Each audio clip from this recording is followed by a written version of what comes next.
Welcome. Welcome, everyone. We are back for another live stream on Friday. And what are we talking about? Well, of course, the e-files. They continue to keep rolling out, and we've dug up a bunch more information on it. A lot of interesting stuff we're going to be talking about. Was Big E behind the creation of Bitcoin? Maybe. But we are going to talk about his involvement with that because there is actually a lot of involvement there between our greatest ally, E, and the creation of Bitcoin. What else are we going to talk about? Just a lot of new disgusting emails implicating a bunch of new famous people. Of course, we'll go over all that. Then we're going to look at the reactions of MAGA. Yes, MAGA continues to bury its head in the sand, and it's almost getting hilarious now at this point. So we're going to take a look at all the best reactions from the MAGA influencers as they continue to simp for Donald Trump and pretend nobody's in the files. It's very, very odd. It's very, very odd to watch, you know? How are you guys doing tonight? How's everybody's doing? How you doing? How you doing, Joe? Who all's in here? Jasmine's here. Looks like we got most of the mods in here. We got Trans TK in here. New mod as of last week, by the way, guys. So love to have old Trans TK here helping out. All right. Friday. Yeah, thank God it's Friday. Hope you guys are all we're ready to have a great weekend. I'm going to give it a couple more minutes as we sit here and chat, let everybody roll in, because we are going to jump straight into the episode tonight. All right, got a lot planned out. What else? Oh, we're going to talk a little bit about Trump's reaction, because it's getting funnier and funnier. He's now defending Bill Clinton, saying it's unfair that people are going after Bill Clinton. Very odd. I wonder why. We'll talk about that as well. There's a reason why. New stuff with Bill Gates. Gross. Talk about the Clintons. And a lot of stuff with, the fact that we're all goyim. That's kind of nice, huh?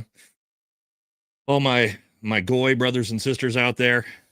Very interesting times that we as American white people, we now have a slur that we're allowed to not let anybody else call us anymore. Can't call us the G word, and it's only ours. Only we can say goy. Only the goys can say goy. That's our word now. We're stealing it. The Jews aren't allowed to use it anymore because it's racist and offensive.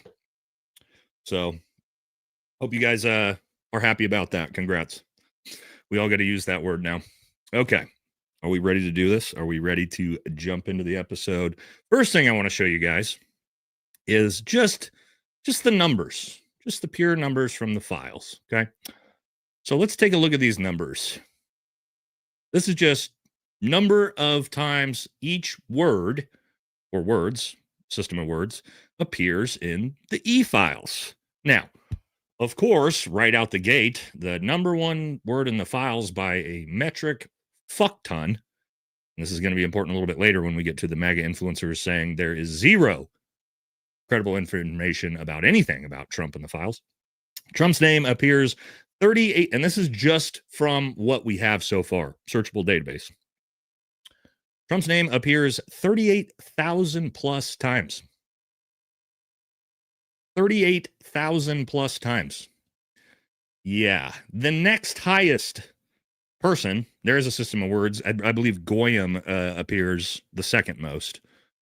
But as for just names of people involved, the next closest behind 38,000 plus is 2,600. So it's starting to look kind of like the vast majority of the files are talking about the president. I mean, this is just the numbers, right? Whether you believe what's in the files, you don't want to believe what's in the files. Pure numbers, all right? Bill Gates, third most, makes sense. 2,500. Peter Thiel, fourth most. Getting interesting, isn't it? Old J.D. Vance's creator. Elon Musk comes in at number 5. Number 5, Elon. Now it's getting, I wonder why MAGA's not talking about this when we look at how high up Trump and Elon are. Interesting. And then as we go down here, it starts to piddle off a little bit. You got Lutnick, Ellison, Steve Bannon a shit ton of times, Prince Andrew obviously a shit ton of times. And then they make the joke, no trans people, no drag queens. Then the only immigrants in the files are Peter Thiel and Elon Musk. So there's that. Again, these are just the numbers. Okay. Think what you want about them.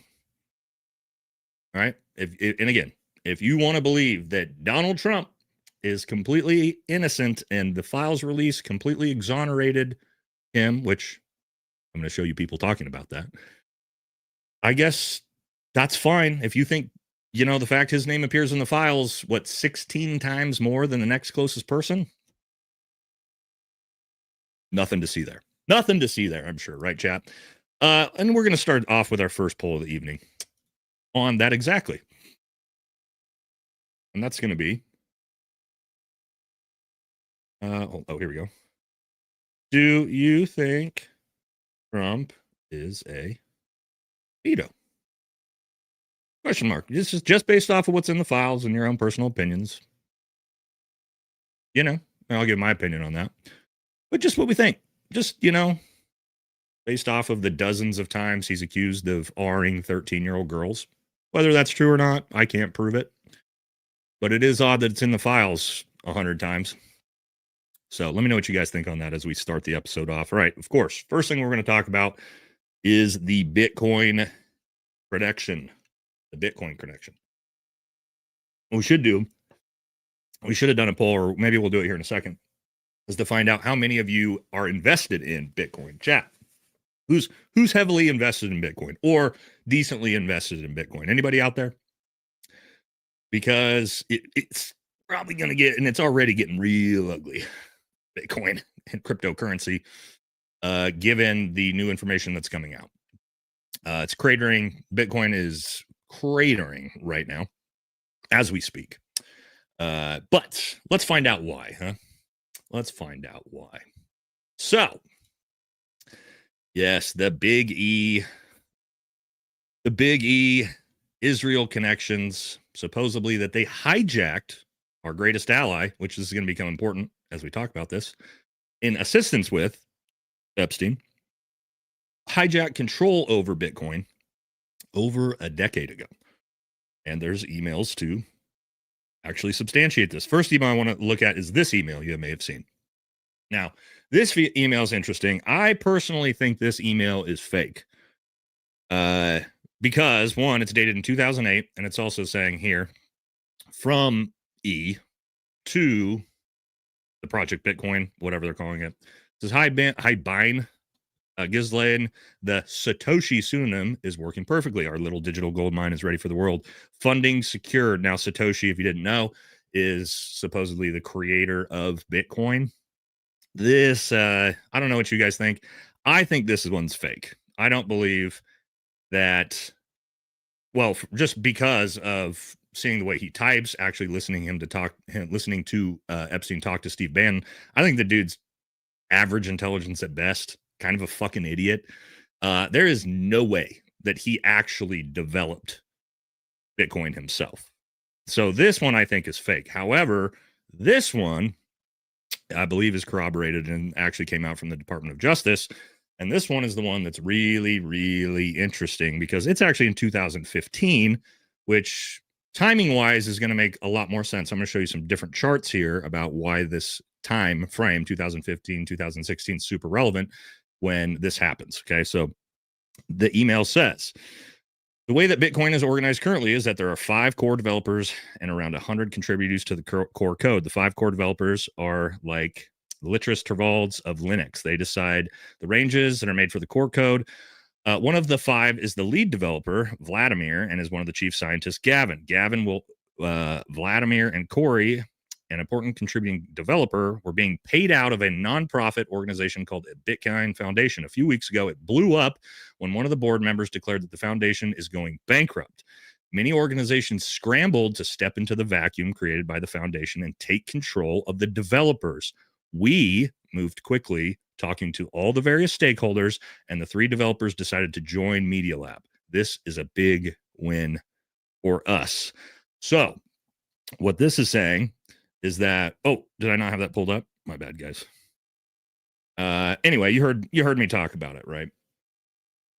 So what this is saying is that Bitcoin was losing its nonprofit private funding in 2015, and the developers all basically got bought off and were then paid instead by Media Lab, which was I'm assuming, nonprofit put together by our greatest ally in conjunction with Big E.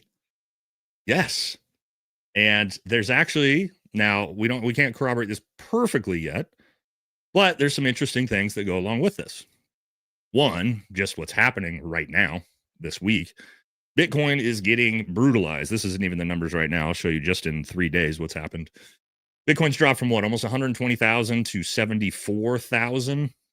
Absolutely falling off a cliff since these emails came out, which, again, can't corroborate perfectly, but the fact that Bitcoin is going straight down ever since the release of these files came out means that the financial markets, people believe that, yes, potentially our greatest ally owns, operates, and controls Bitcoin.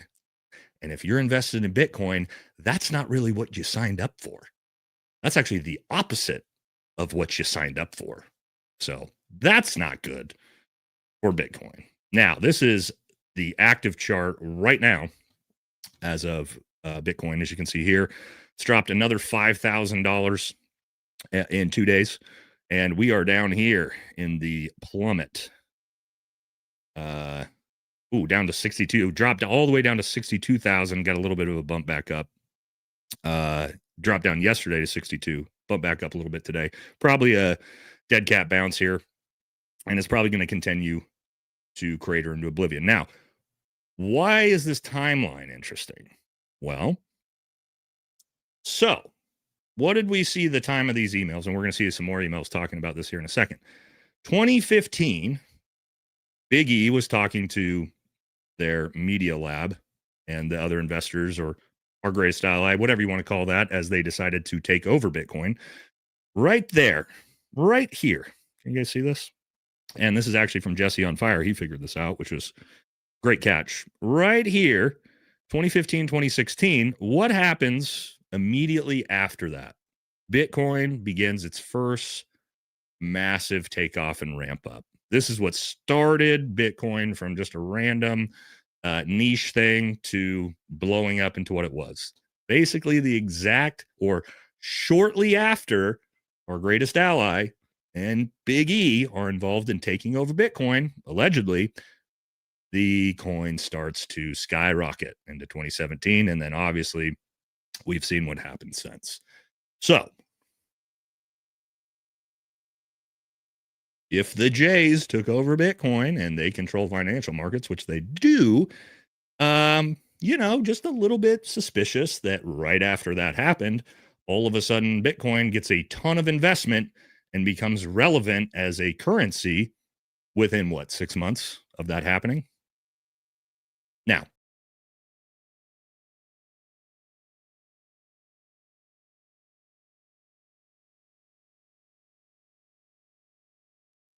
don't worry, that wasn't me. Or don't worry, that wasn't they didn't get me. I pressed a little hotkey here on my my mouse will randomly exit out of my StreamYard for whatever reason. I should probably figure out why that hotkey does that. It's not great. So no, they didn't get me that time. That actually was me, guys. I know we were right in the middle of what we would expect happening there. Let me pull this back up. Of if they were going to get me, talking about some very sketchy things here. Come on, here we go. All right, we're back up.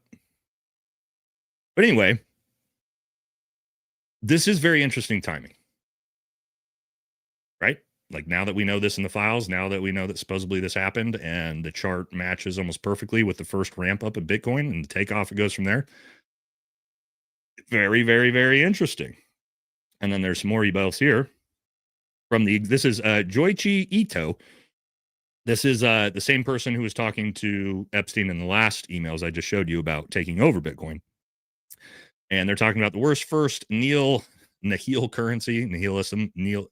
currency, whatever that means. Completely valueless currency. And God, the way these people talk is so weird at like these rich people with the way they type. It's like they're third graders. But he's here talking more about different coins and the SEC. Same people, all, again, this is just expanded conversations on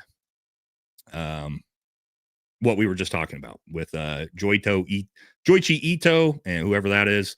But he's one of the ones that was involved with Epstein supposedly in taking over Bitcoin. Also, when was this sent? 2015. Same time frame, right before we see the ramp up in Bitcoin. Now, what's also interesting right now is very powerful people are selling. And isn't it interesting that he's one of the people selling all his Bitcoin now? President Trump is selling millions of Bitcoin after telling everybody to buy. And so, yes, his company, World Liberty Financial, has sold over 5 million Bitcoin, $5 million worth of Bitcoin in the last 24 hours. And he ain't the only one. BlackRock is also selling the shit out of Bitcoin, sold almost $500 million worth of Bitcoin today. Now, what does that mean? Well, you know, who knows with cryptocurrency? But I would say it seems a little obvious that since these files got released and all these emails came out and Bitcoin is cratering and all of these powerful rich people are selling their Bitcoin now, could be market manipulation, could be, they're trying to tank it down before they run it back up. I don't know. But it doesn't seem like, I mean, I sold all my cryptocurrency years and years and years ago. Let's see, 2022, I sold all my cryptocurrency. Haven't touched crypto since, just because it started to feel like a pretty big scam. And I don't know. It's going to be interesting to see if it turns out it's true and it can really be factually proven with more files that our greatest ally controls Bitcoin, Mossad controls Bitcoin, then that shit's going to zero, straight to zero. Ain't nobody want any of that. But we'll have to wait and see.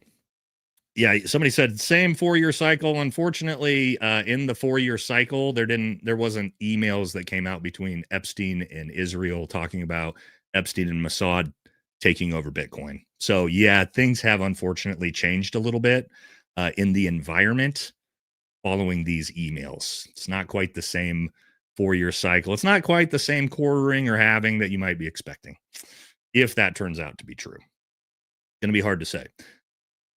However, he was, according to Steve Bannon and himself, the smartest man in the world, according to finance. So if he was controlling it, maybe that's a good thing for Bitcoin. Let's take a look at Jeffrey Epstein talking about who is the smartest person in the world in finance. Look, you're the smartest guy in the room, right? You know that. Do you think there's anybody in the world today?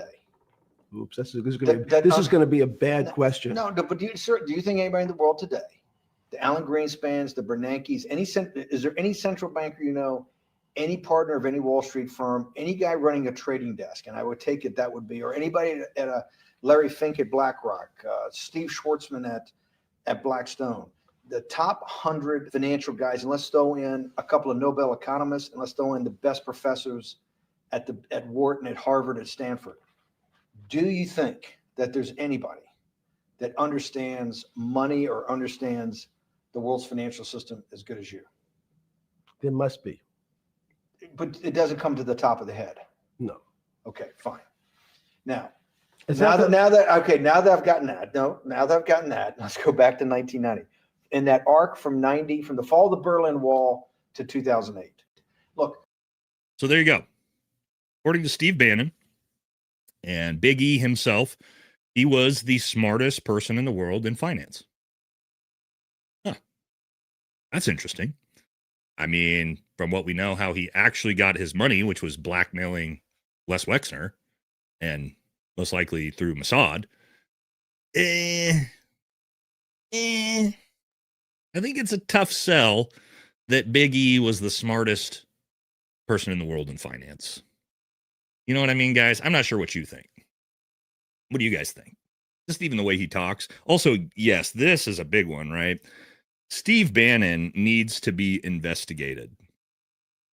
He was very, very closely tied to Epstein up until 2019. Very closely tied. And it is bizarre to me, this doesn't get talked about enough. During that time, 2016 to 2019, when he was so close with Epstein, what was he also doing? He was advising Donald Trump.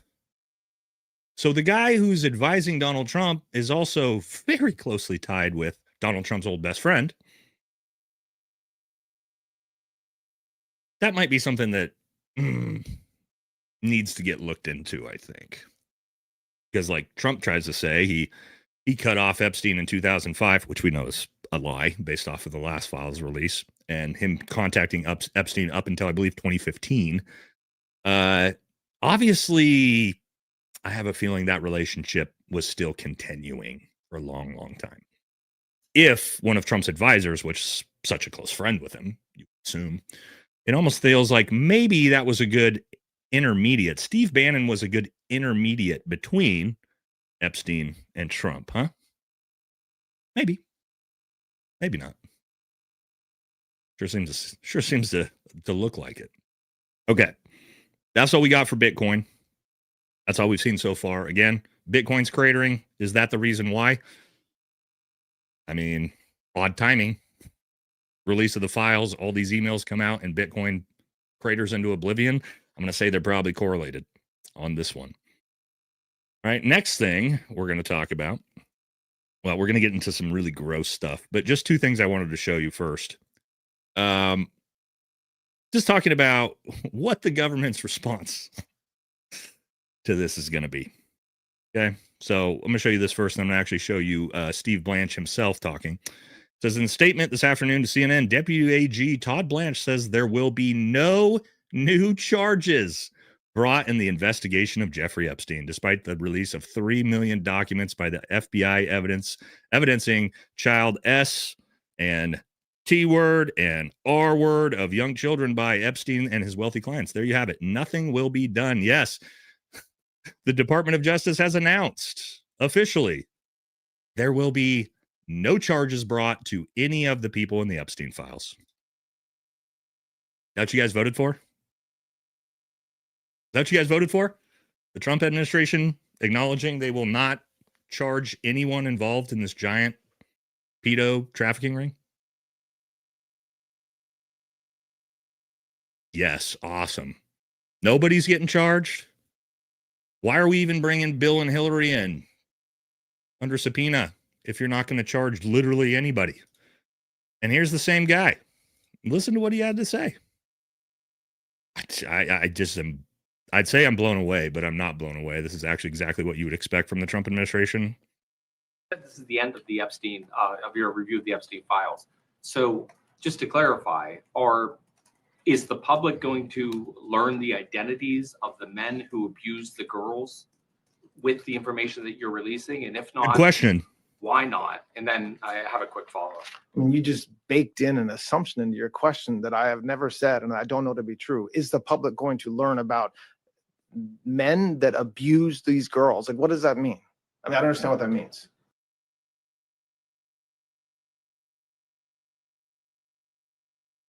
That's the deputy director, or the deputy attorney general of the United States. He doesn't understand what that question means. The question was very simple. The question was, are we going to find out who the men are in the files that abuse these women? That was it. You know, those names you redacted at the top of every email? Those people. That's what they're asking about.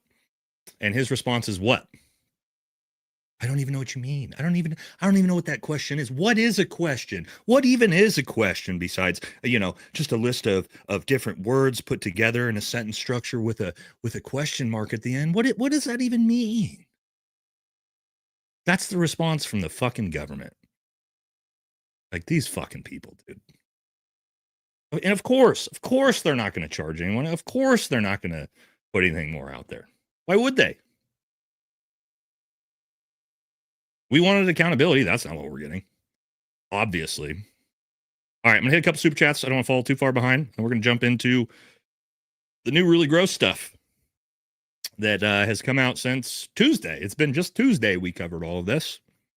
And we already have an entire episode worth of new shit that's going to make you even more pissed off that this was going on in America. And again, I wanted to show you before we get into the disgusting stuff we're going to look at, that the government is saying they will not charge any of these people that we're going to look at for anything.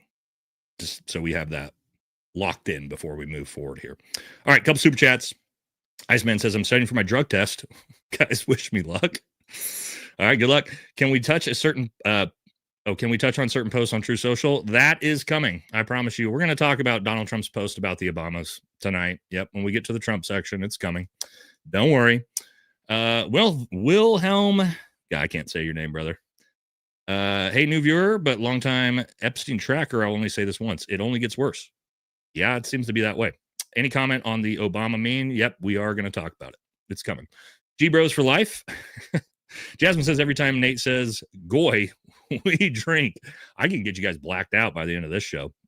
Especially Jasmine, once we get to the last section, you got about 100 drinks you're going to put down. So be careful with that. All right, last two, and then we'll jump back into it. All right. Hey, brother, loving the new start to your arm sleeve. Shit looks pretty rad. Hope you and the family are doing well. Would you ever be interested in traveling down to Georgia for a range day? Maybe. Hit me up on Instagram, depending on when it is and what you guys got going on. Yeah. Never trusted Bitcoin. Wouldn't it be easy just to erase any proof of digital currency? Guess I'm old fashioned. If I can't tangibly hold on to it, I don't trust it. I mean, Bitcoin is, well, not the way Bitcoin's supposed to be set up, right? The way it's supposed to be set up is that there are no backdoors, right? There's no ways. It's decentralized off the system. But if you were to put backdoors into the system, which I'm sure our greatest ally did when they took control of it, if they took control of it, then everything gets a little bit shakier. All right, one more. Did you see Steven Crowder's take on the E-Files? He said it proves nothing since Big E was a known liar. Shocker! Another MAGA influencer, a fake masculine, fake conservative, fake Christian MAGA influencer who's defending Jeffrey Epstein. No way! Where are we going to see a bunch more of those? Oh, I don't know. Later tonight in the episode. Shocker. Whoa. Yeah. Steven Crowder. Yeah. Jeffrey Epstein made everything up. He just made it all up out of the blue. Besides all the thousands of fucking pictures we have of him with all these people. Okay, man. Yeah, good job. Good job on that. People are really taking you fucking seriously out here. Okay. Now let's jump into it. Let's keep moving. Keep moving. No. Before we jump into the disgusting shit, just a couple more things to show to Steven Crowder's point about how Epstein lied about everything. No, actually, we know he was heavily involved in all sorts of things like this. The Rothschilds, which he said he worked for, talking to Jeff, and let's see what they had to say. Hey, Jeff, very long day sitting on a bank board. MBRs are okay, but not satisfactory to me, and I'm putting them under pressure to be more innovative about asset management funds while restructuring. I'm in dinner with a client, fed up. I miss our talks and hope you're doing well. We'll be at home tomorrow night. Will you be free? And let's discuss Ukraine. And Epstein says, Ukraine upheaval should provide many opportunities. Many, when was this? 2014. Oh, what happened in Ukraine in 2014? Oh, that's right. The CIA went in and overthrew the government and removed the pro-Russian president and installed a U.S. puppet. Weird. And Jeffrey Epstein is sitting here talking to the Rothschilds about doing that. But yeah, to Crowder's point, I'm sure Jeffrey Epstein had no involvement with anything or anyone. Yep. For sure. Here's another interesting email just to freak everybody out. It says here from James Haywood to Big E. We need to discuss World War III. The investors want to know if we are still planning on February 8th, 2026, which is 2 days from now. This was sent in 2018. So, guys, potentially got this to look forward. Wouldn't that be interesting if we bombed Iran 2 days from now and kicked off a major conflict? Wouldn't that be interesting? The timing on that would be absolutely incredible, huh? And then just please be advised that I'm on vacation until July 29th. I'll be attempting to be off grid. Whoa. Okay. Then what you also have, just wanted to think about, China 20 hours ago just announced that child M-word will carry the death penalty. Okay. That's awesome. That's great. So China, I mean, we talk a lot of shit about China. Seems like they kind of got it figured out a little bit better than we do. Yeah, maybe we should take some notes on that one, huh, guys?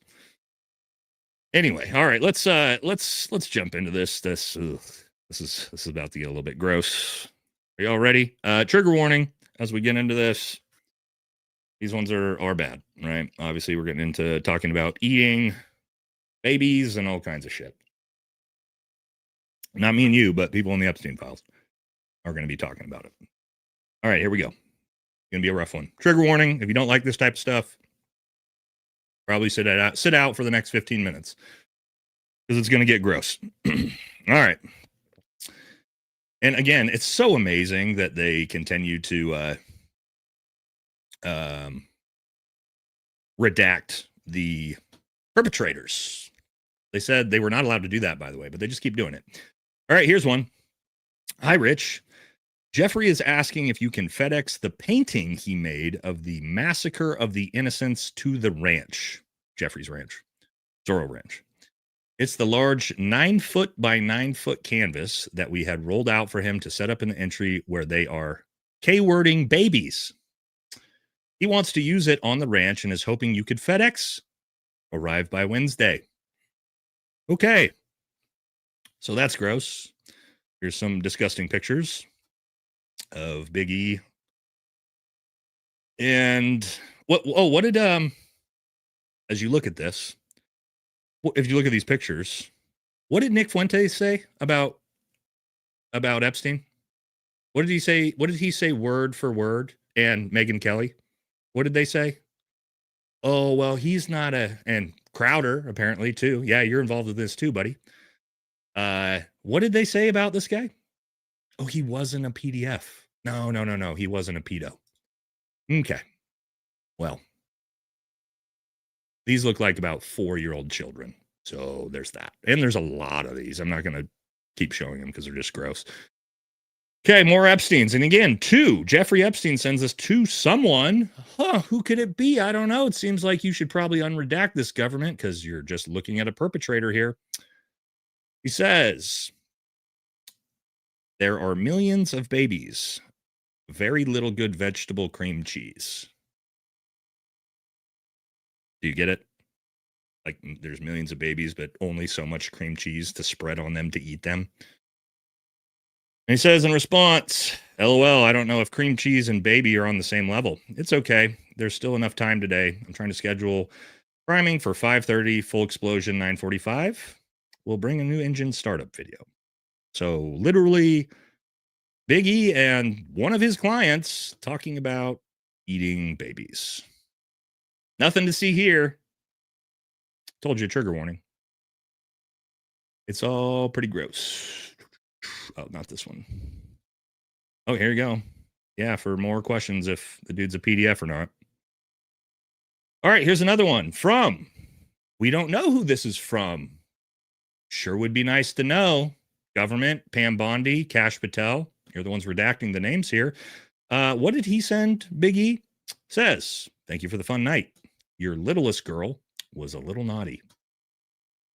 Again, the Department of Justice, and I wanted to show you what Todd Blanche said. He will not be pressing charges against anyone in the files for anything. Not going to investigate this. And, I mean, you know who sent this. There's some more just absolutely disgusting ones. Okay. Let's keep moving. Let's listen to one of Big E's associates and what he had to say. That's very valuable. Umbilical cord, placenta, even your period blood is so rich with stem cells. We regard it as waste, and it actually should be. It should be captured as recycled, and it shouldn't go to waste. It's life for somebody, you know. And it's life for George R. Bush. No, the best eggs are 16 to 18 years old. Those are the best eggs. Oh, 16 to 18-year-olds. Your eggs get weaker and weaker. Yeah, that's what I'm thinking. So you may not be our top candidate. No, that's fine. That was my business anyway. So he's sitting there talking to a group of women about selling their children, unborn children. And then he says, he says there at the end, I told you this stuff's gross. He says there at the end, well, the ideal age for you guys would be 16 to 18 for your babies to be exquisite. So you guys are a little bit older than what we're looking for, is what he tells them. That's, again, one of Jeffrey Epstein's associates. All right, let's keep moving. Keep moving. It's just a lot. But again, it's important. It's important that people know this stuff, right? People that you know it, and you can show people this stuff, and like the world, the country, the entire country needs to see this, because they're not seeing it, because Fox News ain't going to show it to them, right? Steven Crowder's not going to show it to them. Ben Shapiro is not going to show it to him. Megyn Kelly's not going to show it to him. Liz Wheeler's not going to show it to him. They're going to be fucking silent. But all this stuff is happening. We are the first species on the face of this earth to be A little Freudian slip. We are the first species on the face of this earth to be aware of evolution, to be aware that we are affecting our own evolution by everything that we do. The babies we eat, the food we eat, the wars we fight, Ooh. the babies we eat.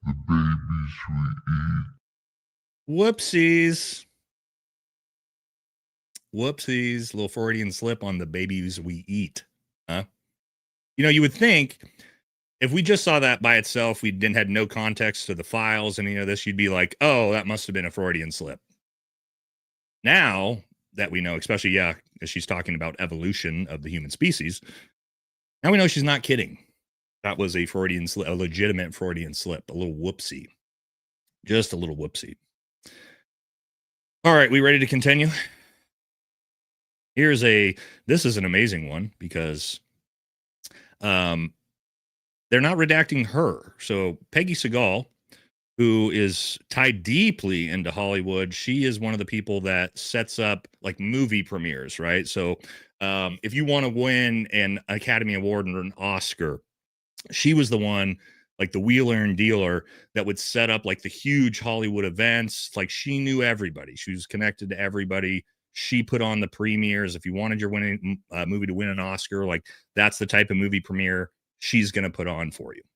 Okay. She was apparently very close friends with Big E. And let's see what she had to say. I don't know if you guys can see this. This is a little small, but I'll read it for you. It says, from Peggy to Big E. It says, on the plane now with Maddie. We're about to take off for Amsterdam and Nairobi. We land in the morning of the 19th in Amsterdam, the late evening of 19th in Nairobi. On Sunday morning, we fly into the bush to Cotter's camp in Masai Mara, then to Saab on the 24th, 26th, yada, yada, yada, when they'll be back. Okay. She then says, we can't thank you enough for yet another life experience. Wonder what that could mean.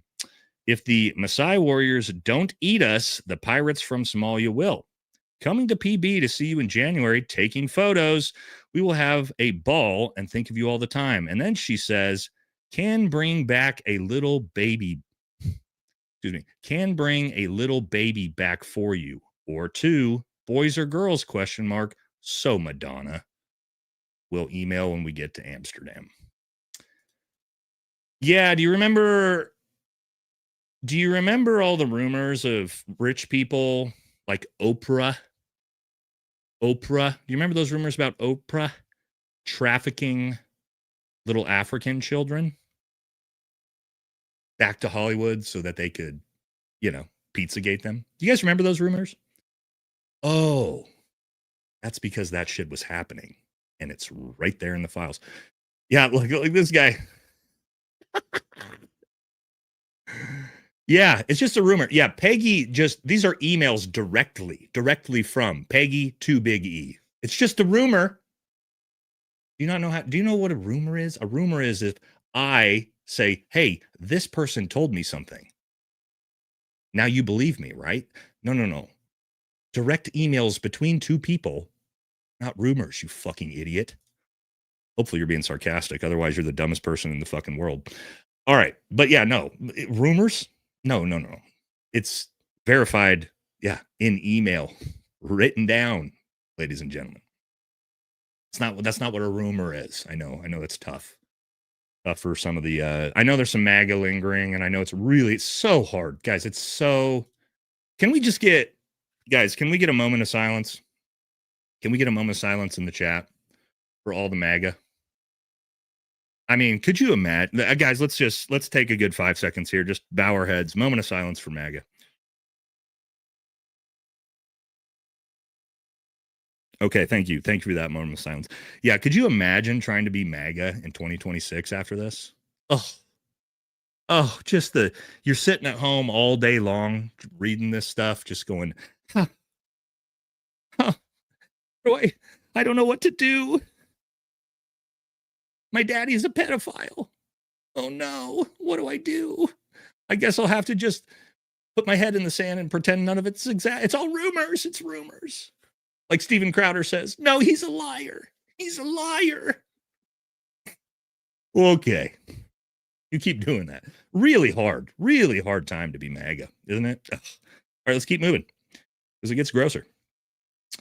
All right, again, I'm sure these are just rumors for people like Steven Crowder and Megyn Kelly and our viewer. Just rumors here from, of course, Redacted. Why would this be redacted? Why are we redacting this? Why redact there's nothing else redacted.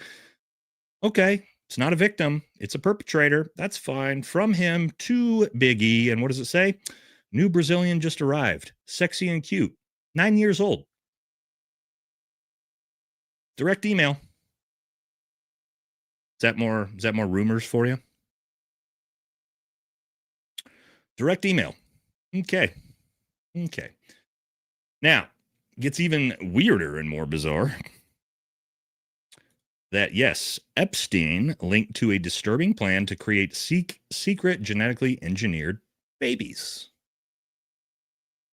And here you go, between Brian, it's the decisions of like who they redacted and who they didn't is so bizarre.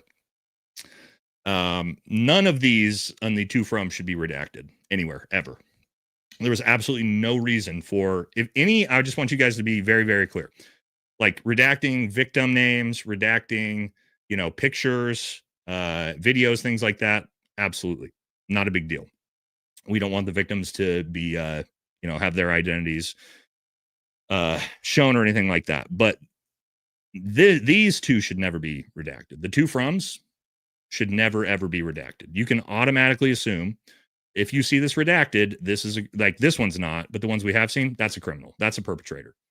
And the Department of Justice is protecting pedophiles. Every time you see a redaction in the to from, they're protecting pedophiles. The government's protecting pedophiles. So, anyway, it says here, I'm traveling to the Middle East until the 1st. Let's do it after. I have no issue with investigating the problem. Only if I am seen to lead.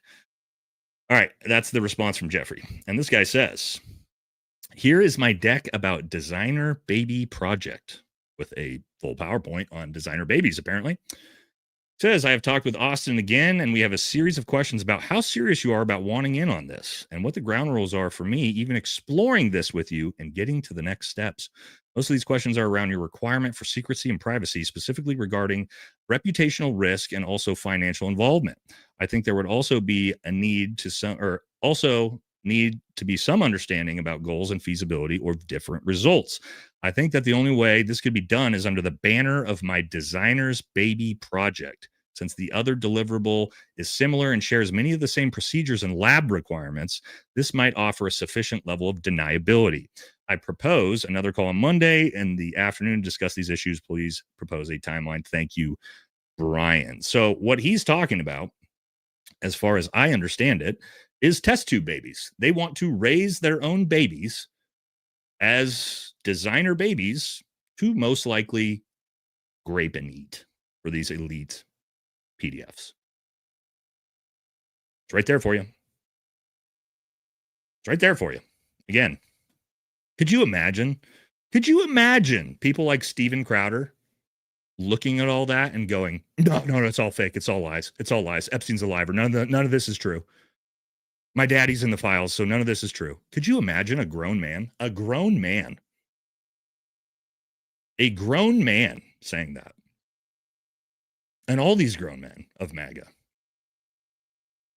Could you imagine that? That's your take? Are you not reading the fucking files? Because we are. We're here as a community. We're reading them all. We're seeing all this gross shit. So are you just like burying your head in the sand and you're only picking and choosing and looking at like a couple little tiny files here and there? Because we're looking at all of them. And it's real fucking bad. But don't worry. It gets worse. So, Epstein's ex, Eva Dubin, former Swedish model, 2010, said, come visit next week. My 15-year-old daughter, Selena, is having 5 friends over. In the email between Eva Dubin and Big E. Come visit next week. Selena will have 5 friends over. And he says, I'm at the ranch. This woman is talking about trafficking her 15-year-old daughter's friends. Yep, there it is. And again, straight from the emails. So that's rough. Again, but isn't it interesting, guys, the one person involved in all of this shit with all these children, they finally didn't redact the name of, who was it? A woman. Now, why is that interesting? I think it's very, very interesting. The only person they show that's a criminal and a PDF and doing gross shit is a woman. It's almost like the only person that's been arrested for anything in the files is also a woman, Ghislaine Maxwell. Isn't that funny? How the Department of Justice, Trump's DOJ, refuses to release the names of any of these men. Not to say that this woman's not disgusting. She's absolutely disgusting, right? She's fucking pimping out her own daughter and her daughter's friends, the old men. But my point is, the Trump DOJ had no problem releasing that with no redaction, but sure as fuck hasn't shown us the name of any man involved. But I'm sure that's by accident. That's by accident. But again, yeah, this is like, I don't know. Let's look at the files because, like Steven Crowder said, this is all made up lies, right? Okay. Remember these pictures? You got this one, and we know, hey, this one just came out. Oh, yep, these ones are pretty famous now. This one is actually fake. This one on the top right. This one, I believe, has been verified true. This one is fake. Rough. But here's a Dershowitz. I mean, these ones are all real because we've all seen these ones. There's Bannon and Epstein down here together. These are all... Yeah, there's Chris Tucker and Ghislaine. He actually went to Africa, I believe, with Bill. Was it Africa? Bill Clinton, him, and Big E all traveled there together. Here you go. Just more pictures. Oh, we know this one. Remember this famous photo? This one's been out since 2019. There's Bill in the dress. There's Big E and Bill together. These are all photos we know are real. Yep, real. We've seen all these before. Here's Big E and Noam Chomsky. We've all seen these before. Yep. Here you go. Here's more. Here's more. And these ones just came out with Clinton and some redacted people in there. Remember these that just came out? Here's Woody Allen and Big E. And, oh, this was Trump's buddy who just produced the Melania movie right down here. Here's the Pope. It's all of them. We've all seen these pictures before. We've seen this one before, too. Again, but this is just all made up, guys. It's all made up. It's all made up. It's all lies. It's like, bro, There's hundreds of fucking pictures and videos of these people that we've seen already. Not even the fucking probably super gross redacted ones that, as far as we know, even have pictures and images and videos of death, according to Todd Blanche, excuse me. So it's very weird to me that people are saying this is a hoax, this is lies, this is made up. It's like, no, we know it's not. We know this is all real now. It's all verified. Here's another one. Martin Nowak, professor at Harvard. There's a couple of this guy. He is a real piece of work. Martin Nowak said, from Biggie to Martin Nowak. Epstein asked him, "Did you torture her?" I would say this is probably something that needs to be investigated by the Department of Justice. Don't you guys think? Don't you guys think that's probably one that this should probably be investigated? Like just this email by itself, because this guy's a professor at Harvard. Of like, yep, you're getting brought in. Let's question you, buddy. Let's see what you had to let's see what you were up to. But no, they're not going to do that. And there's stuff like this in here, guys. Of course, it's redacted. Why would you redact this? Right? All he had to say was, "I give you permission to kill him. He's apparently with blank. He lied to you and he lied to me." Why would you redact that name? For what purpose? It's not a victim. That's somebody giving Epstein permission to kill someone. Shouldn't we get to know who that is? Shouldn't this be investigated? Who is this? Is this our greatest ally's prime minister? Is this Trump? We don't know. But we probably should find out. You also got this guy, fitness influencer, just got hired by Barry Weiss, and his name appears unfortunately 1,700 times in the e-files. Let's look at a couple of his disgusting emails. I'm sure these are fake, guys. These are fake, though. By the way, these are all fake. Like Crowder said, these are all fake. These are all made up by Epstein. Says, the biggest from Peter Adia to Biggie, the biggest problem of becoming friends with you, ? The life you lead is so outrageous, and yet I can't tell a soul. Yep, this is all made up, right? And then Epstein replies, "Afraid not." Now, what else we got? Oh, he says to Biggie, Peter Adia, "The P word is indeed low carb. Still awaiting the results on gluten content, though." Okay. That's all gross. So why is he not being investigated? Why is he not being drug in? Why is he not being subpoenaed before Congress? Anybody explain that to me?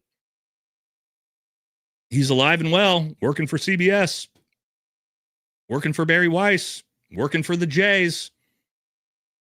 You gonna bring him in? Why aren't none of these people that we know? Straight up right there. We're not going to question them at all. We're going to do nothing. I mean, Todd Blanche said we're doing nothing, but seems like we've got enough evidence to at least investigate. Now, one interesting one. This was put out by the Department of Justice, by the way. They put out this redacted image with Post Malone and Dan Bilzerian, making them look like they were on Ease Island. Turns out, Dan Bilzerian then posted this same picture that was already on his Instagram, that the DOJ pulled from his Instagram, put in the files, and redacted, which you can clearly see. Dan Bilzerian hangs out with 20 supermodels all the time on his yacht. Nothing new to see here. Obviously, these girls are well into their 20s, mid to late 20s. But yes, the Department of Justice, Dan posted these of showing these are from his own Instagram page. And then the Department of Justice, no shit, redacted the girls out to try to make it look like they're children. To what they're really doing here, guys. This is called flooding the zone. And here, deliberate misdirection, somebody said, that's another good one. What they're trying to do is flood the zone. Flood the zone means we're going to put out tons of shit that's fake as well. So the DOJ is putting out fake photos and doing fake redactions to try to essentially make everything seem so like you don't know what's real, right? Is that AI? Is it not AI? Is it a real picture? Is it not a real picture? Right? That's the intent on this, like what I said, like flooding the zone with pictures and images like this that are obviously not part of the files. Much like the DOJ did on the last release when they put out a fake AI'd image of Jeffrey Epstein in his cell attempting to off himself. You guys remember when that happened? Turns out that entire thing was AI. The DOJ is putting out fake AI'd pictures with the files. And it's all, as somebody said, to create muddy the waters. That's a good one too. Muddy the waters, big distraction, flood the zone. That's what they're doing with that. It's intentional, right? Because they want you to think, well, I don't know what's real or what's fake, so I'm just going to assume it's all AI. So that way, when I see pictures of Trump and some 13-year-old girl or Clinton and these young girls, I go, that's AI. That's AI. Or at least Fox News boomers are going to go, nah, that's AI. Right? It's by design. Good psyop, good attempt on top of it. All right, next we are going to get into the response of MAGA influencers. Oh, I love this one. This one's always fun. Just so embarrassing watching these people. We're going to hit a couple super chats though before we start that. All right, we'll do 4 or 5 of them. I don't want to fall too far behind. Wars Racket says, never trusted Bitcoin. Wouldn't it be just easy to erase? Oh, we did this one already. You see Steven Crowder's take on the e-files, said it proves nothing. Oh, we did this one already. Yep. We're going to talk about that next. Not invested in Bitcoin, heavily invested in other DeFi currencies like XRP, Zcash. So I was actually giving my buddy a hard time for it because he's basically all in XRP, has been for a long time. I don't have the emails. I forgot. I have it somewhere. I forgot where to put it. There actually is emails of Epstein and his clients and everybody actually trashing and trying to shut XRP down. So, and why? Because it's probably the main competition to Bitcoin. So if you are a big XRP guy, you might be in good shape, actually. So there's that. But again, I'm not giving any financial advice. You guys do whatever you want, right? But just some things to think about. Buy more Bitcoin and pay your taxes, Shabbos Goy. Yep. All right, Jake the Crypto Snake. Thank you, brother. Says the Epstein ties to BTC Bitcoin is just the narrative for it to dump. BTC does 4-year cycles. Yeah, again, here's the thing, man. BTC does natural 4-year cycles. They wouldn't need this. They don't need people finding out that Israel controls Bitcoin. That's not what the cycle, that's not part of the cycle. That's a big, big whoopsies for that to come out. Not part of the normal cycle. Not to say that Bitcoin won't rebound, but I have a feeling Bitcoin's probably fucked from here on out because people know or suspect that our greatest ally in Mossad controls it. So why the fuck? I'm not giving them any fuck my money. Like, even though I don't know for sure, there's enough evidence in the e-files of Epstein talking about it for me to go, nah, I'm good. I'm good. I don't want the Goy coin. Just rename it the Goy coin. Goyim coin instead of Bitcoin. No, I'm good, man. I'm going to pass on the Goyim coin. For me personally. For BTC, MicroStrategy leverages purchasing BTC. It works well if BTC keeps going up. However, BTC loses value, then MicroStrategy has forced the sale, creates a doom loop. That's not what Michael Sayer came out and said. He said if Bitcoin goes to $1, then they'll buy all the Bitcoin, which probably wouldn't work out that way. They'd probably go bankrupt. But I saw Michael Sayer respond to this, saying that this wouldn't happen. I don't know if that's true or not. It's his company, but just something to think about. Len Sassaman is Satoshi Rothschild bought into the project, and like shareholders, the purpose must align with making profit. Also, studying markets tells us that the fear narrative. Yeah, we don't know who Satoshi is, but we have a feeling that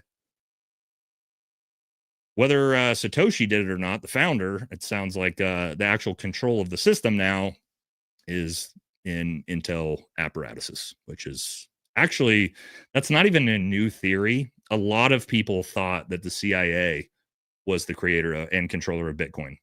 And so if it turns out it's actually Mossad, okay, sure, duh. Who needs enemies with allies like these? Joe says, okay. Do y'all know Bitcoin started out as black market currency? Just Google it. Dread Pilots, Roberts, Silk Roads, dudes. Yeah, it started out that way. But as we saw in the emails, the system or the entire thing looked like it was going to go bankrupt, and they got a little cash infusion. The developers got a little cash infusion, and somebody started paying their salaries. And according to Epstein, it was him in Israel. So there's that. Again, I don't know if that's true or not, but they are saying is like the files say that that's what happened. So, all right, two more and we'll jump back into it. Breaking news, Home Depot stock rises 300% after a record-setting sale on wood chippers. It's a good joke. All right, one more. If Dan, the Podfather Bongino, had a gay Cash Patel on his back, would he beat him off? Let me think about that. Okay, so Dan Bongino, he's carrying Cash Patel, much like a little saddle, right? And so Cash Patel's got his arms up over the top of his shoulders. I don't think Cash's arms are long enough to reach down over Bongino and actually grab it to jerk him off while riding on his back. Sorry. But would Cash Patel and Dan Bongino beat each other off? I am sure they probably already have. Yeah, I wouldn't question that at all. And the actual situation you're explaining, though, I don't think Cash's arms are long enough. I don't think his arms are long enough to get over the top of Dan. Again, I'm just looking at it objectively. You asked the question, guys. I didn't ask the question. He asked me the question. Okay, you guys know I try to answer any of the super chats the best I can through logic and rationale, and that's the best I could come up with on that one. Okay, now my favorite part of the show: all of the fucking grifters, baby. And who's the biggest grifter of them all? I don't know if she's the biggest, but goddamn, she's close. Liz Wheeler. She finally came out and had some takeaways from what she said. She believes in the files. There you go. Oh, what do I think of the Epstein documents? The two big ones here. Bondi's an idiot for not releasing these earlier. Okay. And here we go. Trump is totally exonerated. Again, not a whiff of wrongdoing in 3 million documents. In fact, Trump never got a massage per Epstein himself, who hated Trump. Totally exonerated. Democrats are liars. Duh. Oh.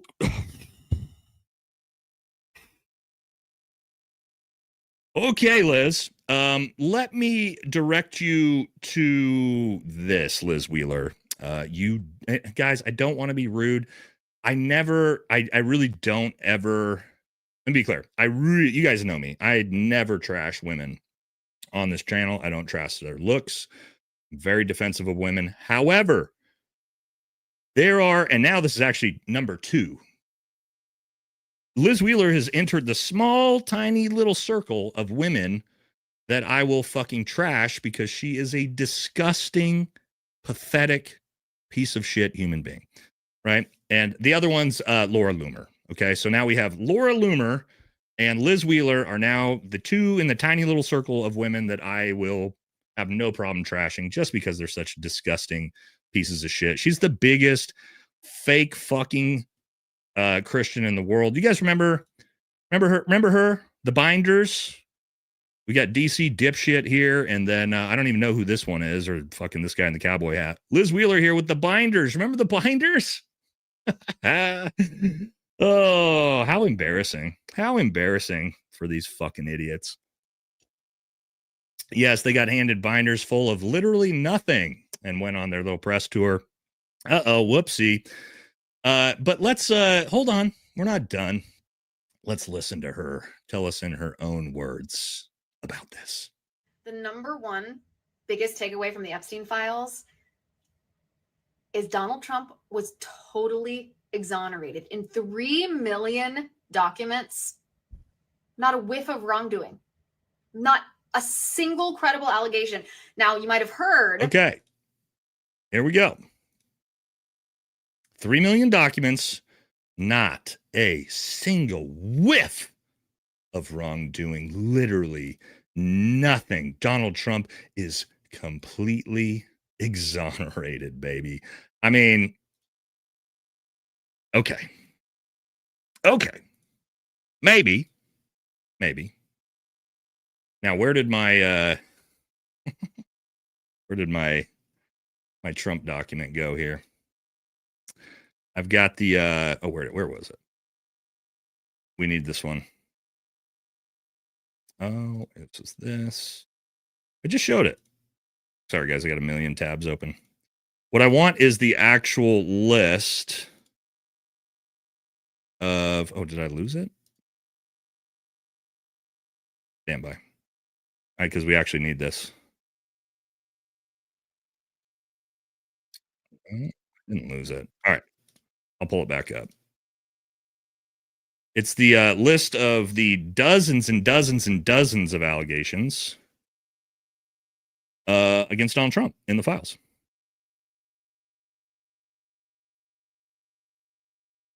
Might have to pull it back up on the internet. Sorry. Here we go. There it is. All right. Okay, so let's do this. Because Liz Wheeler says there in all of the 3 million documents, there was absolutely nothing in the files, zero, nada, that had anything to do that showed any wrongdoing by Donald Trump. Let's just look at some of these things. Okay. Here's one of the victim statements here. It said the friend told Alexis that when she was approximately 13 to 14 years old when this occurred. Oh, excuse me. Blank reported an unidentified female friend who was forced to perform oral sex on President Trump approximately 35 years ago in New Jersey. The friend told Alexis that she was approximately 13 to 14 years old when this occurred, and the friend allegedly bit Donald Trump while performing sex. The friend was allegedly hit in the face after she laughed about it. Friend said she was also abused by Epstein. This one down here, very long one, but talks about underage sex orgies between Donald Trump, Bill Clinton, the three, what are the three brothers' names? I forget the three brothers' names who are now being prosecuted for sex trafficking. They're everywhere, guys. There's so many accusations against Donald Trump. Complaint reported that its ex-girlfriend blank were victims of Epstein. He was one and was murdered. We got all of these that are highlighted in yellow. I don't know why they initially redacted these names. We have those unredacted now. Again, I wish I had them all pulled up. I literally just showed you guys these right before. I don't know where I accidentally moved that to.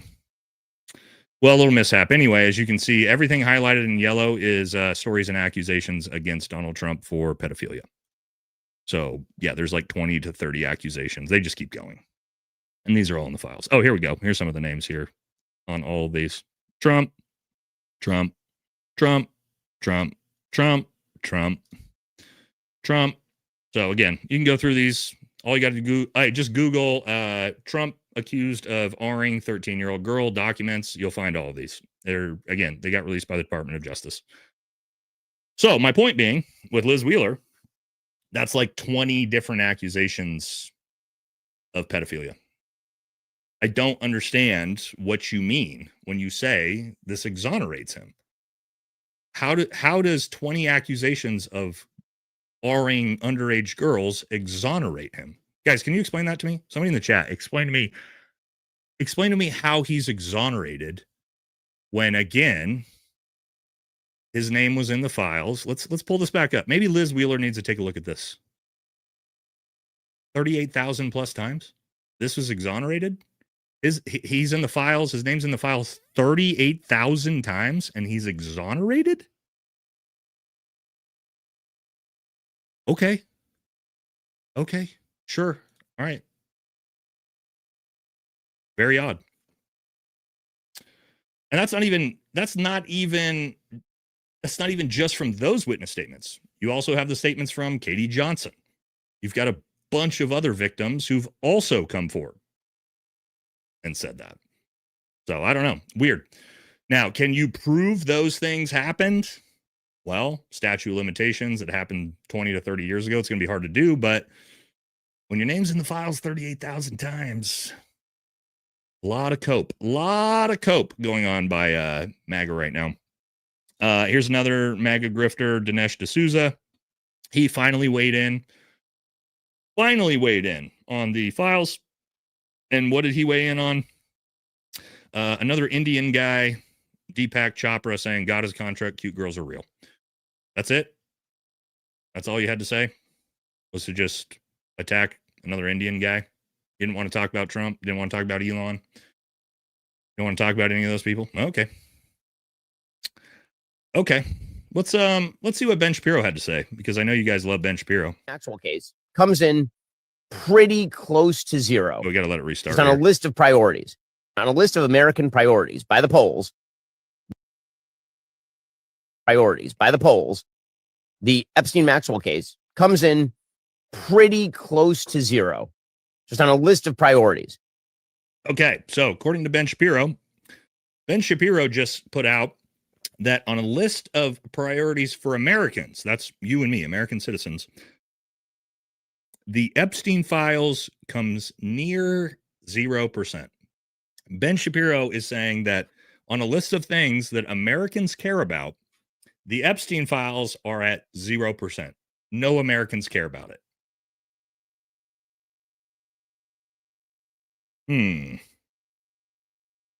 Imagine saying that. There's no way he believes that, right? Now, why would Ben Shapiro want the files to go away? I don't know. Maybe the 8,000 references to Goyam. Yeah, of course somebody said no Jays care about it. Of course they don't. They want it to go away as fast as fucking possible. They're the ones implicated in the vast majority of it. All right, let's take a look at some other interesting ones. So, yes, the founder of LinkedIn, Reid Hoffman, is in a back and forth battle with Elon Musk on Twitter. Both of them firing back at each other at who's the actual pedophile. So Elon, God, this is blowing my mind. Elon is on a panic tour. I'm pretty sure he's put out 800 tweets about the Epstein files, calling for everyone to be arrested and bragging. Elon has been bragging to everyone about how he was never on the island. Buddy, we've seen your emails. We've seen your emails begging Epstein to let you come to the island. And you got turned down. You got turned down by Maxwell.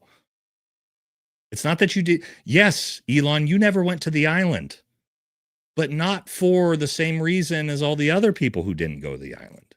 You wanted to go to the island. You begged to go to the island. Remember what you said? Which night will be the craziest party on your island? You said that to Epstein.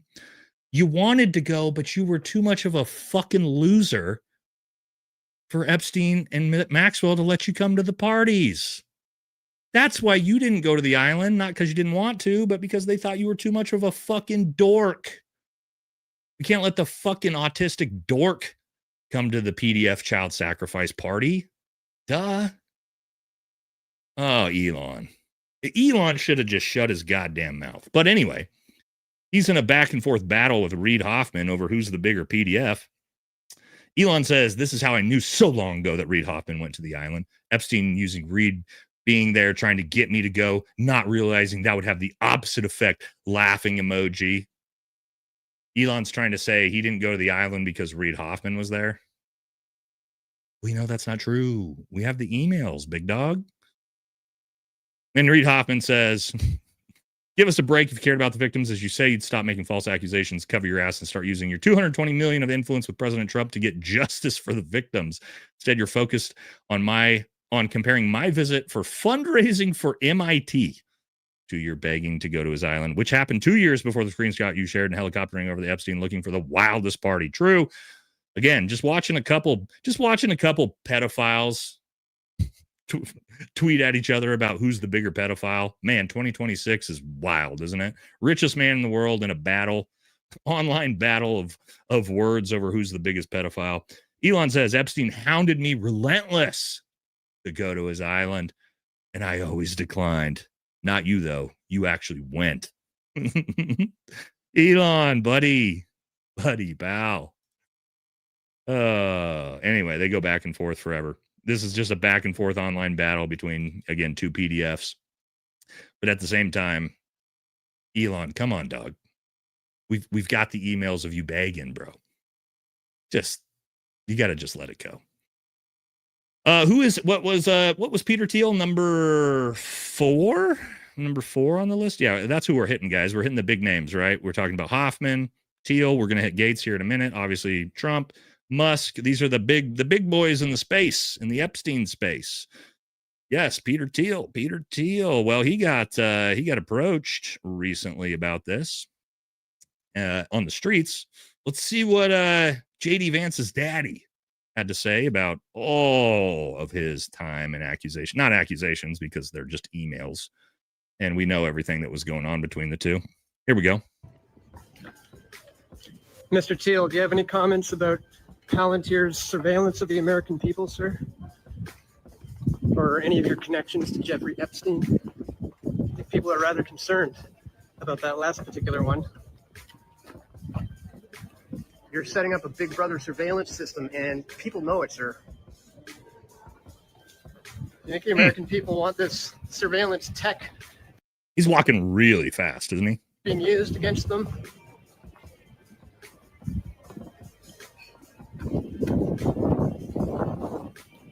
Any comments at all on the Epstein connections?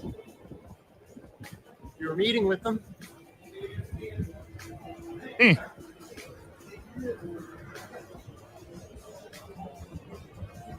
Where's he walking to, by the way? Does he even know? Or did he just hit the road and he started getting the questions and he just power walking, baby. He's just fucking power walking out of there. He's got no idea where he's going to right now. It's just, please stop asking me about my connections to the international child sex trafficking ring and the fact that I'm helping set up the government for a surveillance system. Please stop asking me about that. Don't you think he probably should be drug in and subpoenaed and investigated? No, nothing's going to happen to him either. Here's an interesting one. Lauren Boebert came out yesterday and said, I don't give a rip about Epstein. This one is actually bizarre because she was one of the very few Republican votes to force the Epstein files across the finish line.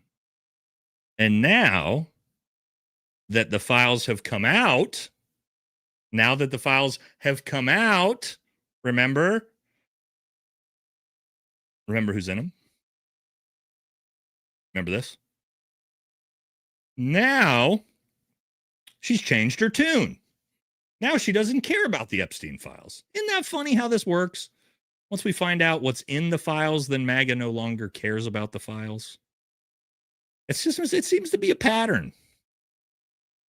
It seems to be a pattern that MAGA went from the number one advocates of releasing the files got released, and now MAGA doesn't want to talk about the files. What happened? What happened, Lauren? I don't know. Here's another one. I don't know if you guys see this. You guys, you remember Turning Point USA? Turning Point USA. We got a little crossover here, a little Turning Point USA Epstein crossover here. Do you remember how Turning Point USA was going to have a family-friendly halftime show for the Super Bowl to protest against Bad Bunny playing? You guys remember that? You guys know they're going to do that, right? I'm sure you guys all saw that. Do you remember who they're going to have headline that halftime Super Bowl show? Who's going to be their main musical guest? You guys know? Kid Rock. And what does Kid Rock have going on right now? Let's take a look. Oh, yeah. Somebody dug up a song back from 2001, you know, around the time of when all this Epstein shit was going on. Kid Rock said in his lyrics, young ladies, I like them underage. See, they say that's statutory, but I say it's mandatory. And if you don't believe me, yes, we'll play it. Why not? Yes, the Turning Point USA Christianity show. That's their headliner. And we got a reel from our buddy Ricky. Have you heard the lyrics of this Kid Rock song? Page.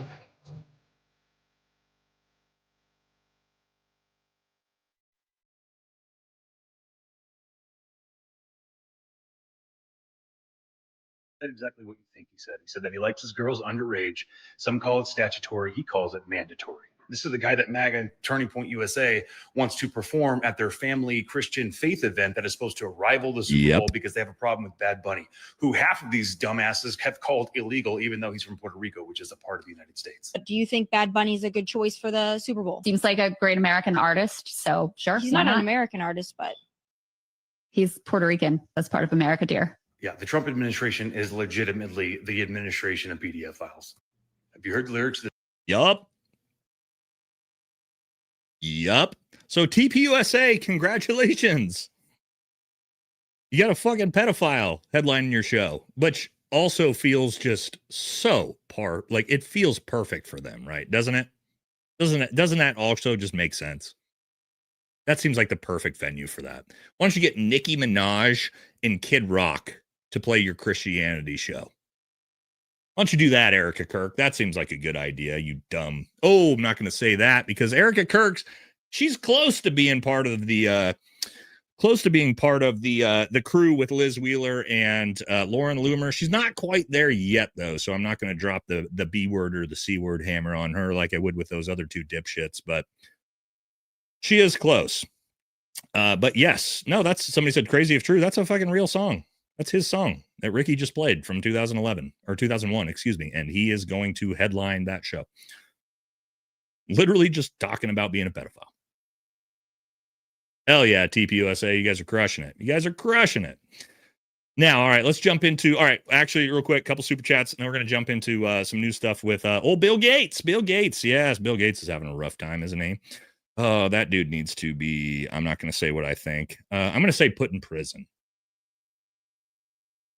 Because what I really think should happen to him, I could probably get kicked off YouTube if I said that out loud. So, but anyway, we'll get to that in just a second. Audi or Odoni, thank you very much. No comments. The 4-year cycle happens during a bull market. Only happens during a bull market. Well, we're not in a bull market. This is like an episode of South Park. He legit sounds more like a J than a J. It's wild. David says, hey, Nate, correct me if I'm wrong, but I haven't seen anything on Biden being in the files. There is one. There's one document. We're right about to get to it right after these super chats about Biden. There is one, and I have it right here for you.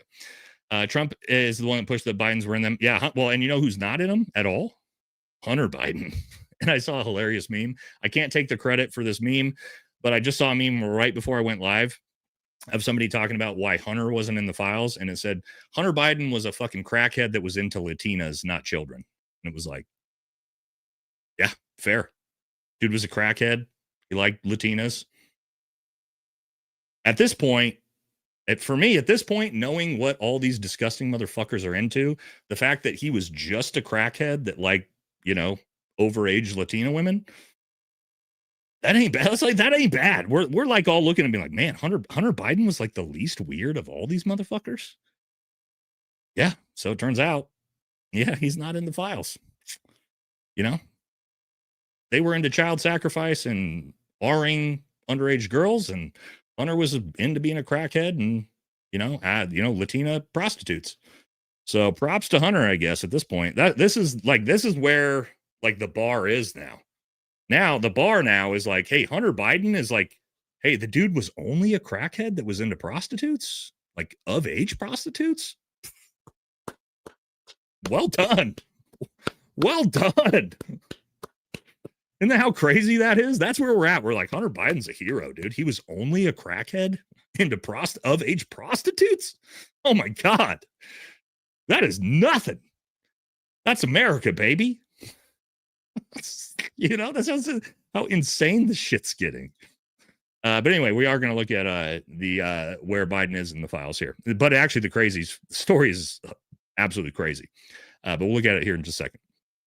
Yo, what's up? Keep getting the truth out there. Thank you. Appreciate you, brother. Iceman says, just saying, Dan Pena called it Penna called it a few years ago. If we knew who made Bitcoin, the value would go to us. Oh, yeah, the old guy. Yeah, I've seen that clip a bunch of times. He did say that. He said, if you knew who created or was behind Bitcoin, you would get out of it immediately because that shit is eventually going to go to zero. He did say that. I have that clip somewhere. How legitimate do we think the files are? How legitimate do we think 10 million files are from a guy who was rubbing elbows with literally all the most powerful people in the world, including George H.W. Bush, Bill Clinton, George Bush, Donald Trump, all the world leaders, Ehud Barak, Netanyahu, Macron, like name every world leader around the world, every big name in finance, every big name in the corporate world, every big name in the military industrial complex are all in the files, all connected to this guy. How legit do we think that is? Brother, this is some MAGA shit. This is some MAGA shit, big dog. You gotta stop. You gotta stop with this. There's like 20 million files, dude. You gotta stop. It's all there. It's emails back and forth between the people involved. Come on. Right? It's not Epstein sitting behind a camera going, hey, this person said this to me at one point in my life. That's a rumor mill. That's like, can we trust this guy? No. All of these are documents. Direct conversations between all of these people. Come on. And we don't even have the real nasty shit. The photos, the videos. They're there. This is just their communication between the two of them. If you don't think there's any, I mean, at this point, God bless your heart if you think this is some hoax. It's rough out there. I don't know what's going on in people's brains and how you operate and live your life and I don't know how you survive. I don't know how not you in my chat. I don't know how some of these people survive. Like just living day-to-day lives. Like how do they wake up in the morning and like figure out how to take a shower and go make eggs and go to their job? Like how do they even pull that off? Seems like they wake up and they're like, I don't know what to do with my hands. Maybe the Epstein files are fake. I don't know. Wow, this is crazy. Fox News told me they're not real. Steven Crowder said it's all made up. Hey, good luck. Good luck in life. The rest of us are out here living in the fucking real world. If you ever want to come join us, please let us know. We'd love to have you. But, you keep doing you. All right. The poll results warms my heart. Let's take this fucker down. Oh, I didn't even look at the poll results. What were the poll results on that? We got, actually 1 in 5 people think he's not a PDF. That's really, really high, I feel like.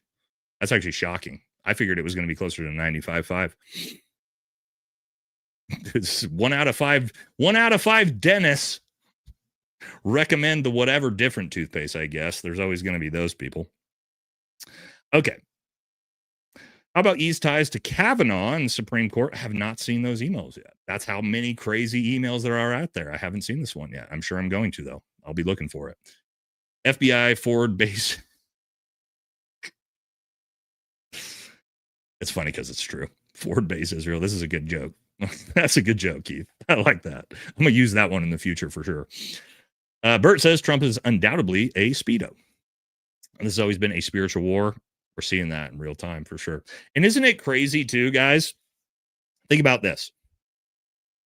Now that we know how much demonic, satanic, Luciferian, disgusting shit is involved in this, It's the Christian evangelicals that are fighting the hardest to make it go away. Think about that. And it's not my opinion. We've watched it happen. Liz Wheeler, the biggest, again, Christianity, the biggest fucking fake Christian on the internet. Her whole thing is the Christian grift. And what is her take? Nothing bad happened in the Epstein files. I mean, it's the Christian evangelicals are the ones that are trying to defend the satanic pedophiles. What universe are we in right now? Everything that you guys said was in QAnon and Pizzagate turned out to be true. And it finally turned out to be true, and you guys immediately start defending the satanic pedos, dude.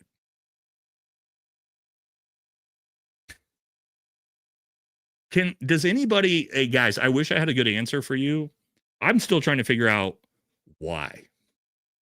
Like individually, I don't understand it because for me, it's so easy. Like, oh, it's a giant satanic pedo ring. Yeah, I don't support these people, right? It seems like the most basic, easy stance to take.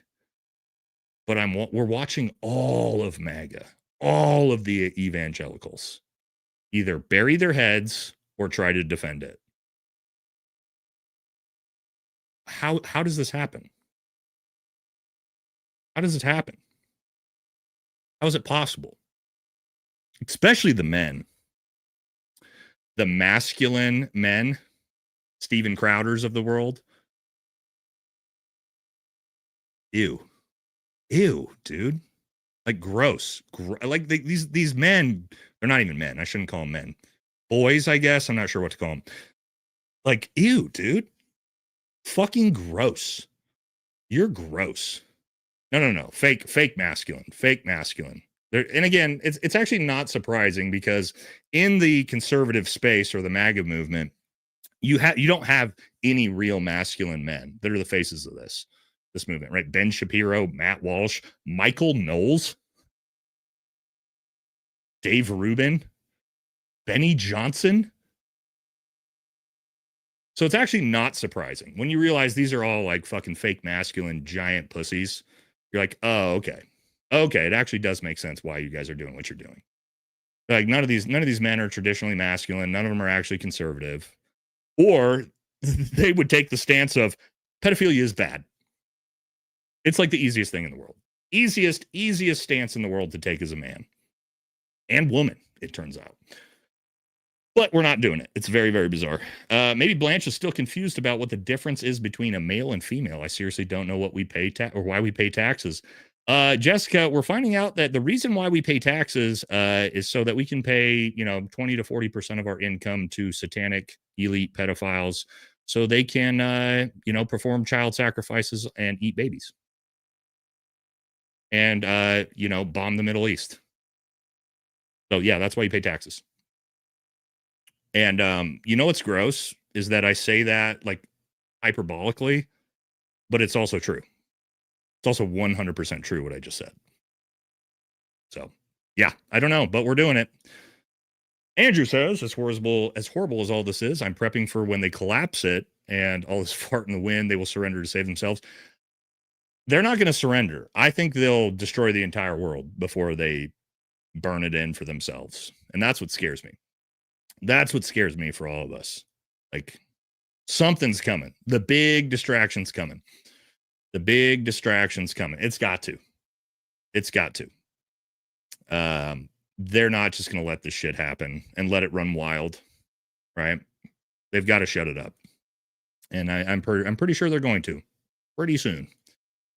DoD whistleblowers have all the information necessary to prove MNRA technology was pushed onto the world through premeditated fraud. Yeah, and you know who's involved in that? We talked about it on Tuesday. Jeffrey Epstein and Bill Gates were literally behind planning that. For the other people who keep saying it's all lies, it's all hoaxes. No, he was involved in that as well. Directly in his emails back and forth between him and Bill directly. All right, a couple more and we're jumping back in. right, CCW Speak says, I don't care what side you're on, you should all want these people held accountable. Yes. My so-called conservative family are silent. I'm the independent progressive screaming at the top of the roof. Here's the thing. And I'm going to give props to Democrats on this. I've seen this almost universally across the board from Democrats and the left. Everything I've seen from Democrats, they say that. They say, we don't give a fuck if it's Bill Clinton or Bill Gates or Donald Trump. We want them all brought in, unredact everything, and prosecute everybody. That's what Democrats are saying. And I agree with them on that because I'm in that camp too. And most of us, even conservatives in the non-MAGA conservatives, also agree with that. The only demographic that does not agree with that is MAGA. MAGA is different than everyone. Everyone else is like, haul in left, right, center, Democrat, Republican, independent, bring them all in, try them all, boil them all, publicly X them all if they're guilty. Everybody but MAGA has that take. MAGA's take is one of two things. The Epstein files don't exist and it's all made up, and I'm going to just stuff my head under the ground in the sand as deep as I can, or defending pedos. It's just bizarre to me. To your point, it seems like it's the easiest thing in the world. This is the easiest one in the world. Denouncing pedos. That's it. That's all you got to do. It's so easy. It's the easiest take of any story, of any issue in American history. So easy to be on the right side. To be on the right side of history on this one, it's the easiest thing in the world. And they can't do it. But I'll tell you this. 20 years from now, 30 years from now, what do you think Donald Trump and the MAGA movement will be remembered for? 30 years from now, in the history books, what will Donald Trump and the MAGA movement be remembered for 30 years from now? What do you guys think? I can tell you it's very, very easy. It's very easy. Yeah, that's it. Jeffrey Epstein. Pedos. That's it. That's all they'll be remembered for. That's it. That's it. Nothing else in 30 years. That will be the look back. That we're already there. And so if you're a part of that movement, you should probably get on the right side of history real fucking fast, because it's like we're well past the point of, well, I don't really know what's happening. No. All right. In short, all roads lead to Tel Aviv. Yes. That's another good one we're going to look at, Debbie. Another email we're going to look at here in a minute. All right, one more, and then we'll jump back in. Do you see the email asking if World War III is still on for February 8th? So what's everybody doing Sunday? Yeah, we showed that one earlier for sure. All right, let's jump back into it. Yes. Okay. So a couple on Bill Gates and then Biden. We said we would talk about it. Let's take a look. Bill is on a apology tour. Please believe me tour. It turns out. Let's see what he's got to say after the files came out. He wrote an email to himself. That email was never sent. The email is, false. So I don't know what his thinking was there. Was he trying to attack me in some way? But it just reminds me, every minute I spent with him, I regret and I apologize that I did that. So Gates says that email's false. It's made up. I wonder what his wife has to say about it. The email accuses Bill Gates of giving his wife an STD and begging Jeffrey Epstein to give him drugs so he could drug her and give her antibiotics. Well, I'm sure Bill Gates's wife, if that's not true, came out and said that never happened, right? Right? No, that's not what happened. Turns out she acknowledges it. Uh-oh, Bill. Little whoopsie here. I never went to the island. I never met any women. The emails in the files suggest that Bill Gates had additional affairs and that he tried to get medication to treat a sexually transmitted infection. Did you see that? We're going to watch it back. You see how she raised her eyebrows, nods her head yes. And that he was going to give you the medicine without you knowing. You know, I never went to the More time. island. I never met any women. The emails in the files suggest that Bill Gates had additional affairs and that he tried to get medication to treat a sexually transmitted infection. And that There it is. And she went on. Yeah, I feel bad for her too. She went on to respond to it. Didn't say specifically, yes, he did. But her response to that as she went is she said, yeah, these people, including my husband, need to be brought to justice. So sorry, Bill. Your own fucking wife isn't denying it. You disgusting little bastard. Yeah, he needs to be hauled in. He also, turns out he's disabled his comments on Twitter. Oh no, Bill. Pull that up. Oh no, buddy. 62.4 million followers and you got to disable your comments. It must be real bad. Must be real bad for Bill out there if he's got comments disabled on Twitter, huh? Okay. Now, there is God, this is actually going to be hard. I don't know if I didn't realize how small this was. This was the Biden one. I can't read this. Okay. Sorry, guys. This is a lot smaller. Jake posted this. I wish I could blow this up. Anyway, we can't read it, but the gist of this email, because I did see it earlier, what they're claiming here, and you can find the email. What the email claims is that Joe Biden was removed in 2019, and they axed him because of his involvement with abusing children, including his own daughter. Now, I will say, based off of what we've seen with Ashley Biden's diary, wouldn't be surprised because she's said some gross shit about her own dad. But they also talk about how, and that's why there's a picture of him in the mask and the ears. They talk about how he was replaced and that the Joe Biden we had as president was wearing a mask and was not the real Joe Biden. So that's actually in the Epstein files. Again, sorry that I don't have the blown up email for us to actually read, but that's the gist of what the email says. Here's my thing with this. The problem with this one I have, supposedly the reason why Biden was because he was abusing children.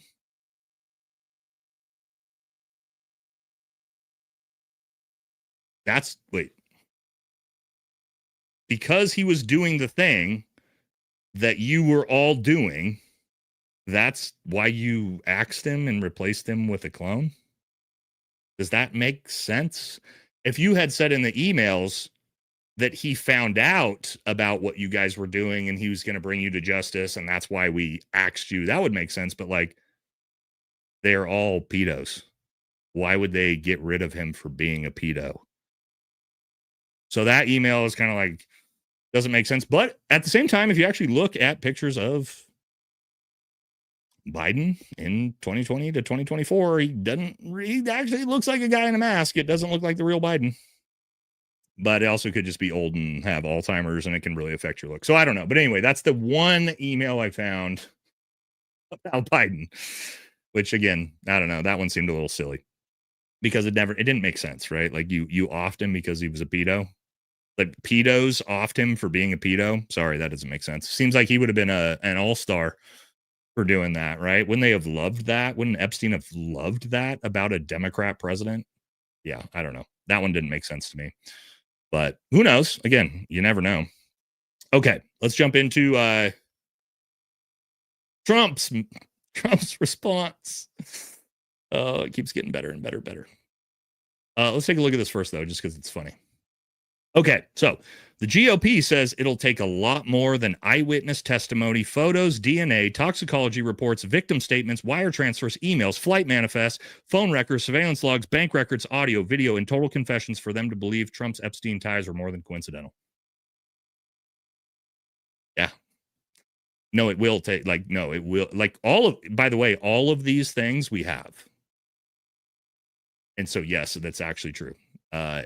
It's going to take a lot more than that. It's going to take a lot more than that to prove to MAGA that he's involved. Somebody said, what else is there? There is nothing else. That's the joke. That's all of the possible evidence there is. And they're not about to fucking believe that. Doesn't matter. Doesn't matter what's in the files. They wouldn't believe it. It doesn't, again. But that's the funny joke about it. All right, let's see what these make me laugh. He can't be serious, but I think he is. Here we go. And no, he made a statement about me and Jeffrey Epstein. I have nothing to do with that. I have nothing to do with Jeffrey Epstein. And in fact, if you look at the DOJ, they announced, they released 3 million pages. It's like this is all they're supposed to be doing. And frankly, the DOJ, I think, should just say, we have other things to do, because that whole thing has turned out, other than Bill Clinton and, Bill Gates and lots of people there are a lot of questions about it, but nothing on me. He literally said, there's nothing on him in the files. Again, I'm just going to keep bringing us back to this. Trump says, nothing on me in the new files release, even though his name is in the files 38,000 plus times compared to everybody else. Maybe he actually believes this. I don't know. Maybe that's what he's being told. Right? Maybe that's what he's actually being told. His advisors are telling him, like, you're good, Mr. President. Your name's not even in the files at all. It's just Bill Clinton and Bill Gates. Nobody else. Nothing to see here. And I think he's serious. All right, let's look at another one. All right. For the country to get onto something else. Now that nothing came out about me, other than it was a conspiracy against me, literally by Epstein and other people. But I think it's time now for the country to maybe get onto something else. It's time for the country to move on to something else, says the pedophile president. It's just, I can't. The audacity of that dude to get up in front of the camera and go, "Hey, files proved I wasn't in them. We need to just move on to something else." It's like, bro, you are the files. Like, everybody else is a side story. Everybody else is a side quest, guys. You are the story, dude. 38,000 plus times. You're the guy. You're the story. Again, everybody else is just a little tiny side quest, bro. You're the guy. It's just, it's so crazy. Now, you guys got to see this because he just put this out today. And now, and I think this is interesting. Now that the Clintons said that they're willing to testify before Congress, Trump immediately switched his tune to this. It bothers me that somebody's going after Bill Clinton. See, I like Bill Clinton. I still like Bill Clinton. What do you like about him? I liked his behavior toward me. I thought he got me. He understood me. It bothered. So now Donald Trump doesn't like that people are going after Bubba. Yeah, somebody said it. Bubba, dude. Yeah. Hey, leave Bill alone. Here's what I think, guys. He talks mad shit about the Clintons nonstop for 8-9 years straight. And then immediately after, Bill says he's willing to come testify before Congress, all of a sudden, Trump is defending Bill and talking about what a wonderful guy he is and how terrible this is. Why might he be doing that now that Bill said he's willing to testify before Congress? Why might you think Trump's being super nice now to Bill? Well, if I had to guess, it's probably, I would bet, Bill Clinton, I'm sure, has seen some nasty shit that Trump's been into. And Bill was probably a part of it too, back in the 80s and 90s with their boy. But now I have a feeling Trump's going, oh, fuck. Oh, fuck. What is Bubba gonna tell them? Oh, shit. Is Bubba gonna tell him about me sucking his dick? Oh, God. Oh, God. Oh, God. That's what's going on. That pivot from attacking the Clintons for 9 straight years. 9 straight years to, I love Bill Clinton. He's a great guy. People need to stop attacking him. Right after Bill says he's going to testify before Congress. Immediately after. Come on. Come on, guys. We know what's going on. Clinton knows what's going on. Trump knows what's going on. Just a little whoopsie. And yes, guys, like I said, the Clintons agree to testify in House over the Epstein investigation. This came out right before Trump started defending Bill Clinton. It's too obvious. Oh, God damn it. I just found it, guys. I had the wrong thing pulled up. So this is what I was trying to find earlier when I was showing you all the times Trump's in the files, accused of disgusting things. There's tons. Here they all are. These are a lot easier to see. Yeah, so the I mean, goddamn, we could go through these. There's so much. Anyway, we're not going to go through them all, but as you can see, 13 to 14-year-old girls, 14-year-old girls, orgies with young girls, and these on the side here are the people named in each of these. Trump, and it's the same people every time, isn't it? Robin Leach, Trump, Maxwell, Robin Leach, Trump, Maxwell, Trump, Epstein, Trump, Epstein, Clinton, Clinton. So again, Trump, Epstein, Clinton, Trump, Epstein, Trump, Cuomo, Andrew Cuomo, interesting one there. But there's tons of them, guys. These are all victim reports. Anyway, that was the one I lost earlier. Now, I want to show you guys this. This was in 2012. 2012, back when he was still hanging out with Big E, by the way. Trump tweeted, got to do something about these missing children. Grabbed by the perverts. Too many incidences. Fast trial. Death penalty. Well, I agree with you. I agree with you, Mr. President. I actually agree with Trump on this. Yeah. Yeah. We should haul them all in and get the public X's going on. Trump said it himself. Now, you guys, I don't know if I can play this just because, well, I'm not going to play the music to it because it's so racist. But I will show you this because Donald Trump, the president of the United States, posted this for the public to see yesterday. So I'm assuming I'm allowed to post it, even though it's, even for Trump, I'm shocked that he posted this. But yeah. So last night at about 12 midnight, Donald Trump posted this. This is not satire. This is not something that like is a fake post that Donald Trump did not post. He actually posted this on True Social last night at about midnight. And again, I'm not going to play the music because it's so racist on top of the post itself, but yes, I will play it. But as you can see, again, Donald Trump posted the Obamas as monkeys. So here we go. I'll give you just a taste of what the music is. Yeah. So here we go. Somehow he thought this was a good idea.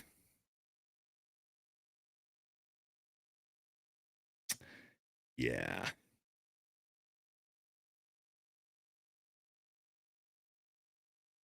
Anyway, there's that. Look, if you think that's funny, that's fine. I don't think it's funny. I think it's low IQ attempt at humor. But the fact that a sitting U.S. president posted this on his own social media page Really? Okay. You guys think that's cool? That's low IQ racism, homie. No, if you're going to post racism, make it funny. Make it clever. Then we'll all laugh at it. That's not clever, funny racism. That's just putting two black people's faces on monkeys. That's the president of the United States. Like that's the best you got. Yeah, that's my point. There's no joke there. It's just, oh yeah, let me put the first black president and his wife's face on monkeys. So I will say Trump is trying to deny that he posted that. He is saying now, because he's getting the insane amount of backlash for it, obviously, he is saying that he didn't post that.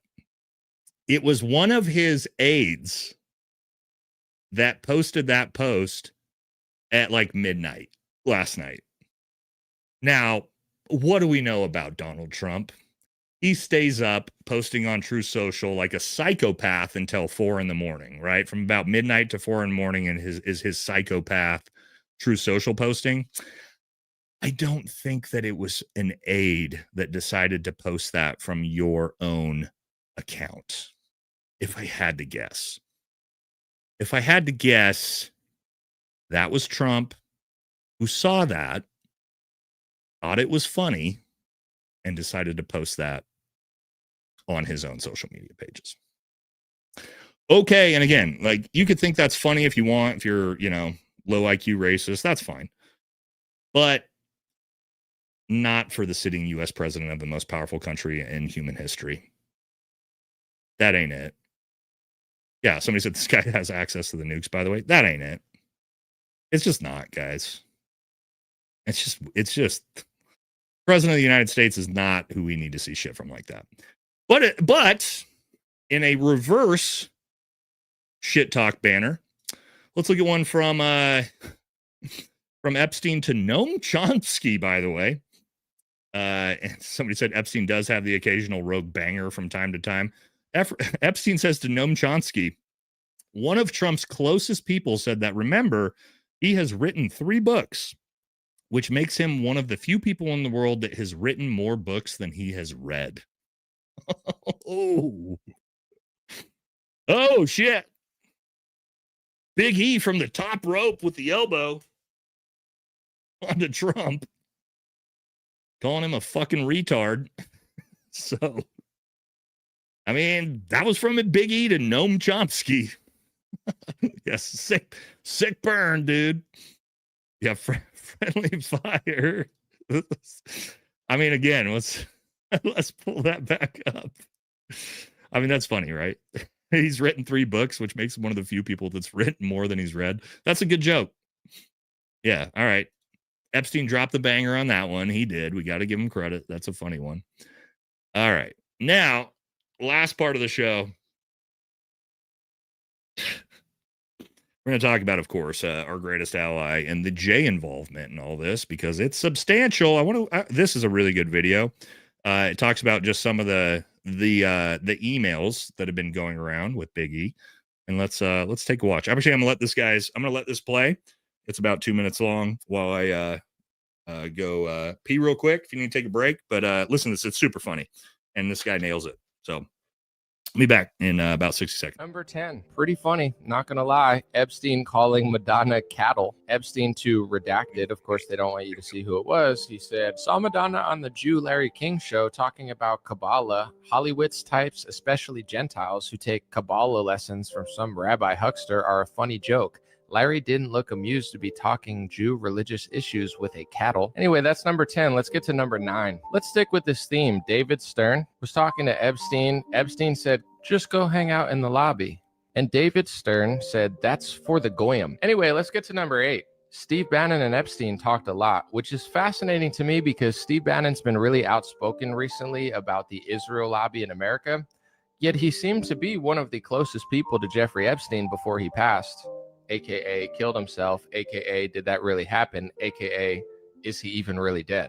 But It seemed like Steve Bannon was trying to rehab Jeffrey Epstein's image, which is wild. And this one was interesting to me. Epstein said, tariff wrestling, Ji Kim judo. Steve Bannon said, all roads lead to Beijing. Epstein said, or Tel Aviv, wink.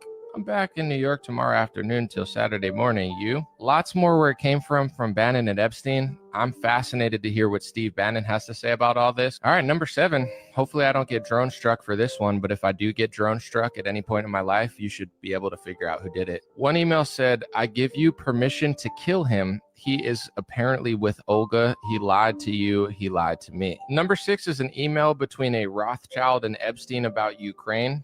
Epstein wrote, Ukraine upheaval should provide many opportunities, many. The Rothschild wrote, I miss our talks and hope you're well. We'll be home tomorrow night. Will you be free? And let's discuss Ukraine. Number 5, Jeffrey Epstein emailing redacted. Of course, they can't show you who this is. Hey, Jeffrey, do you still need a fake wife? I might have found a perfect candidate. She is 50, Russian, speaks perfect English, has lived and worked in New York, Jewish, and trustworthy. She's looking for a job. Should I propose it to her? Let's move on to number 4. Epstein, to the journalist or book writer Wolf, said that the original funder of the dossier was Rubio. Number 3, an email about giving ISIS a pass. Epstein to Tom Pritzker. Turkey gives Nusra a heads up on Iraqi recruits, slaughter. Russia gives Erdogan a heads up on coup. U.S. gives a pass on ISIS to Palmyra. Assad has no support, so we'll stay. We did that. Number 2, Epstein to Peter Thiel. He said, as you probably know, I represent the Rothschilds. Wow. But my number 1 is Jeffrey Epstein in an email to Roger Schenck.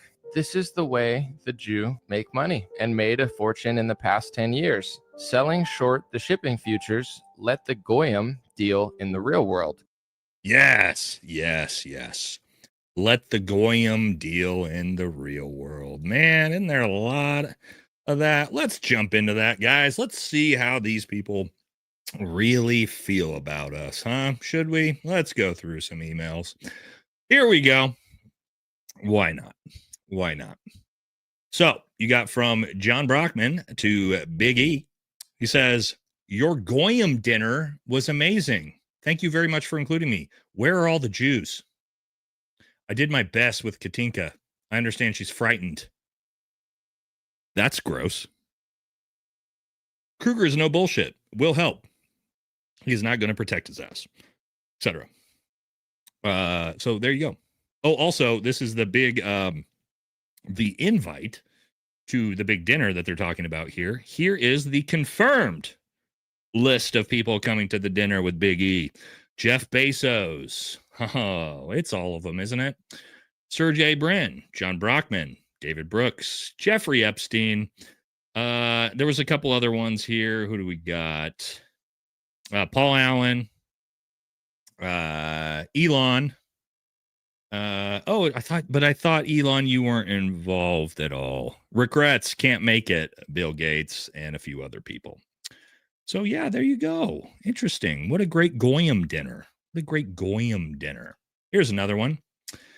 Artist Andre Serrano invited Jeffrey Epstein to his Piss Christ, essentially Piss on Christ exhibit, a crucifix submerged in urine, and laughed that the Catholic League would protest it. Here's the email from the artist who was doing the disgusting exhibit of dumping Christ in a vat of urine. Says to Jeffrey, hi, Jeffrey. I'll be having an opening this Thursday if you're in town. The Catholic League will be there protesting Piss on Christ. So there you go. Are you antiseptic enough yet? Okay, here we go. Here's another one. All right. From Jeffrey Epstein to Stolly Jess says, against all odds, we have been granted a meeting with the Prime Minister Netanyahu. Surprise, surprise. Wonder what went on at that meeting between Big E and BB, huh? Yeah. Again, people like Steven Crowder who are here to tell you this is all lies and made up. Yeah. There's that. Another interesting one. So Robert Maxwell, who was Ghislaine Maxwell's father, Turns out we supposedly through the emails found out why he was eliminated, because he decided to try to blackmail Mossad, who he was a Mossad agent, tried to work for, or who he worked for. Seems like a really bad idea, by the way, to try to blackmail Mossad. What will they probably do to you? I don't know. The same thing they do to a lot of other people. And yeah, he says unless they give him $400 million to save his crumbling empire, he would expose all he had done for them. And here's the emails. Yes. From Big E to, oh, they're not going to tell us. They're not going to tell us who this one's to. Why would that possibly be redacted? It's a story about why Ghislaine Maxwell's dad was murdered by Mossad. Why would you redact that? Seems like something perfectly open. I don't know. Maybe this was to somebody like Netanyahu. I'm just, I don't know. But yeah, Robert Maxwell threatened Mossad. And then, yeah, it repeats here. Told him that unless they give him $400 million to save his crumbling empire, he would expose all they'd done for him. Kremlin and the corridors of power throughout Europe. Maxwell passed on all the secrets he learned to Mossad, to Tel Aviv. In turn, they tolerated his excuses, vanities, insatiable appetite for luxurious lifestyle and women. He told his controllers who they should target and how to do it. He appointed himself as Israel's unofficial ambassador to the Soviet bloc. Why is that interesting? Because that's Ghislaine Maxwell's fucking dad. It's his dad. It's her dad. So you don't think she's also operating as a part of that same network? Of course she was. A little bit more. Hey, turns out, and this is why I keep saying Big E or E. Yes, every social media platform is heavily trying to limit, censor, demonetize anyone who talks about this story. I wonder why. Just the biggest story in the world, but you're doing everything you can to suppress it. Says, yeah, TikTok now. Well, it's not just TikTok. It's YouTube, Instagram, and Twitter, everything now. Now censors the word Epstein when mentioned in DMs by users strictly in the United States. Yeah. So yeah, new CEO of TikTok calling anyone, we talked about this a lot on Tuesday, says calling someone Zionist will be seen as hate speech. Okay, let's keep moving. All right, from Big E to, who knows? God, just another pedophile being redacted and protected by Kash Patel and Pam Bondi. And Dan Bongino, probably. I bet Dan Bongino redacted this himself, if I had to guess. And so, this is really gross. Yeah, from Big E said that she felt God's presence next to her when she was in bed. She knows that Jesus watches over her and helps save her life. Whoops. And then they respond, you should dress up as him, Jesus Christ, when you see her. This is probably after they raped her, by the way. And then they say, of course, the "Oh Jesus, I'm coming" trick. Yeah.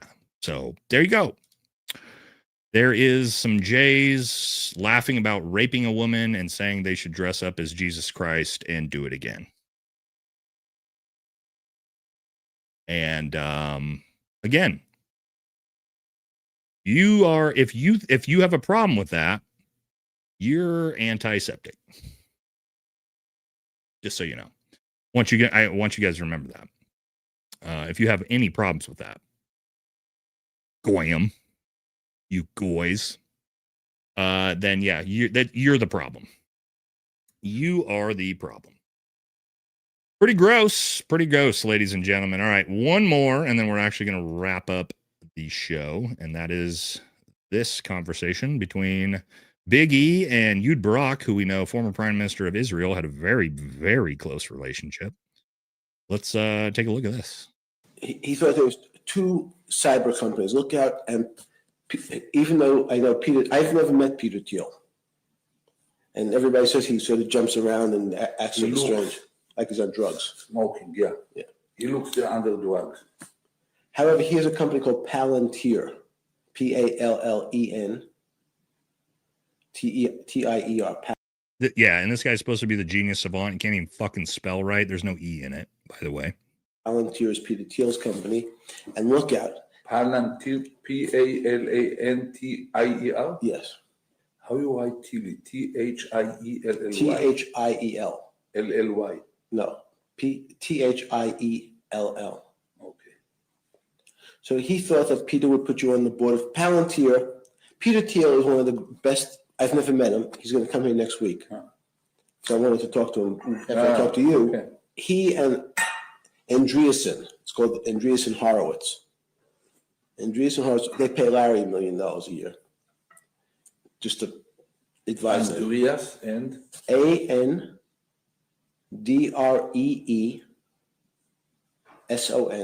Andreessen, and Horowitz. And Howard. Horo, Horowitz. What they are? It's a lobbyist. What they are doing? They are the biggest venture capital people in Silicon Valley. Well, bigger than Sequoia or Kleiner These are the new Kleiner Perkins. Everybody, these are the smart boys.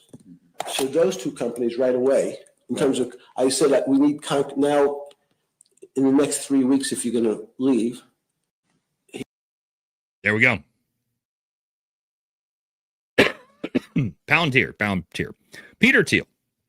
Again, the guy who found, created, funded everything behind J.D. Vance, the Vice President of the United States, heavily connected to Jeffrey Epstein, which by extension means J.D. Vance, heavily connected to Jeffrey Epstein.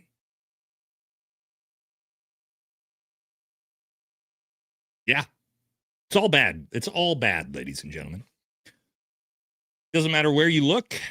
It's all fucking bad. Okay. That is going to wrap up the episode for tonight. So, big show tonight. Thank you guys very, very much for all being here and hanging out.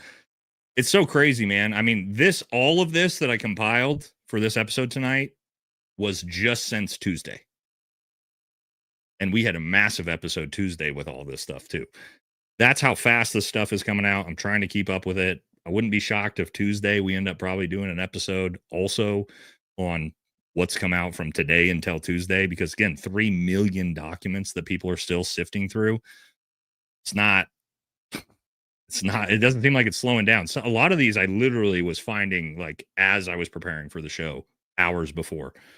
And so I'm gonna keep on it, guys. I'm gonna keep digging, keep compiling, keep researching. Got a lot of help from, a lot of people behind the scenes on this stuff.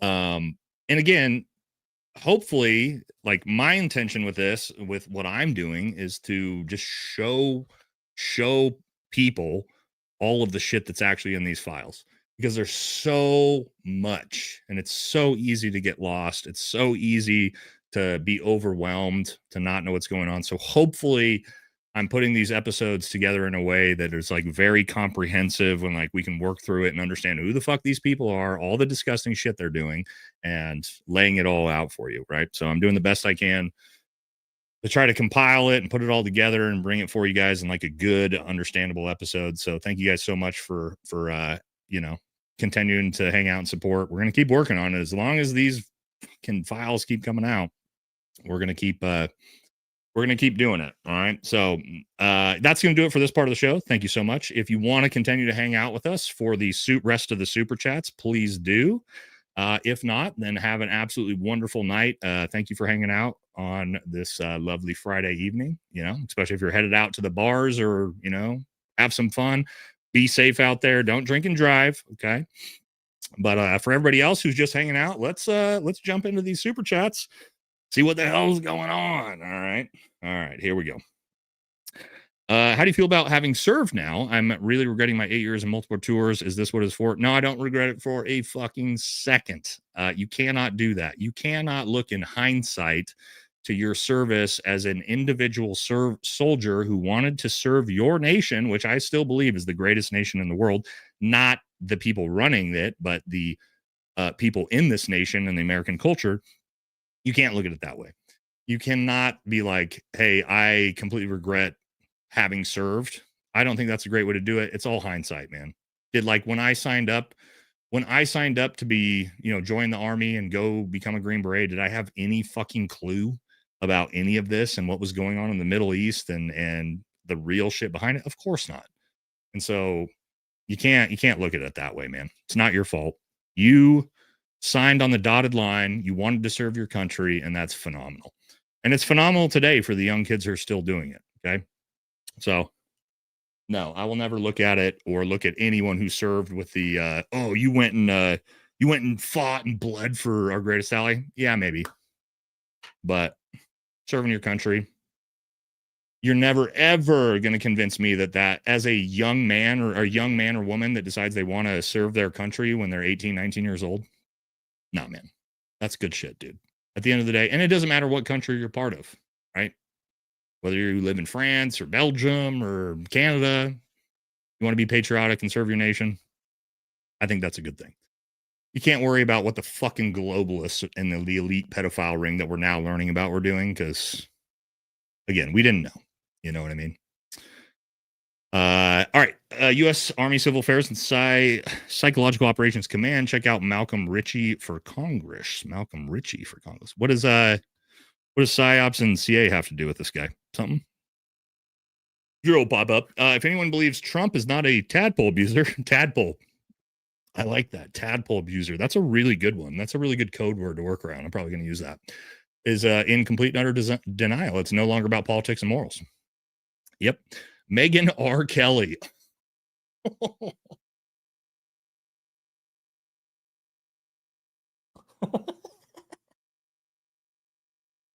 Okay.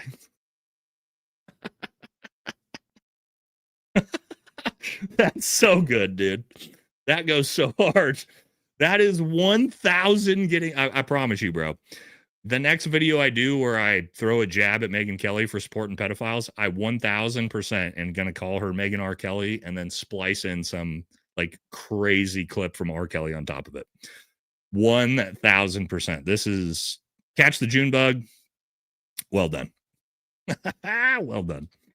Well fucking done on that one, buddy. Ad K Joe, thank you. How do you feel regarding members of the military community being mentioned in the files? A John Phelan, Secretary of Navy from 2006 flight logs. Dick Marchenko is a lot bigger problem than just being mentioned. Dick Marchenko, founder of SEAL Team 6, is in the files for being arrested in Mexico for running a child sex trafficking ring on behalf of Epstein. So that's way worse. How do I feel about that? Well, I'm not shocked. Why? Because everybody's involved. I'm a little bit shocked to see. Well, here's what I'll say. At least, guys, thank God, if there was going to be any unit involved in the files and trafficking children, of course it had to be. But thank God it was the SEALs, right? Can we all agree on that? Thank God it was the SEALs. Of course it was, but also yes. So everybody could be like, it was the SEALs, of course. Yeah. Thank God. Could you imagine if it was a fucking Green Beret? Ugh. 2025 was rough enough for Green Berets. 2026 is the year of fucking the SEALs. They're taking everything back, right? Dan Crenshaw suing Sean Ryan, Rob O'Neill suing my buddy Brent Tucker, Dick Marchenko in the Epstein files for trafficking children in Mexico. Everything in the military vet bro world, thankfully, has gone back to its rightful place where it's strictly Navy SEALs embarrassing themselves on the internet. Thank God. Thank God, right? Thank God we've gotten back to that. Back to the good old days. Back to the good old days. Man. Thank God we moved past that as Green Berets. Feeling good. Feeling good about 2026, boys and girls. All right. Hey, Nate, did you see the story about the 2 Australian policemen that performing Satan PDF rituals? Love the show. Keep fighting. I have not seen that. I have not seen that one. Frazzle Drip is real. Kim says, I feel like I need to be the security for my grandchildren with my sidearm. Life is so evil. It's hard on Nana.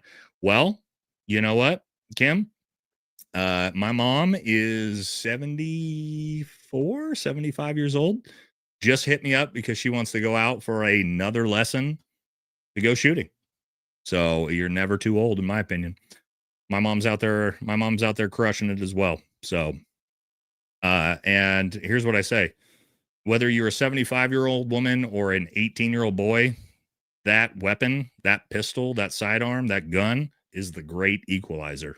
And that's why I highly encourage women far more than men to make sure they are not only carrying, but training all of the time. All of the time. Doesn't matter how old you are. Love to see it. Love to see it, Nana. All right. Could you take some time and game theory what would happen in Father Time catches up with the Cheeto Dawn earlier this year, sometimes next year? Yeah, sure. I actually was talking to Aaron Love about this. We made we are theorizing, and we put it in writing just in case that if 2 years from now this comes to fruition, we can show the text messages between the two of us and show the entire world that we got it right. So here's what I think with the theory on this, and both of us think of the theory on this. We believe Donald Trump will be removed from office probably around the 18-month out mark from the 2028 election, whether that be through what we think is going to happen is that after the midterms, there's going to be like a real dump of the Epstein files, photos, videos, shit that's like completely no walking away from, that will absolutely remove him from power, or he'll just die from old age, right? I think either way, I think the truth is that JD Vance is the I'm brain farting, the Trojan horse candidate, right? I think they wanted him the entire time, the Peter Thiel candidate. We're seeing that with the files now. I think they want him to be Mr. President going into the 2028 election. Why? Because that removes the primary process for Republicans going into 2028. They do not want JD Vance to have to go into an ugly primary at all. But if he's Mr. President, he's going to avoid the primaries. He's automatically the choice for Republicans, and then he goes up against whatever candidate the Democrats put forward. So I do believe, I think both of us believe, that JD Vance will, through some method, whether it's being impeached for the Epstein files, whether it be just old age. You don't believe this? Too far-fetched? You think that's too far-fetched? Oh, you got to look ahead of time. You got to look ahead. You got to look in the future. If you think that's far-fetched, you are not paying attention. JD Vance is the Manchurian candidate. That is who they want more than anything. They want him so bad. And so I think we both think that's what's going to happen. Now, maybe it will, maybe it won't. But from a standpoint politically,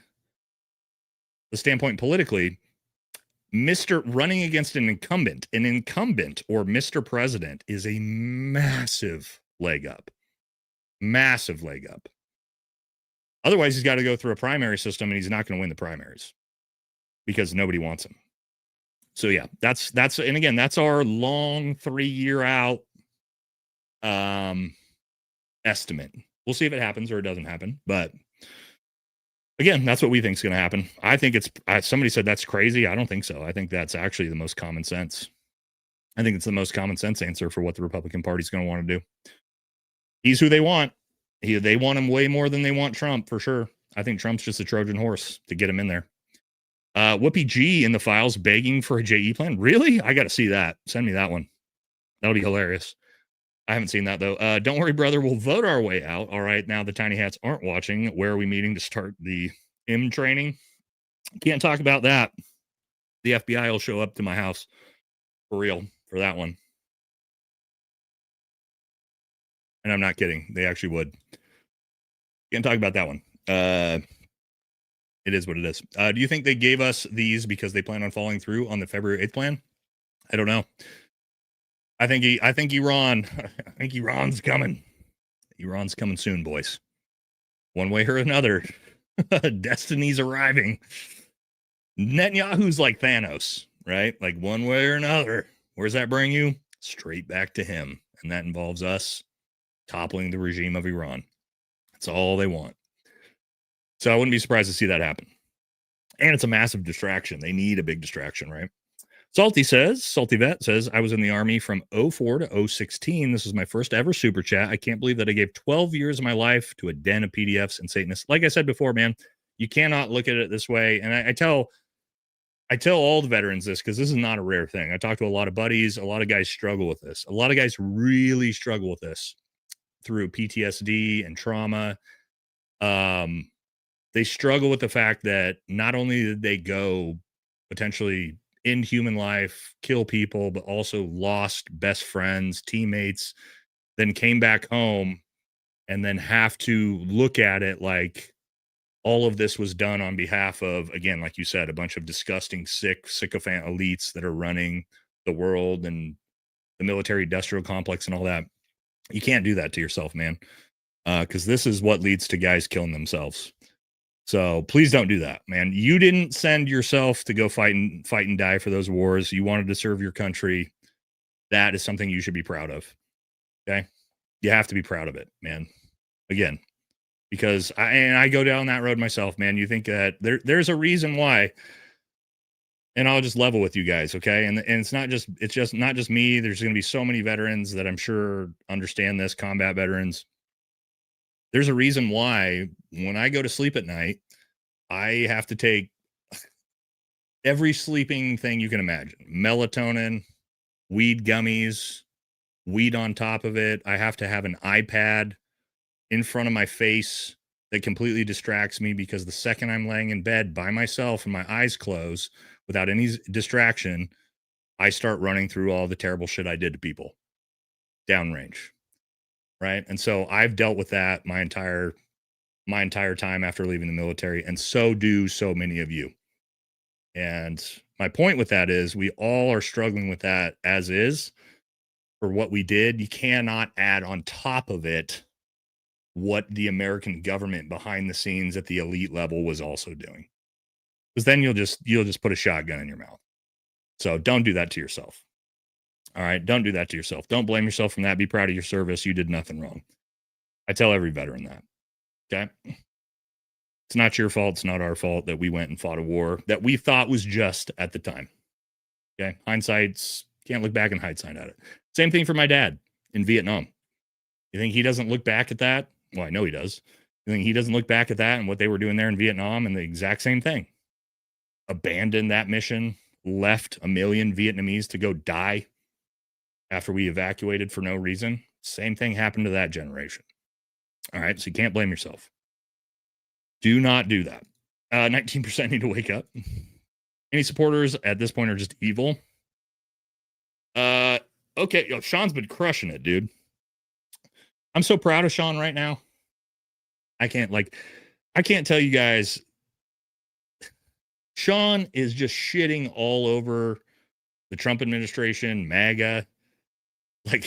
And that's his viewer base. And he's just brazenly calling this bullshit out. And I'm really proud of that, because it's really hard for somebody you guys don't understand it, but when someone has like a platform that big they've built to go against their core audience and stand on their own values, morals, and integrity, that's amazing, guys. It's a lot. I promise you that is a lot harder to do than people think in his position. But he's doing it. And I'm super proud of him for what he's doing. Because, Sean Ryan's latest episode was really good. Is his eyes are opening. Black Scout has gotten a new center, left subscriber. Hey, Black Scout, dude, Jack is another one. Jack's another one that's fucking crushing it, man. I'm telling you, I just talked to Jack about this the other day. He's one of the very few guys that's got a MAGA base or had a MAGA base that's just calling balls and strikes, man. Just calling balls and strikes on this bullshit. Jack's crushing it too, man. Those of us that want military gun content without the Trump pedo. Yeah. And I mean, and it's not like it's not like Jack is a leftist or anything like that. He's just a guy like me. That's just a conservative guy that's looking at the shit going on around him going, fuck this. Fuck these people. Right. And Jack's crushing, man. John's doing great. Jack's crushing. These are guys in the military space that, Baron's doing a fucking great job, man. There's just Ian's doing a great job. Dan from Heavy Duty Country just ripped the shit out of fucking MAGA and Bongino and Trump the other day. That's a dude. Dan used to be a fucking hardcore MAGA dude. And he's coming out just fucking shitting all over him for it. So there's a lot of really, really good dudes that are just not putting up with the bullshit. And I think that's encouraging in the space for sure. But Jack's great. Sean's great. A lot of really good dudes in space right now calling this bullshit out. Thank God it's not just me. There's not a whole lot of us, but there is quite a few. Jake Shields is another guy doing fucking great stuff. So, do you think the Big E Files amplifies the odds? Our greatest ally, unaliving CK. God bless you, brother. Dole. Does it amplify it? To be honest, does it amplify the odds? I mean, the odds are super high as is to begin with. Does it amplify it? I mean, I don't know with Charlie. Maybe. I mean, what we see there is their willingness to, you know, kill anybody they want. Wouldn't be shocked. But I haven't seen anything specifically that ties those things together yet. But also the timelines don't add up, right? Like Charlie Kirk is well after Charlie Kirk's rise to like prominence is well after the vast majority of what was happening in the files in the late 80s, 90s, and early 2000s. So I don't think there's probably a connection there directly. Just because the timeline doesn't add up. But as for who's responsible, they've shown how much they fucking hate our guts. I'll tell you that. All the evil that's been revealed over the past year and so has repulsed me so much, it's actually made me reestablish a relationship with God. I'm not religious, but I chose good over evil. Me too. Yeah, I found my way back to Christ this year. After a long hiatus, especially mainly because of, war and combat and trauma and things like that I gave up my faith. But just like you, I refound Christ this year. And not from the, I never Bible beat. I never talk about it on the channel. Just my own personal relationship with God has been reestablished this year. And I'm not here to push any of that shit on you guys. You know that. That's not what my channel is about. I'm super, super supportive of everybody's religions and freedom of religion. You guys know I'm pro-Islam, even pro-Judaism for, if it's not the kind that fucking hate us, but just the regular people, regular Christians. But for me, it's my personal relationship. I don't go to church, but just my personal relationship with God. Brought the Bible back out, read the Bible. Read the Bible a couple times this year that I haven't done in almost 2 decades. So, yeah, I agree with you on that, man. It's just really just the fact. The crazy thing is like the files actually make me more confident in my faith in God, because what I think I know is that there are satanic, demonic, there is satanic and demonic shit going on in this world. And if there is satanic and demonic shit going on in this world, then it probably means the other side of that Bible is probably, at least as far as I see it, potentially true as well. The good side. So, but I'm glad to hear that, man. Right, the guy says the sad thing is, even with all the evidence, people still defend and protect these creeps, even the top guy, because they see him as being like a deity. Well, that's it. That's one of the other problems, is when you replace God with a politician. What does that mean? Then you abandon all your morals and values to simp for the goddamn guy in charge instead of living with integrity. And that is MAGA in a nutshell in 2026. All of these, and I call them fake Christians because they are fake Christians, because if they were real Christians, they would never support this shit. So, and I think that's kind of what they've shown here, is they've replaced their love of God with their love in a politician, which to me is, woo, good luck with that one. Good luck with that one. Katie, what's up, Katie? She says, on the test tube genetic testing, look into Abigail Wexner, Les's wife, Research Center and Nationwide Children's OH Specialty Gene Therapy Genetics. Okay, that's going to be bizarre. If Les Wexner's wife was involved in test tube and genetic testing, that's super creepy. That's one I'm definitely going to look into. I'll have to actually write this down in my notes real quick. I don't have my notepad on me, but I don't want to miss that. That's a very interesting line. All right. Thank you, Katie, for that one. I'm going to look into that for sure.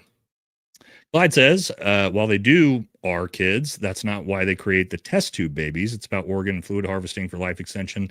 And until you factor in all of the adrenochrome shit that's going on with the babies, that is where that kind of overrides your statement on that. Unfortunately, we do know what they're doing with those babies, and it's not just for eugenics at all. So, podcast Politics Valhalla HD Country 2028. Then let them exercise their Second Amendment rights. Files will start flying out of DC. Yeah, that'd be a great one. Me and Dan could probably get like 2% of the vote. Probably. Actually, I wouldn't be surprised if we could probably do better than that. But dude, I'm not somebody said to keep reading it. Sure. It's basically genetic material farming for eugenics, also specific occult magic rituals. There you go. Again, it's primarily designed for adrenochrome. That's why they want the babies and the young children.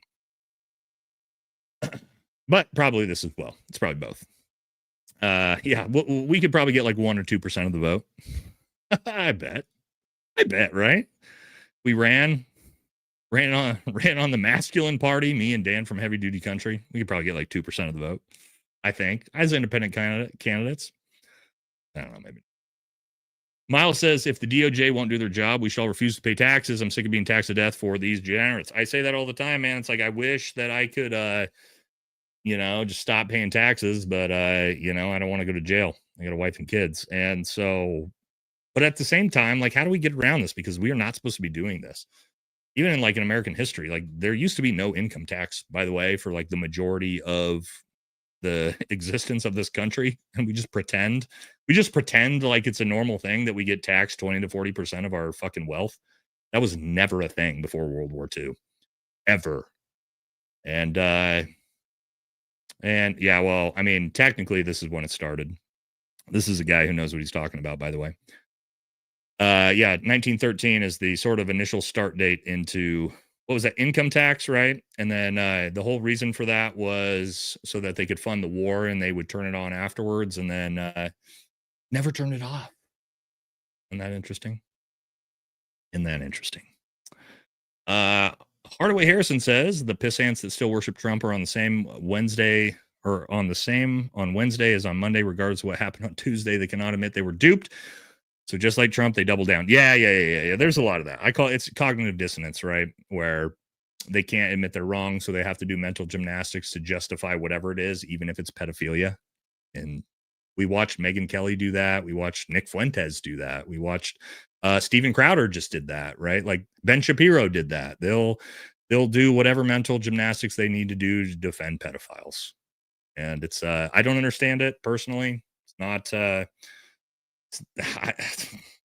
again, I don't. We talked about it before. It's just so bizarre to me. It's so easy to just not have that take, but I don't know. I guess if your entire viewer base is pro pedophilia, then you have to go along with that. I mean, not what I would do.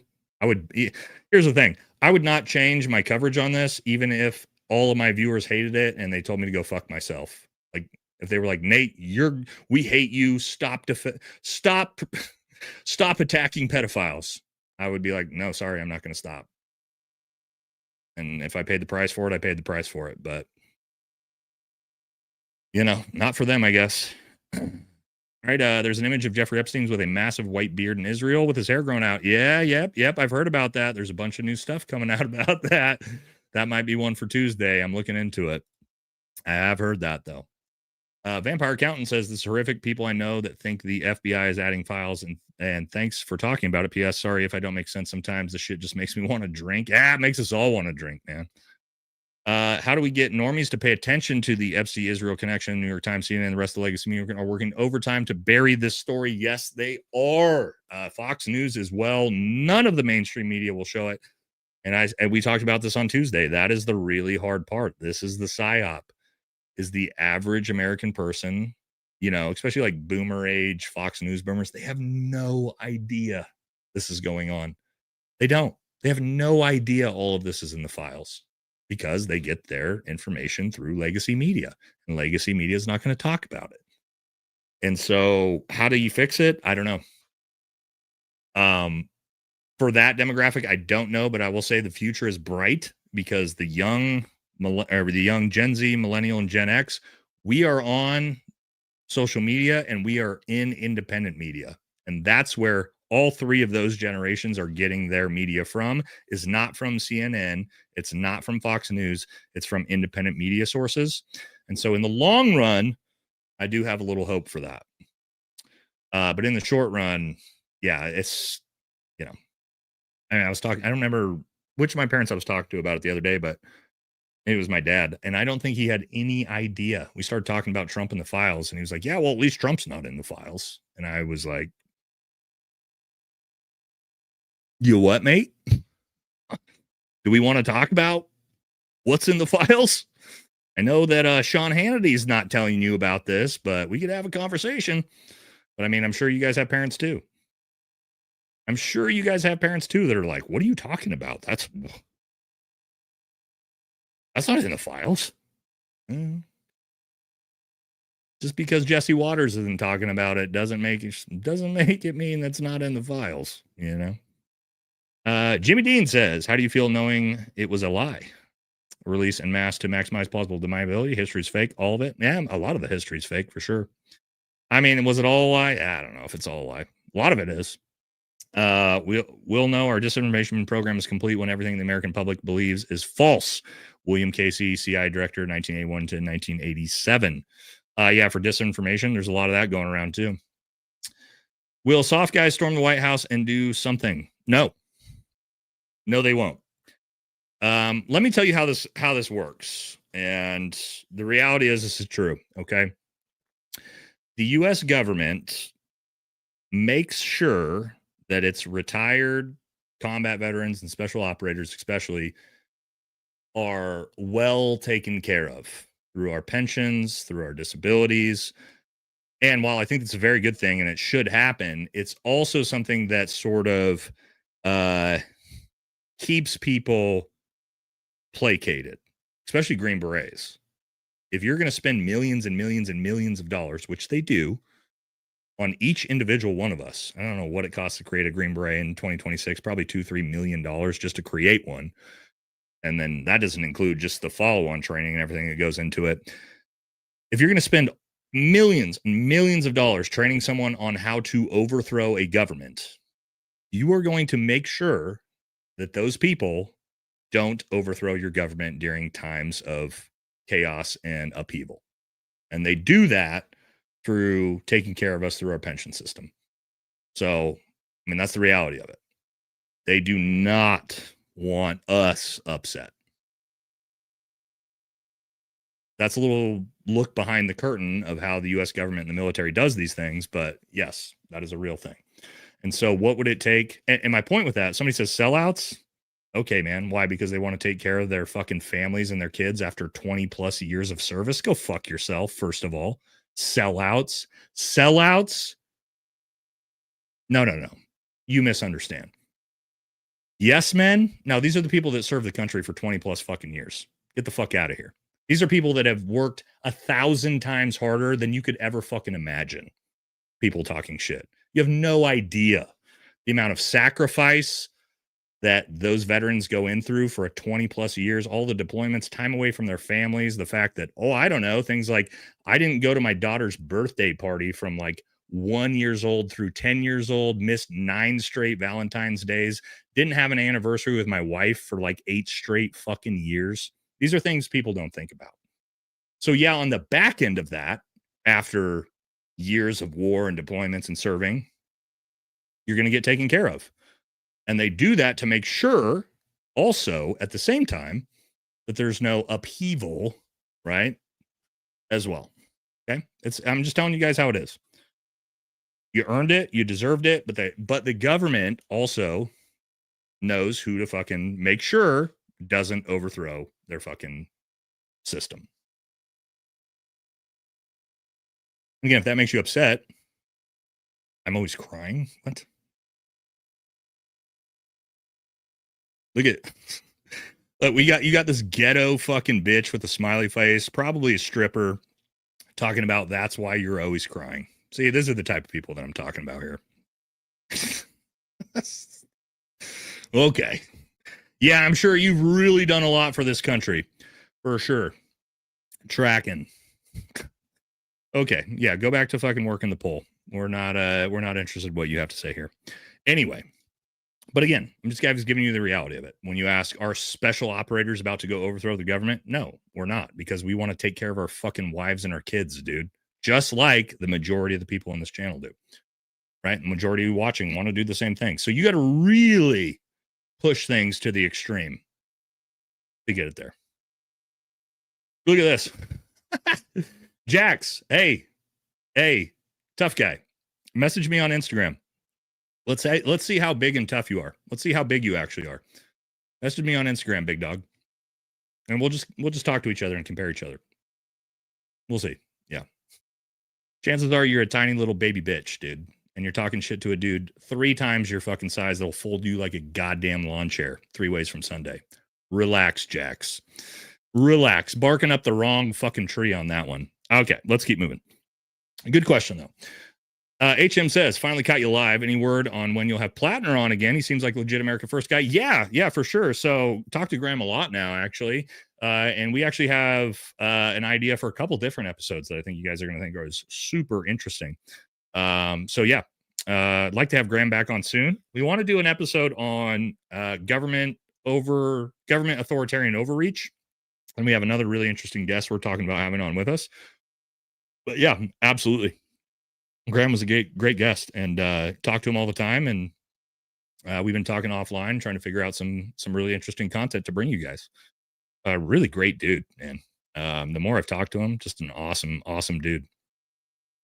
Wait, what is going?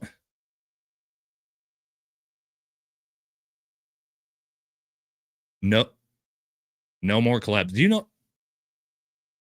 You don't understand where you are? This is social media. This is podcasting. Yes. You don't know where you're at? Yes. Collabs and having guests on is what we do on social media. You know, it's crazy. It's a crazy idea. No more. You don't want more guests? What? I'm not trying to be hard on you. I'm just like, I should take that as a compliment. You know what? I'm actually going to take it as a compliment. No. You know why I'm going to take it as a compliment? This dude wants to suck me off. This dude fucking loves me. You know how I know that? He was like, hey, no. I don't want any fucking other people a part of this. I want to fuck while I'm fucking cranking my hog to Nate, right? While I'm cranking my hog to Nate, I don't want any other guys involved in this because I'm here to just straight get off to Nate. I get it now. My bad. I read that completely wrong. You just want me to fucking bend you over, plow you out one-on-one, that you don't want any distractions. You want just Nate in front of the camera, baby. Thank you.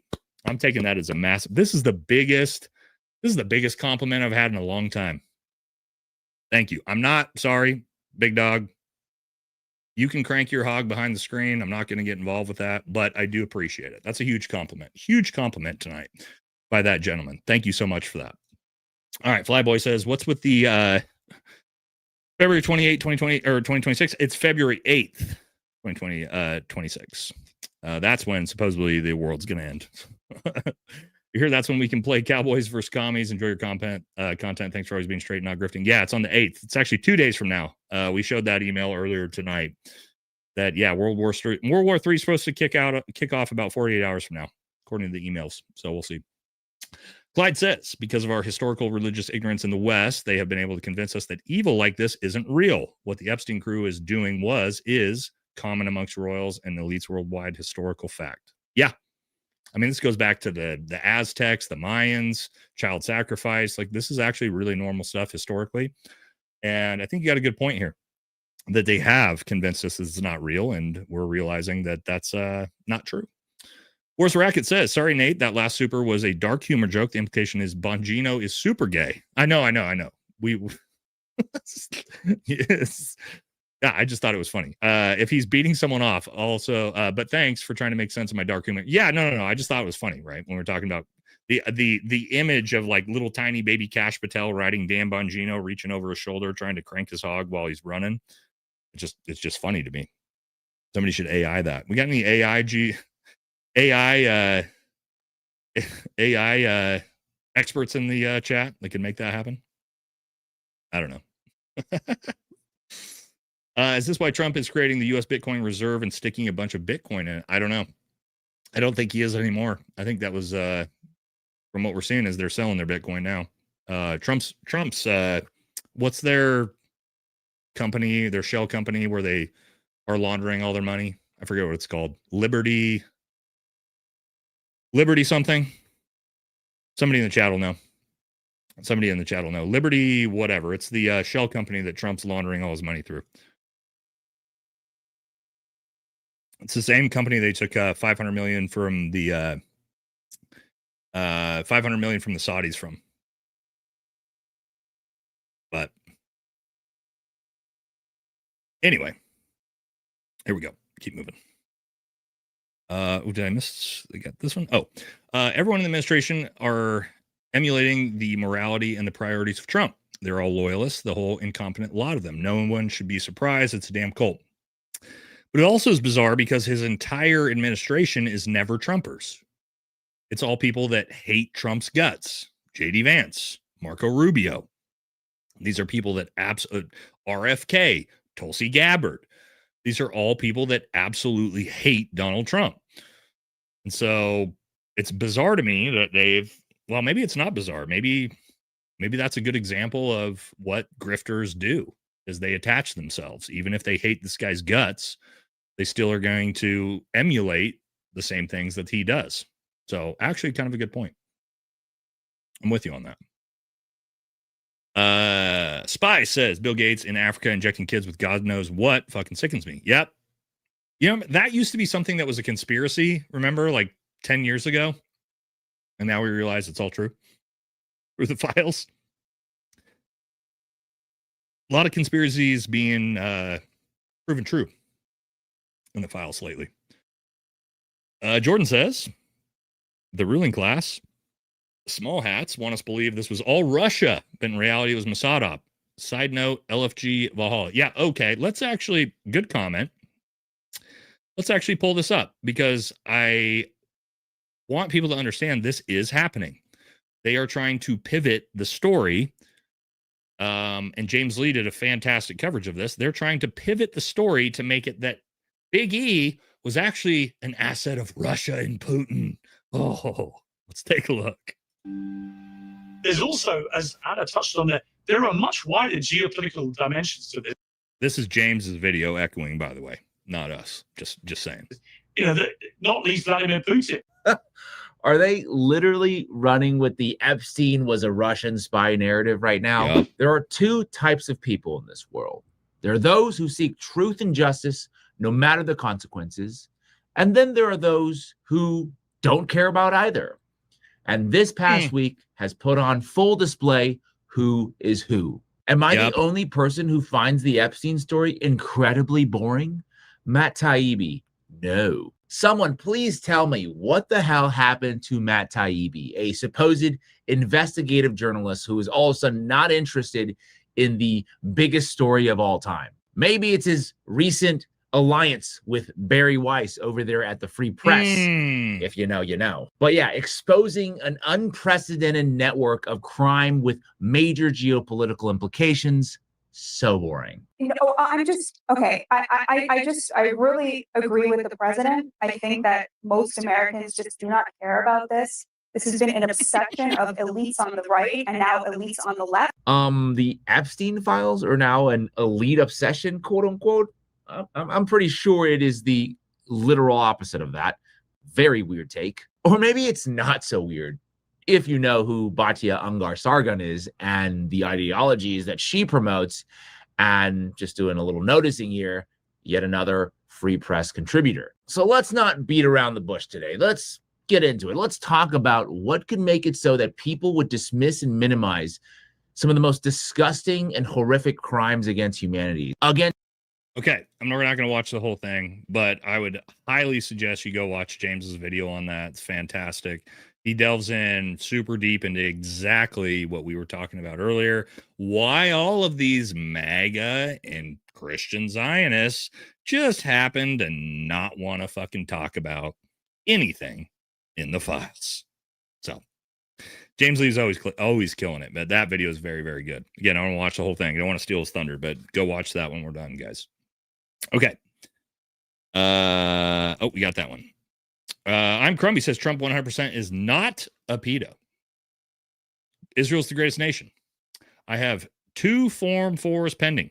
ATF, please. I love Israel and Trump. Okay. Good stuff. Rock on, brother.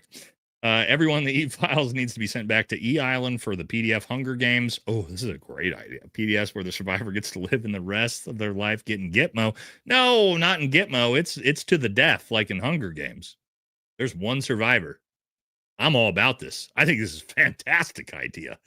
Put them all on the island, rig it all up with cameras, run it like the Hunger Games. We'll all watch it. The whole world will watch it. Get Elon in there, Peter Thiel in there, Trump in there, Clinton in there, Gates in there. Get them all in there. I am fucking into it, baby. I think it's fantastic. And yeah, live stream that shit. Fantastic idea. Absolutely. That is probably what we should do. Love it. Will the blackmail ring even work if nothing happens to them? All the blackmail for nothing to come from it. Well, the blackmail rings, if nothing comes, the blackmail ring does work if nothing comes from it because they maintain all their blackmail. Right? And that's why they're redacting the names, because they still have blackmail on those people. Even the disgusting emails we've seen, well, we don't know who sent them. So that blackmail still exists. White Boy says, why would they release the names? Someone just took over blackmailing all the rich and powerful people. Why would they release the names? They're not going to, man. They're definitely not going to. Six's mom. What's up, Six's mom? Thank you for the big generous dono. Nate, just a quick thank you for going through all this for us, even though it's painful and disgusting. We need to know. Can you please have a drink for me? I mean, I have one. Because yuck, don't even know where to focus. Aloha. Yeah, I mean, we just finished our drink for the night, but yeah, and again, that's why I try to give some trigger warnings, but I'm doing my best that I can and compiling all this stuff and bringing it to you guys. But I appreciate that you guys appreciate it. Thank you very much. Thank you, Six's mom. Correctish English says maybe if they weren't so interested in taking pics, recording their deeds, they might have done a better job keeping their secret. Here's some of our VA disability scam money for you. Thank you so much. Isn't that crazy? That the amount. It's not just like the emails. The fact these people are just like sending all these emails on unclassified private servers. Maybe it's because it was like the late, the mid 90s and the early 2000s. These people weren't thinking about the implications of taking pictures and emailing all of this shit. But yeah, I mean, it's still bizarre to me that like Clinton, Gates, like they're literally in Prince Andrew. People are like letting Epstein take pictures of them with little girls. That's bizarre to me. But they did it. Jordan says, only YouTuber streamer I support, always supporting our vets and our brother of Valhalla. Thank you, man. I appreciate it. Thank you very, very much. We do our best. B7 says, I am concerned about Thiel and Musk will be setting up tech bro Epstein Islands on Greenland and Venezuela and Nigeria. They don't want government laws applied to those places. I mean, if they get away with it, I do think there's Epstein is maybe one of probably like 20 other people that are running just as big operations as this. And they're they're 100% still going on for sure, which is a little bit scary. Elon should still run his mouth. The blowups are fun. Yeah. I mean, he's making a fool out of himself and it's funny to watch for sure. Thiel walks like a robot with something up his ass. Yeah. He's a fucking weirdo. Devil says the government used to be afraid of the people. This is what happens when they no longer do. This is a good comment. And you're absolutely right. We haven't had a Marie Antoinette let them eat cake moment in a long time, have we? Conservatives, they had me at kid. Yeah, morals and values just went out the window in a hurry, it turns out. Jimmy says, strange, Elon wanted files released. I think they were protecting Rubio and throwing JD Tech Bros under the bus, both rotten, but something doesn't add up. Yeah, I don't know. I mean, maybe. JD's not really in the files either. Obviously, maybe he is. I don't think he is. Probably too young. But obviously his daddy Thiel is. So, yeah, I'm not sure. Jordan, can I ask my fellow countrymen feel about immigrants who serve the United States and are currently citizens? Is our service still respected? Yeah. I've said this 1,000 times. Any immigrant, illegal, non-illegal, who comes to this country and joins the military to get their citizenship and serves the country to get their citizenship, man, I got your back all day fucking long. For sure. For sure. As an immigrant, you're going to come to this country and serve this country. Yeah, we should give you fucking citizenship immediately at the end of your 3-4 years in service. And if you only want to do that, because yeah, I mean, if you're willing to serve this country as an immigrant, then fuck yeah, welcome. It is already a thing, by the way. But I'm 100% on board with that. I've always been a huge supporter of citizenship through service. 1,000%. Just came out with the $50,000 ICE bonuses were lies. I have seen this. Did you guys see this? All of the ICE agents who never received their bonuses that they were supposed to get, and now they're getting like $6,000 bonuses as like a whoopsies. Sorry, we're not going to give you the money now. Yeah, it's not looking good. Not looking good. Whoopsies, government. American Citizen says, America, fuck yeah, do a poll or don't do a poll. Freedom is a choice. Poll on what? So was Kanye about everything? Well, Kanye has unfortunately bent the knee and kissed the wall. And so nope. I get it. He wants to have a life, and there's that, but no, he threw away his integrity for making money. And it is what it is. You know, you got to make those decisions for yourself. But no, he kissed the wall and apologized. And he was right about a lot of things, and still kissed the wall, because they have the control of everything. He probably had to. Yeah. And that's why I'm not even, like somebody said he had to. Yeah. I'm not even judging him that much for it. You know, I get it, man. Probably didn't have any access to his fucking children until he was willing to do it. But that's how powerful they are. They can pull anybody to heel if they want to. But yeah, kind of scary. Helos can avoid flight plans and passenger manifest. Maxwell had a Helo license. Yeah, I've heard that. Makes you wonder how many people flew under the radar to Big E's. Great point. Or there's so many emails talking about taking their boats to the island. A lot of people took their private boats and yachts to the island. There's that. I love this Zero Fallout's profile picture. Anyway, the entertainment industry has had pedos for decades. Jerry Lee, Elvis Presley, rock bands. Yeah, Hollywood. Hollywood has been just as bad. But also, who runs Hollywood? Who runs Hollywood, chat? For the last 100 years. Who runs Hollywood? Who controls all of Hollywood? We know this one. Everybody knows this one. This isn't even like a conspiracy theory. They say it themselves. We all know that. Yeah, this is the one they're the most open about. So, and what's full of pedophilia? Oh, Hollywood. Whoa, crazy. Crazy. We just got that one. O'Shea says the Shriners group, the Jesters, meet 1 time per month. Check them on similar to the E-Files and all 50 cents. The Jester Shriners group. I've never heard of the Shriners group. TPUSA and Skid Rock. It fits. Yeah, it's perfect matchup. A dude who brags about being a pedophile and a bunch of fake Christian Jewish Zionists having a halftime show together. I personally will not be tuning in. So there's that. Joe says, why are you all surprised about Kid Rock being a pedo creep? Don't y'all remember the sex video he did with Scott Stapp from Creed? Jeez, am I that old? Come on. Yeah, Joe, you probably are that old. But yeah, we shouldn't be shocked. That's in one of his songs in 2001, right? Yay, Val, VFT. Thank you, Dog's Nose. Oh, we love the pups, dude. We love the babies around here.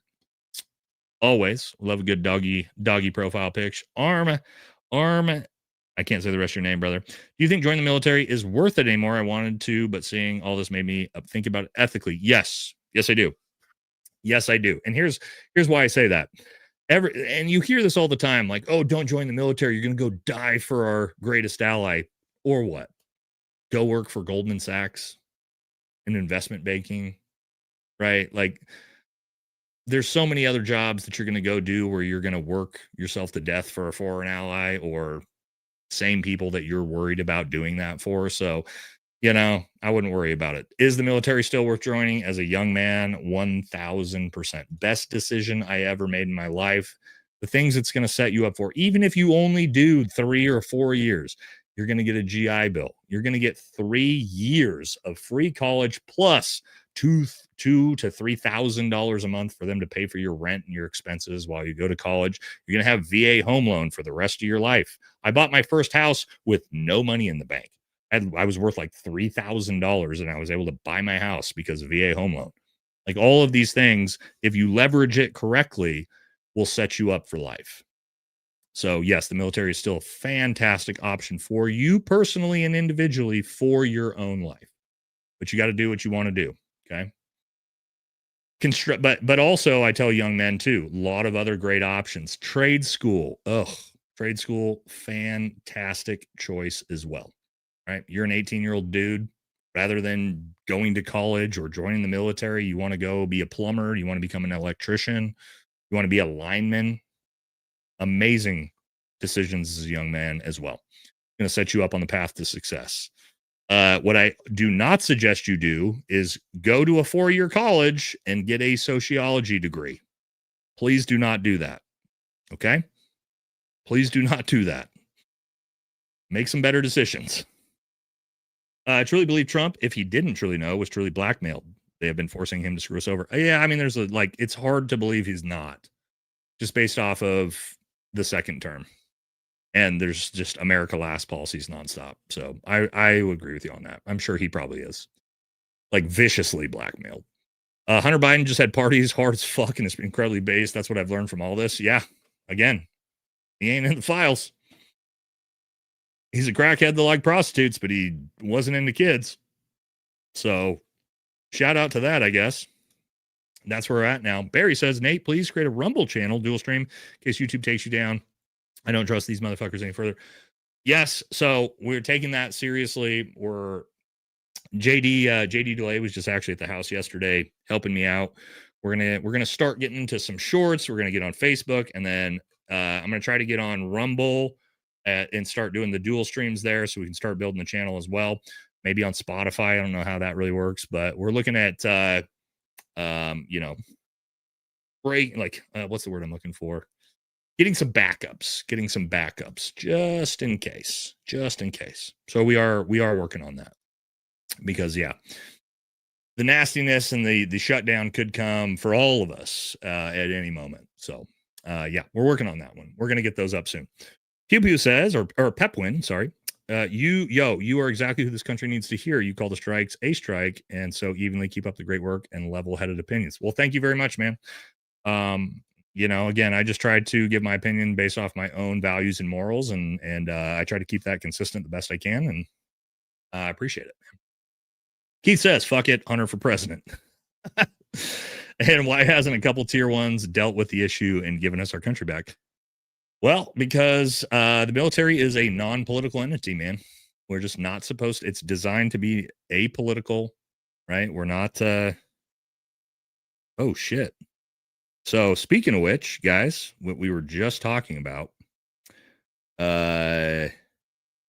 literally, this is actually crazy text message I just got as we were talking about potentially getting some backups for the YouTube channel.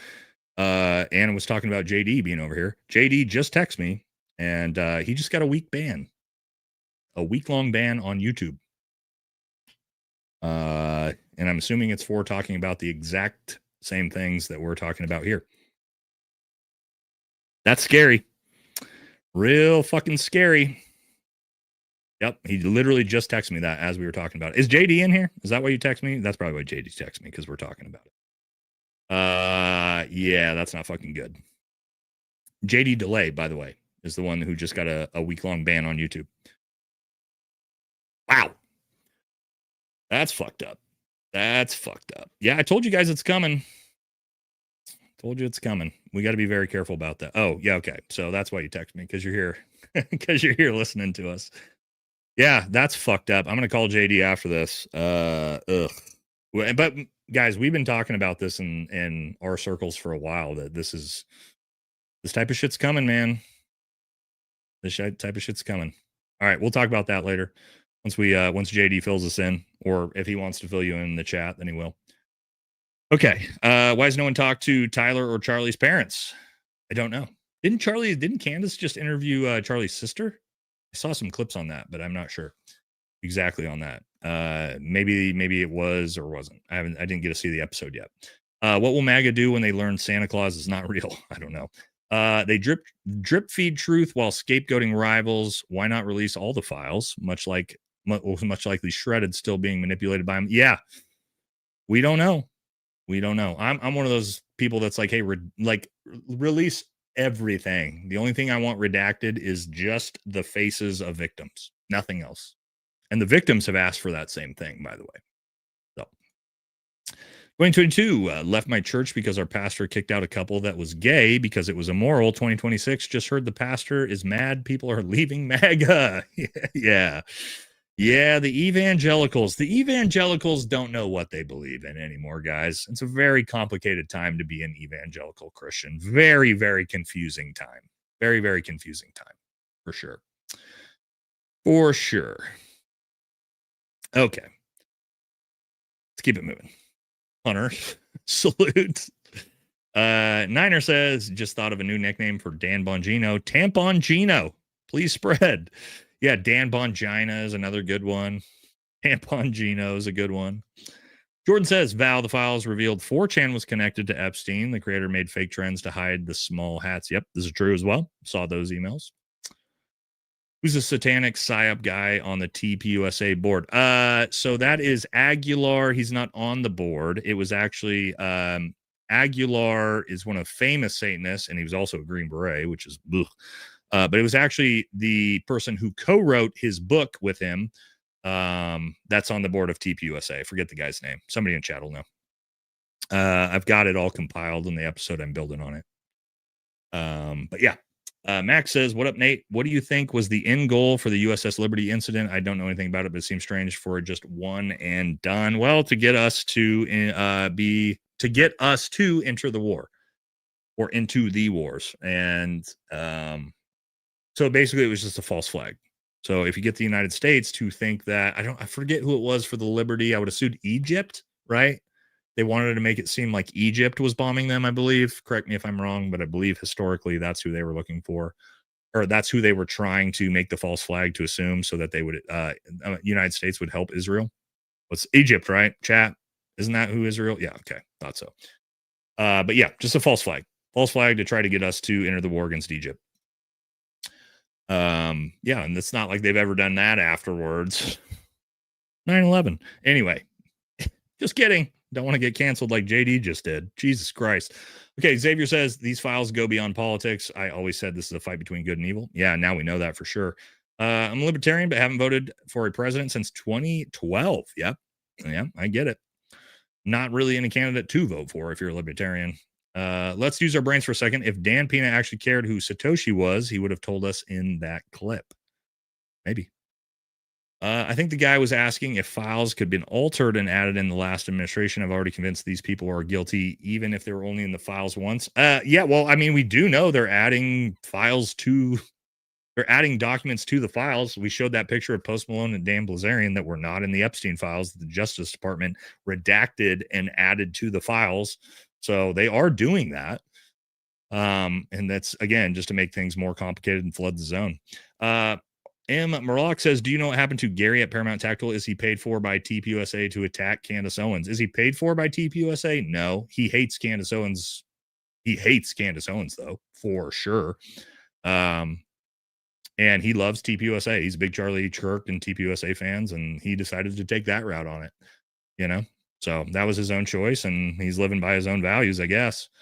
But for me, I don't agree with that. I think TPUSA is the fucking evil ones. So, yeah, but I mean, he's doing his own thing.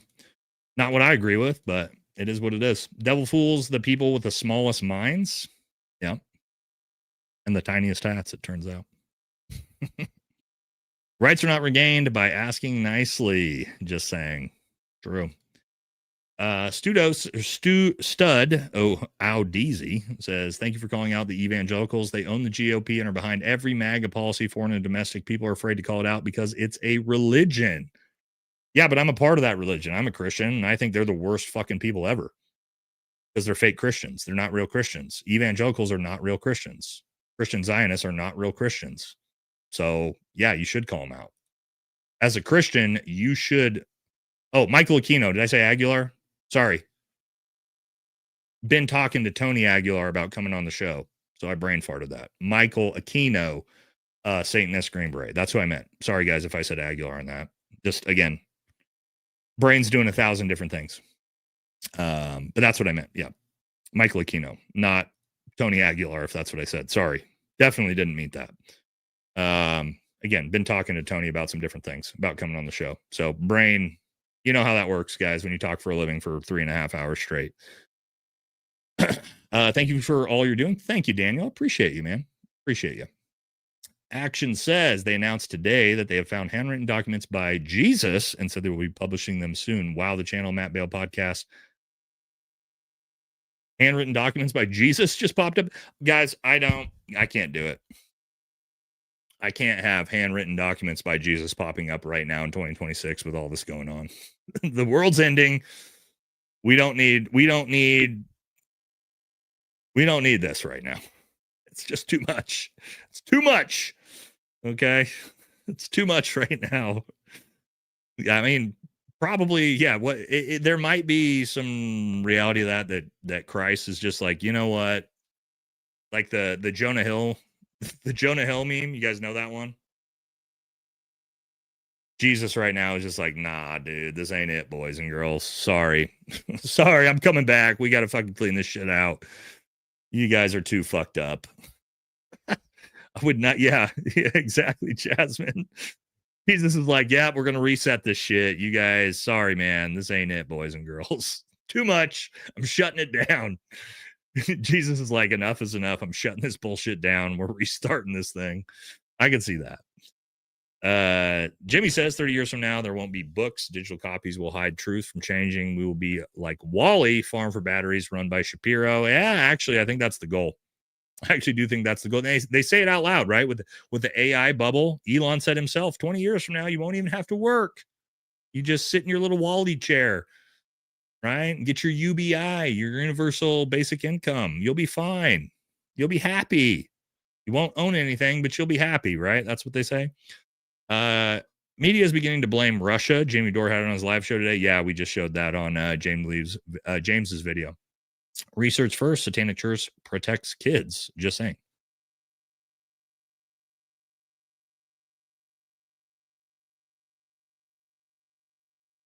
The people who are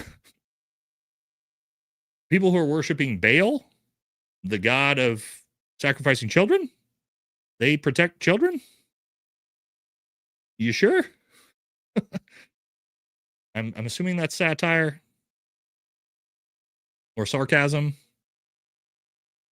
Okay. Do you think Isaac says, do you think ICE is practicing on immigrants to learn how they react and their behaviors? No, I think it's all performative theater. Trump is basically just trying to show his base that he's deporting people when he's actually not deporting anybody, and he has no intention to deport anybody, but they're getting like these big optics to show you that, like, look what ICE is doing, even though ICE isn't actually doing anything but, harassing and killing U.S. citizens. No, I just think it's performative to try to make you think something's happening. That way they can shut it all down in about 6 months, deport nobody, and Trump will get what he wants, because Trump doesn't want to deport anybody. He doesn't want to ruin the economy. So, no, that's what I think is going on with that.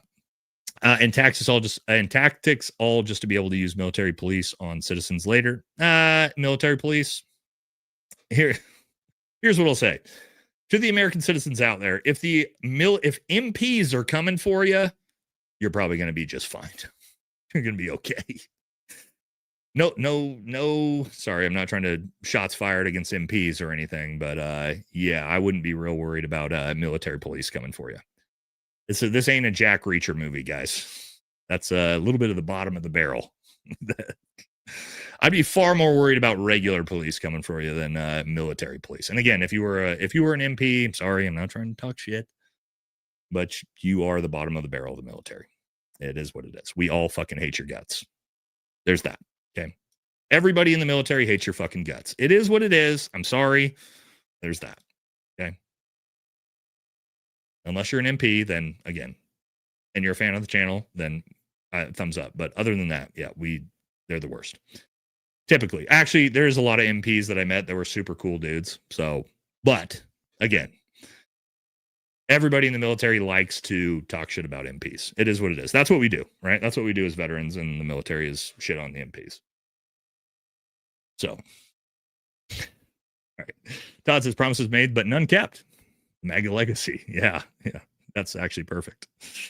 I don't think they'll surrender, but there's a $48 billion effort to buy abandoned warehouses across the country. Easy enough to detain political dissidents. Yeah, maybe. If we need some, are you saying they're buying up, what are the camps called? Internment camps? Maybe. Zero Fallout. Great logo. Again, says the other excuse MAGA makes is Democrats had the files. Why didn't they release them? They just trying to defame Donald. If they had anything to do with him, they would release it. They're on the same team, and that's why. Yeah, again, they're all in there. They're all in there. And this is what I say. Biden didn't want to release it. Trump didn't want to release it. So when MAGA goes, well, Biden didn't want to release it. Well, yeah, neither does Trump. The difference is Trump got forced to release it by Congress. And now he's not releasing the files. So there's that. Yeah, both sides are bad. Isn't that crazy? Isn't that crazy?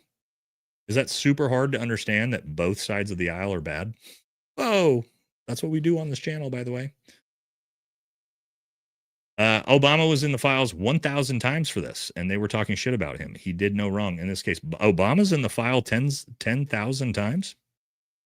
Are you sure? And I'm no Obama fan, but this is the breakdown. Where is he at? That's the mathematical breakdown. I don't see him. I don't see him in there 1,000 times. Sorry. And again, I'm no Obama fan at all, but I don't see Obama in there 1,000 times. Sorry. Numbers ain't there. They've already been pulled. AJ says, thanks for coming, this brother. I just ate shit trail running, fell vertically 4 feet and horizontally about 10 feet, helping me laugh it off. Other phone with a membership profile broke fall. Jesus Christ, dude, you need to be careful. I do like trail running, man, though. I do like trail running way better than running on the roads or anything like that. But you got to be careful out there, dude. We don't need you. If you disappear and I never see you again in the channel, and I'm going to assume you died falling off the side of a cliff. So, AJ died doing what he loves. That's what we'll say on the channel when we don't see you ever again. But yeah, please be careful, brother. Dave says the Chomos were morale enough to murk somebody for Alabaming his daughter. Shaking my head. This is bullshit. Yep. Remember when they said there were no files? Yeah, they all said that, didn't they? Bongino said it. Bondi said it. Cash said it. Turns out that was a fucking lie. Under oath, by the way. No big deal, though. You can just lie under oath if you're part of the Trump administration. Nobody cares. Nobody cares. It'll be fine. There's no accountability for that. So why not do it? You're just scratching the surface, brother. Keep digging. It gets worse. You'll see why 109 other countries kept them out. The Australian painter was right. Did you see when Michael Jackson visited Big E? I didn't. I've seen pictures of it, but the pictures I've seen of that have been proven not to be true. So unless you got actual pictures of MJ, in fact, I believe Michael Jackson was one of the only people not in the files, considering his background. And yeah, I haven't seen any proof that Michael Jackson. I've seen 1 or 2 pictures that were photoshopped, but I haven't seen any real documentation of Michael in the files. Kid Croc's words for promoting the alternative NFL halftime shows on Fox News is, "We're playing to our base. Are we doomed as a species? Ragnarok failed, but maybe Tier needs us to continue." They are playing to their base. Yeah, they are. It's the evangelical base, baby. And so, yeah, I mean, they're telling the truth. They're saying it out loud. Wars Racket says the cognitive dissonance of MAGA is embarrassing in 2026. Can't admit they got played bigly. Imagine being joked about being a pawn. Line like me, sign me up. We got to own the liberals and sell out. Yeah. And maybe that's what MAGA is. I think like what MAGA has, like the mental gymnastics and the cognitive dissonance to your point with MAGA is, hey, okay, yeah, our party's the party of PDFs, but at least we're owning the libs, right?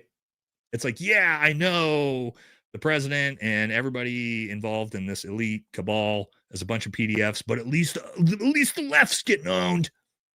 It's like, okay, MAGA, got it. Yep, everybody's getting owned. Oh, it's really just MAGA getting owned, by the way. But the libs are getting owned for sure. Sick.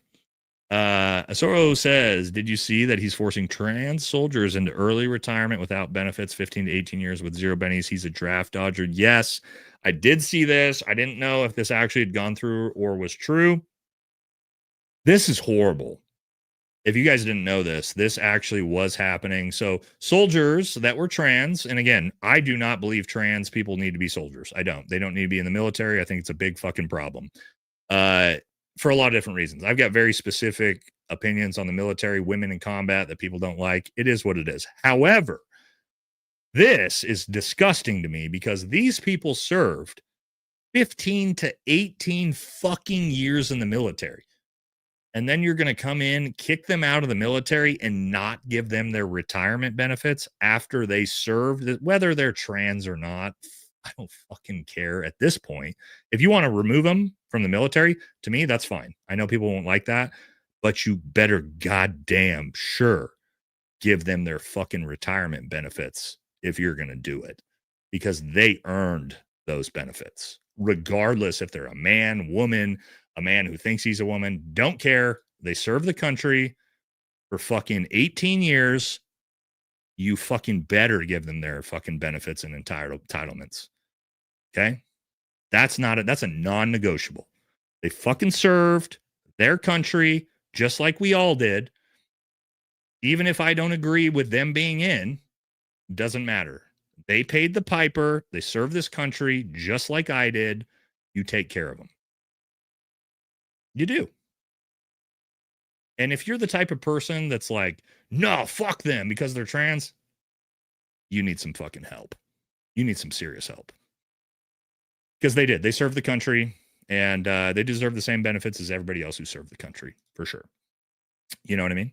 That's my personal opinion on that. Maybe a little bit controversial because, again, I've got a stance on service for, that's not popular for other things, but you have to give people that served the fucking benefits they earn. Not only that, but it's in their goddamn contracts. It's in their contracts that you have to give them their benefits, by the way. And so they'll be able to sue their way to get their benefits. So I'm not too worried about it because it's in their contracts, but still super fucked up that that's what they're trying to do. So if your city was under siege by the admin, what would you do? What do you mean the administration? Oh, if my city was under siege, Eugene, Oregon. Well, I don't know. I don't know if we'd be under siege here because Eugene, Oregon is like 98%, elderly white people. And so I doubt they're coming here. But I don't know. I live fucking in the middle of nowhere, rural. I don't live in a city for a very specific reason. So I don't have to worry about that. There's that. Don was trying to platinum his e-game file. I don't know what you mean. I don't get that one. Sorry. But thank you. Love triumphs. Thank you. Joe says, testimony before Congress, just an elevated game of liar's poker. If you don't know what that means, Google it. Yeah. And you know what's interesting about that, Joe?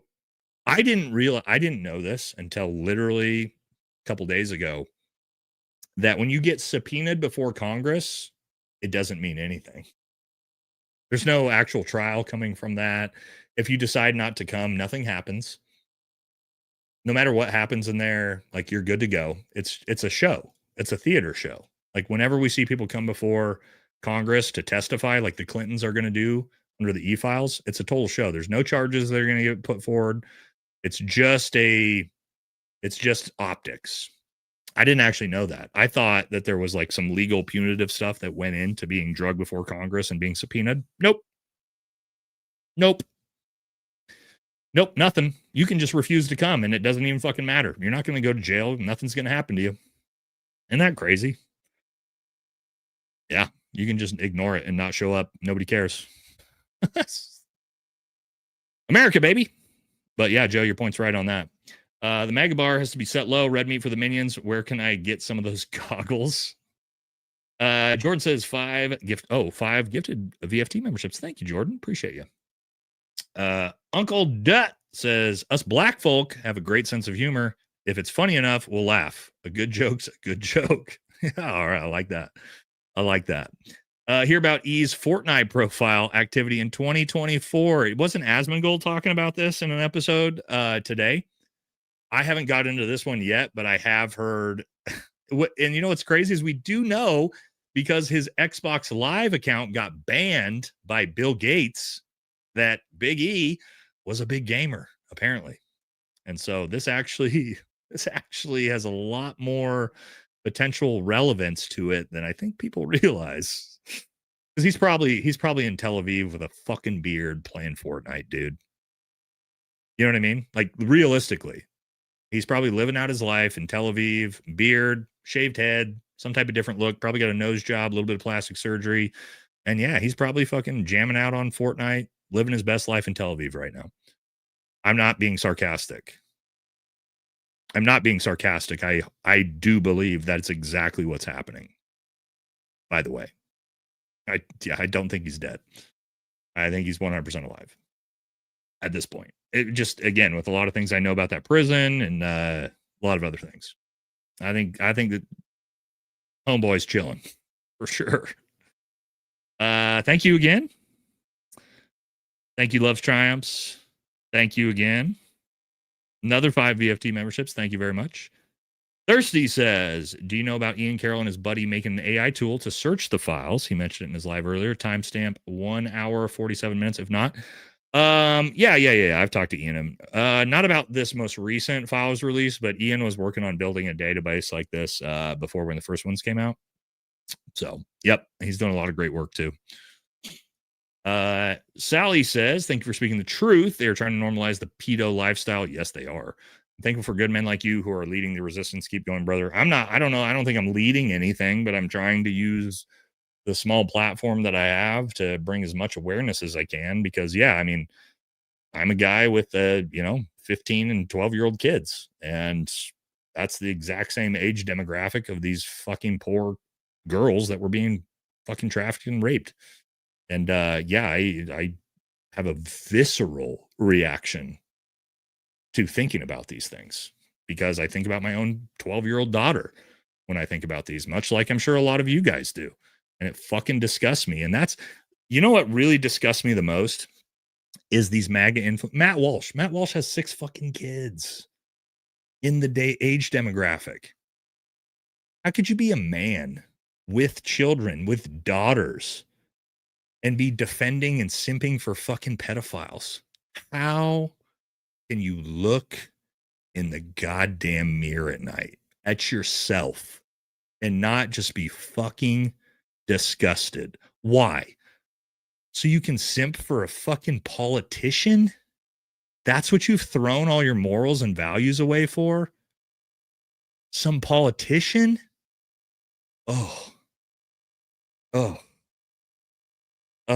It's gross.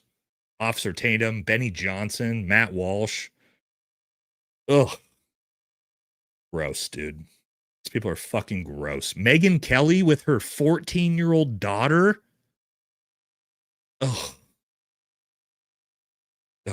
I did, like, how can you go home and look your fucking kids in the eyes?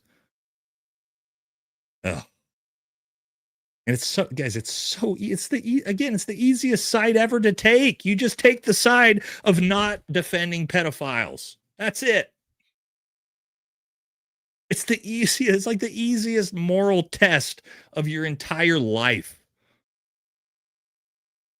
Like, hey, I've got a choice today. defend pedophiles or denounce pedophiles. Seems like a really easy choice, but it's not. It's super complicated for these people, apparently. It's rough. It's rough. On a positive note, well, Sue Ann with your cute little terrier here says, on a positive note, it's a good time to invest in stocks with wood chipper companies. Yeah, somebody had the Home Depot joke. Yeah, Home Depot is going to be crushing potentially. TK50G. Oh, we got a ripoff of Trans TK in here. Uh-oh. There's about to be a battle in the chat. Erica Kirk speaks like a movie honeypot wife. Yeah, she does. Guys, here's what's crazy is I've got an entire Erica Kirk TPUSA episode built out that I was going to put out last Friday, and then the files exploded and we've been focused on this, but I do have that in the back burner that we still have to get to. We still have to get to that as well. But again, Bobby, what's up, Bobby? Bobby says, just heard they nabbed one of the leaders of the Benghazi attack. Do you know if this is legit or more of a distraction? Been traveling from Bama all day long. Going to catch up. Sorry, off topic question. No problem, Bobby. I have not heard about this at all. Are you saying leaders of the terrorists that attacked the embassy that they caught? I'm assuming that's what you mean. I have not heard about this, but I do think this is interesting. They should interview him because, man, the Benghazi story is, ooh, that's a controversial story, isn't it? If you don't want to get the Benghazi guys involved because they really don't like if you question the story. But no, I don't know about that one, Bobby, yet. But I'm sure I'll see it. If it popped off. I'll be on the lookout for it. We'll talk about it on the next show if I find it. Greg says, do you remember the video going around saying if you knew who started Bitcoin, you wouldn't want to invest? Yeah, we talked about that earlier. Yep. Old gray-haired guy, I forget his name. Somebody in the chat will know his name. He's got viral clips all the time. Didn't think anything of it until recently. Ian Carroll showed an email talking about World War III. Yep, we showed that one earlier on the show, at the start of the show. I need a shirt, Nate. AM first on the back, and I got your Goyim right here on the front. It would sell out. Yeah, JD Delay's got some hilarious Goyim merch that he was over at the house. Let's say, JD, are you still in here? He's at the house either yesterday or the day before, I forget. He's got some great ideas for some Goyim merch, and I am thinking about getting some Goyim merch going as well. But now the fact that JD got banned for a week, we're potentially about to have to be very, very careful with the channel and the things we're talking about. I'm not going to stop talking about whatever I want, but we might have to get real heavy on the code words, real heavy on a lot of that stuff. Because, yeah, his channel's still up, but he's not going to be able to post anything for over a week. That's how these bans work, these temporary bans. Yeah, yikes. But I'm going to talk to him after this about what's going on with that. But again, yeah, I wouldn't be shocked. We've been saying it's coming, guys. We've been talking about this for 5-6 months now. So, oof. Remember that picture of Big E with Navy with his trident? Yeah. I've used that in a couple jokes. Yeah, he went to a costume party in a Navy SEAL outfit, which now knowing about Dick Marchenko makes that not so funny. Yikes. No one gets on the truck. Salute to the warriors and veterans. 1 PPCLI. Thank you, brother. Thank you. Thank you, veterans, for your service and sacrifice. Thank you, Suan. Appreciate you. Alex says Trump's posts Obama head. Yeah, we posted this. Trying to own the libs. Help that make sense. Yeah, we showed that one earlier. It's gross. It's gross. I mean, there's like going to be people that are racist that think it's funny. That's fine. I just think it's low. Again, it's low IQ racist humor. I like high IQ racist humor. And what I mean by that is like if it's super clever and it's funny and like even if it's your own race, you would laugh at that joke because it's good. That's the type of humor we should like. But just like low IQ racism, like just, oh, let me post the faces of 2 black people on monkeys because that's funny. Really? That's the best you got. But yeah, I mean, Trump at midnight on Truth Social, like fucking posting, probably did think that was funny. But yeah, high IQ comedy. No, there's no limits to it, in my opinion. You can make fun of whoever you want, race, religion, creed. if it's high IQ and the jokes are good and it's clever, we all like that. We all like that, and we should want that. That's what freedom of speech is all about. But like, just low IQ racism, dude. Okay, man. Not for me. Not for me personally. I just think it's weak, intellectually weak. But Trump is intellectually weak, so there's that. We shouldn't be shocked. Iran has changed its strategy to offensive. What defense do we provide the tiny hats against hypersonic missiles? We don't. The day war was a dry run. Thank you. Or the 12-day war was a dry run. Thank you for your service and your rights work. I do think that's true. I think if Iran decides they really want to hammer Israel, there's not going to be anything they can do about it. But that also could lead to WW3, baby. So we'll have to wait and see what happens with that. I don't really want to deal with that. Maybe we could just leave everybody alone and stop bombing everybody and focus on our own economy and the labor market and the housing market. You know, maybe we could focus on that for a little while. Seems like a good idea, but maybe not. Maybe we just got to bomb everybody. So there's that. Six's mom says, just want to say thank you to all your amazing service members. I appreciate your service. Other people's sins aren't yours. Great comment right there, Six's mom. To all the veterans out there. Other people's sins at the top are not yours. Great comment. You served for our ideal America, as did the founders. Aloha from Kauai. Very, very good comment, and I appreciate you. Thank you, Six's mom. Absolutely. David says, hey, Nate, do you have any advice in showing people the evil behind our greatest ally to people who refuse to believe it? Oh, my God, man. I have some very close friends and even family members who I have been trying to get to be noticers, and some of them very smart. And, it can be very, very difficult. It can be very, very difficult. I will say with these new files, it's becoming not as difficult. Best you can do is just show them this stuff. Show them stuff like this. Let's see. Let's pull, let's see, something like this. Hold on. Where's some good ones? This is a decent one. You can just show them emails like this, right? Your Goyim dinner was amazing. Thank you for inviting me or including me. Where are the Jews? I did my best with Katinka. I don't understand. She's frightened. Kruger, no bullshit. Will help.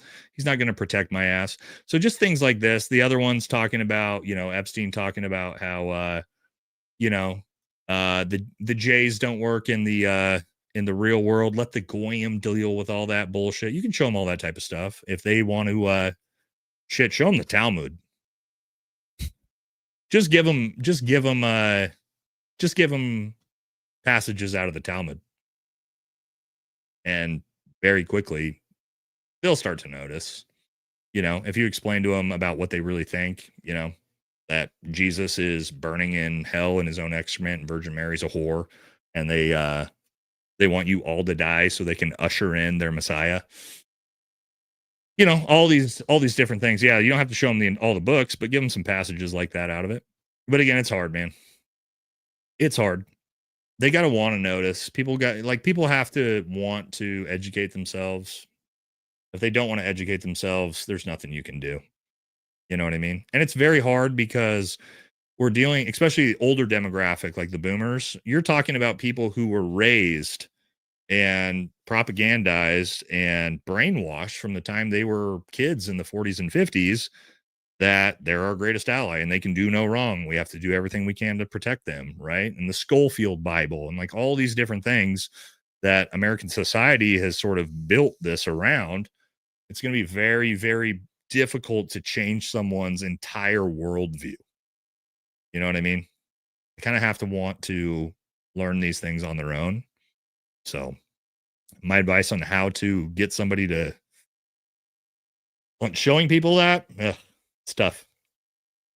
Show them the Epstein files. That's the honestly, show them the new Epstein files. There's a lot in there that could help. Steve Bannon, Cambridge Analytica. Okay. The Island Boys are e-spawns. Yeah, I've seen those memes. I don't know if it's true or not, but wouldn't be surprised. Bradnack says this shit goes way deeper than SA. We have all been AR'd one way or another by someone in the Epstein files. Yes, we have. America. has been hard by all the people in the files. Rauschak says some MAGA are so blind that if ever goes to court, they will defend them and create a PLM. Yep.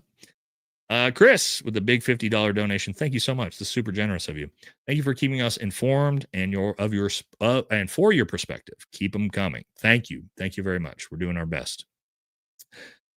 Okay, True World says, Jim Bro, they use a lil because they are the closest to our God. It's a mock to him, and they use frazzle drip to scare them from a purist acrome.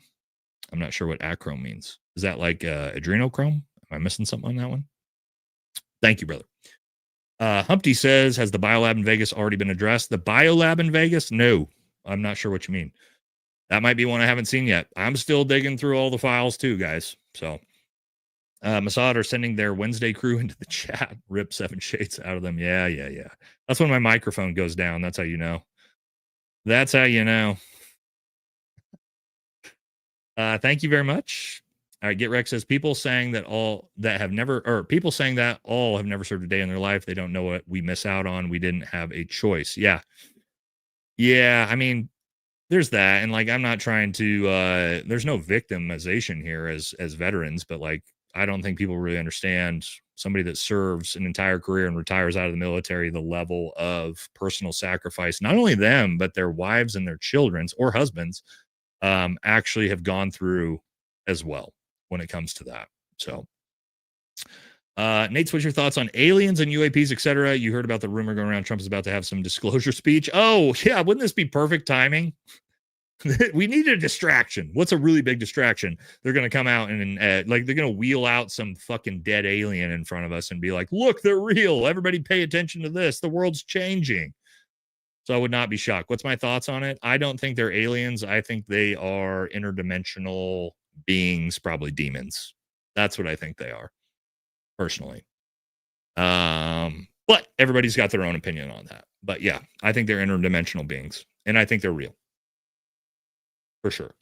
And history tells us that. Every society, all the way back to ancient Samaria, has the exact same story when it comes to interdimensional beings. So that's where I'm at. I don't think they're little green men from a galaxy far, far away. I think they're interdimensional beings from right here. But that's my personal opinion. You know, that's just tinfoil in it. And yeah, demons, I think, is what they are. And if we get deep into that, where the demons come from, well, you know, I think it's from the Nephilim. You go back there, if you're a fan of the book of Enoch and looking into things like that. Yeah. You know, as they said in the book of Enoch, the children of God, the fallen angels, and the children of men, daughters of men, procreated, and the procreation of those fallen angels and human women was the Nephilim, the giants. And what the book of Enoch would say is when those Nephilim died, they have nowhere to go because they're neither human nor angel, and they become demons. So they just become interdimensional beings. Anyway, a little bit of a fucking weird rant there, but I am into this type of weird shit, into the Nephilim shit. But yeah, so I mean, biblically, it's already completely lined out and described exactly who these beings are and entities are, and you can choose to believe the biblical account of it through the book of Enoch, or, you know, you can believe they're little green creatures from outer space, but they're 100% here. Like, there's no discussing that. Even the U.S. government's been like, yeah, they're real. We don't know what they are, but they're real. So that's what I think they are. Anyway, that's just my humble opinion. I can 1,000% be wrong on that tinfoil, but wouldn't be surprised if they use the defense of affluenza if it goes to court, same as the Ethan Couch criminal case. Defense of affluenza. I'm not sure what you mean, brother. Sorry. Serve corruption for 20 years, regime changes, but when a real crisis erupts, they choose the money. That's selling out. Cowards. Are you trying to talk about veterans? Served corruption for 20 years and regime changes, but a real crisis erupts, they choose the veteran, the money. Okay, man. All right. If that's what you were trying to say about veterans, cool. You know, I would say the same thing about you working at Chevron. You know what I mean? Like, I don't come down to Chevron and tell you to stop pumping the gas and like pick up a gun and go fucking march on town hall. So, you know, there's that. But cool, dude. Fuck the no collab guy. Do a collab with Sean Ryan eventually. Hopefully, eventually. I mean, talk to Sean quite a bit here and there. Sean's a great guy, which we've talked about me coming on the show. We just haven't ever gotten around to organizing it. So hopefully soon. We'll see. Big fan of Sean, obviously. Did you see the cuck boy Matt Walsh's Freudian slip on noticing the J's are everywhere in the Epstein files? I didn't see that. I didn't realize he finally talked about it. Did he finally talk about it? 7 days later, he finally had the balls to say something. Wow. Good for him. Good for Matt Walsh. 7 days later, finally having the balls. I'm sure it's there talking about how Trump's completely exonerated and you know, it's all Bill Gates, yada, yada, yada. If I had to guess, I haven't seen it, but I don't really need to watch it because I'm sure that's what it's all about. You project we'll go to Afghanistan again someday? Yes. Yes, I do. And probably within the next 5 years. We will go back and we will retake Bagram. And it may not be violent, though. It may not be violent. We may actually do it diplomatically with the Taliban, to be honest. But yeah, I do think we're going to go back and take Bagram Air Force Base here eventually within the next 5 years. 100% believe that. But again, we'll have to wait and see. It doesn't mean we're necessarily going to invade. It could be done diplomatically, but we'll see. But yeah, 100%. There's just way too much natural resources, way too much that we want in Afghanistan. We should have, probably should have never left. I wonder if Epstein Island is cheap to rent. I don't know. Mad says it's okay. Not everybody was built to carry the weight of the world. Some people are just born to be the cargo, to the shit talkers and sellouts. Yeah, that's true. Appreciate you, brother. What do you think of the Zio protocols? The document is nuts. Also, what do you think about the big H-man and how inverted history is? We're not going to talk about that. Definitely not talking about that after JD just told us he got banned for a week. So we're going to appreciate you, but no, I'm not going to talk about the Australian painter on this channel. Not going to do it. Not worth it. Get a little too crazy. Ryan gifted 5 all VFT memberships. Thank you, Ryan. Appreciate you, brother. Studowsy. Daisy. Thank you for calling out evangelicals. They own the GOP and are behind all policy agendas, foreign and domestic. People are afraid to call it out because it's religion. I think you already posted this one earlier, but thank you very much. And yeah, I agree with you on that. Unexpedential. That's a hard one. Rumor has it Trump spends some of his late nights bonding with Barron over his favorite post-Civil War comedy routines. So go easy on him. It's his first time trying to be a father to one of his sons. What? Barron's into post-Civil War comedy routines? Post-Civil War comedy? What is the post-Civil War comedy era? What is post-Civil War comedy consist of? I'm just saying, like, what does like 1880 comedy consist of? I mean, it's a funny comment and a funny joke. I just don't know what type of comedy we're talking about here. All right, Brad says, when do you think the breaking point where Republicans say this is enough? I mean, fuck ton of them already have. Do you know how many Republicans? Chat, how many of you used to be Republicans or technically are Republicans but don't support the Republican Party anymore? Just from the chat. I bet it's a shit ton because that's me. As a conservative that doesn't support the Republican Party, it's a shit ton. I promise you. Vast, like huge portion of this audience that's the demographic that we're talking about. So yeah, I think a lot of Republicans have hit that break point a long time ago, or former Republicans. I'm an independent, but I used to be a Republican. Obviously, I'm a conservative independent. That's the way I look at it. And a good portion of my audience, probably 50% of my audience, is conservative leaning that no longer supports the Republican Party. John Wayne Gacy tried to expose a pedo ring, and he was in politics as well. There's good documentary on it. Well, I mean, I don't know how much I trust the serial killers in his efforts to expose pedo rings personally. Thank you, Ryan. Thank you. Technician says, curious on this part of the internet's idea of dreamers. Blue collar been turning wrenches for 15 years, been in the U.S. since 98. Parents obviously not smart enough to start the process earlier. Oh, okay. So you're saying you are a dreamer. Yeah, I mean, look, here's the thing, man. Me personally, do I have any problem with dreamers? No, I don't. I think there should be easier paths to citizenship. I think you should still have to have a path to citizenship. If your parents came here illegally, it's not just an automatic excuse that you become a citizen. But I think there should be an easier pathway to citizenship for people like you who've been here for 18 years and have no criminal records. You've shown that you're a value and an add to society. You're paying your taxes, right? Like, if you're doing all those things, there should be a very easy path to citizenship if you're willing to go ahead and fill out the paperwork and do it as a dreamer who's been here for 18 years. That's my personal opinion on that one. I don't think that's crazy to say. Like, I know a lot of people will be like, no, that's terrible. And it's like, yeah, I don't know.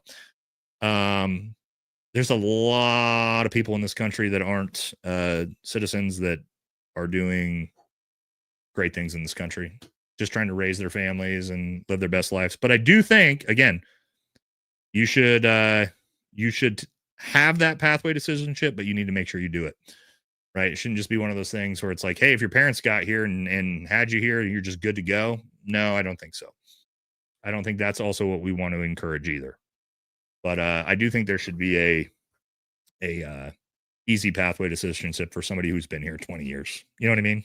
And has no criminal record, showing that they're a value to society.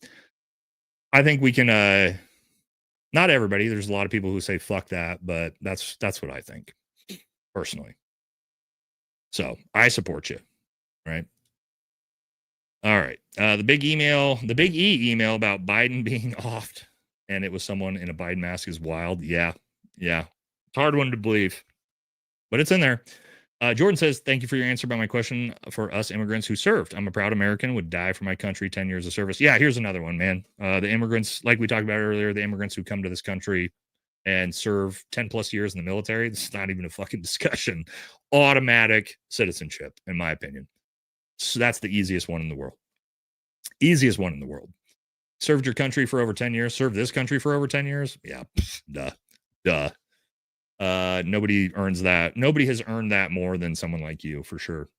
Deranged racist MAGA cult will report you. Yeah. So taking the oath to defend the Constitution means nothing now. No, it means everything. You take the oath to defend the Constitution, not the pedophile politicians.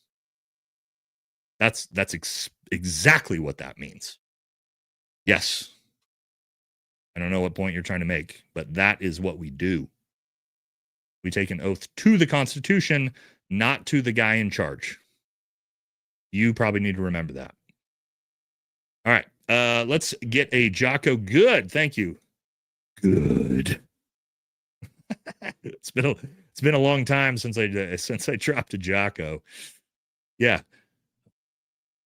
Did your wife just leave you? Good. Lost your job and your kids died in a car accident? Good. All right, I'll stop. I mean, let's all right. Let's get off the Jocko impressions. Okay. Zero says you're gonna have a set word bans for chat. We're gonna have to use the words not to trigger YouTube censors. That can help to fly under. Yeah, we're gonna have to start chat. We're gonna have to start bringing back. We're gonna have to start bringing back the flag. It's right over there, by the way, guys. This is kind of fucked up for me to say. Should I say? I don't know if I should say this, given the fact that JD just got banned for a week. But you guys know the flag, right? I'm not gonna say what flag it is. It's not an American flag. The flag, I keep it. This is fucked up to say. I keep it on the ground behind my camera, right behind the camera here, because it goes over to the lighting. I keep it on the ground. That way I can walk on it every time I go back and forth inside my room to do shit. Is that bad? Should I not have said that? I mean, it's true. It's right down there right now. Anyway, it's not the flag you think of. But anyway, we probably do need to start getting some code words and being a little bit more careful around here for sure. We'll probably start that on the next episode. We are way too deep in this episode. JD texted me. We were 2.5 hours into the shit show when JD texted me and told me he'd been banned for a week. So, oh well on this one, but going forward, we're probably going to have to start figuring this out together. Okay.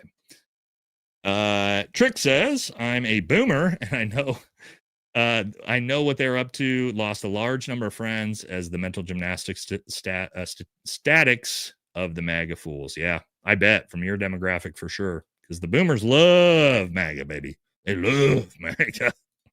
They ain't budging. But hey, you're one of the few ones here ingesting independent media, thinking for yourself. So good on you, man. Good on you for that. David says, you said before the U.S. military has operated on U.S. soil before in the past stream. Can you expand on that? The U.S. military has operated on U.S. soil? Yeah, I mean, the Civil War, Revolutionary War, Spanish-American War, Mexican-American War. What else? What else we got? Technically Kent State, when the military went and shot a bunch of college kids.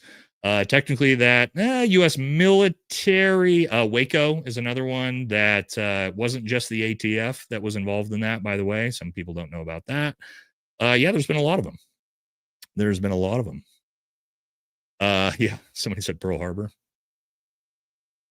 Yeah, quite a bit. Carlos, thank you. Barry says, Barry McCockiner. Okay, good one. Nate, I'm very disappointed you never say my... Well, I just did. I just did. You got me. Nate, I'm very disappointed you never say my full name. It's not my fault. I was born with it. My brother's name is Duncan. Give him a shout out. Duncan McCockiner. Shout out to you guys. There you go. You got me. Do you still think the midterms will happen? Yes. I do believe the midterms will happen. The 2028 election? Yeah. That's a little scarier. That's a little scarier. But the midterms, yes. I do believe the midterms will happen. 2028 could get real sketchy real fast, though. So we'll see.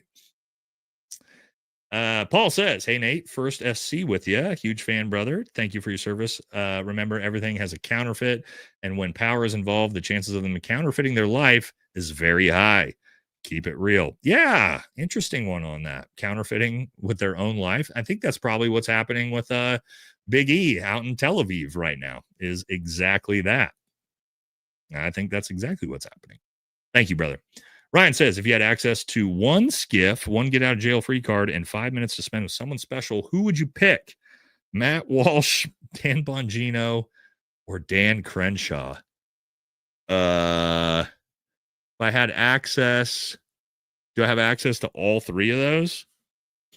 Fuck, dude. I guess I would take Dan Bongino in the skiff because we both have security clearances. So I could potentially bully him and potentially just hold him down. And if he refused to tell me everything that's in the Epstein files, then I could physically rape him because I could do that to him if I needed to in a skiff. So there, one get out of jail free card. That's going to be, fuck. Who do I not spend the time with? God damn, I hate both of these people. Matt Walsh or Dan Bongino, or excuse me, Matt Walsh or Dan Crenshaw. Ooh, two of the people I hate the most in the media space. Or 5 minutes to spend. I guess I'm get out of jail free carding with Matt Walsh, and I'll talk to Dan Crenshaw because at least Dan Crenshaw is a veteran and a special operator. I guess this is a tough one. This is like fuck, marry, kill, but even worse, man. You know what I mean? Ugh, God. Brutal question, dude. Brutal question. Man, that was worse than fuck, marry, kill. Ugh. Gross. Gross. Yeah. Ugh. Okay. Hey, thanks for that question, though, man. Have you seen JD at the 1933 World Fair? J-Day at the 1933 World Fair? In a very Hollywood production, they put children in burning idol in the image of Moloch Baal. Haven't seen that, but I would not be surprised at all. That sounds right up the alley of these people for sure. Luke says Epstein was valued due to intel gathering. Pegasus is the digital playbook for Epstein, and that's why we'll never divorce Israel. ? Goyam asking. It was Pegasus the digital playbook of Epstein. I'm not sure. It definitely is of Mossad. No doubt on that, especially with intel gathering. But the fact that he obviously was very deeply tied to this, could he have been involved in that? I'm not sure. Good question though. But Pegasus is terrifying. For those of you who don't know, Pegasus is Mossad software that can basically take full control of your phone or your devices, and there's absolutely nothing you can do about it. You don't have to click a link. You don't have to engage in a text message or open an email. They can just straight up access your phone and take everything out of it if they want to. That's a real thing. So that's scary. That's scary, but yeah. Do you think the files give more credit to the existence of things like Pizzagate? A lot seems to line up in those old conspiracies. 1000%, something so odd. I think it verifies exactly what we all thought. My Tuesday, I don't know if you were here last Tuesday, but we really deep dived the connections of Pizzagate and the Hollywood elite apparatus to the Epstein files last Tuesday. So if you want, you can go back and watch that live stream. But yeah, we did. For those of us who were everybody that was in the chat last Tuesday, we did. I think I did a good job at connecting these things, right? I think we did a pretty good job at that last Tuesday, looking at all the Hollywood Pizzagate connections to Epstein. That was Tuesday's episode. Hardaway says, "Hey MAGA, can you still hate Pelosi, Schumer, etc.?" Yes, you can. It turns out you can still hate Pelosi, Schumer, etc., just like the rest of us conservatives. Yeah, you can. You can still hate terrible Democrats, it turns out, while supporting, well, I don't know who we support. Well, not while supporting the current administration, but yeah, it turns out you can be critical of the current administration and still hate the Democrats that you hate if you want to. And I know a lot of, by the way, you know what's crazy? I know a lot of Democrats that hate people like Pelosi and Schumer. Isn't that crazy? Isn't that crazy? You know?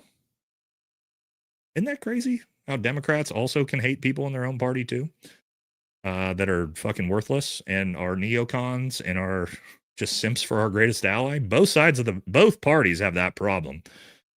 And yeah, I think Schumer has like 28% approval rating right now with Democrats. So it's not like they like him either. Yeah.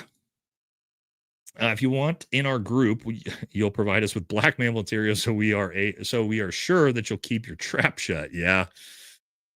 Yeah, we're finding that. It's pretty much everybody at the elite level. Thirsty Salt, what's up, brother? Says, can't say the DOJ is impotent. They finally made an arrest. A 1,000-year-old Benghazi suspect. Surely not a distraction. We've had our eyes on them for years. Okay, so this must be true. We got this earlier. Somebody said that one of the people behind Benghazi was arrested. They did it. Although I'll tell you this, here's the problem, brother.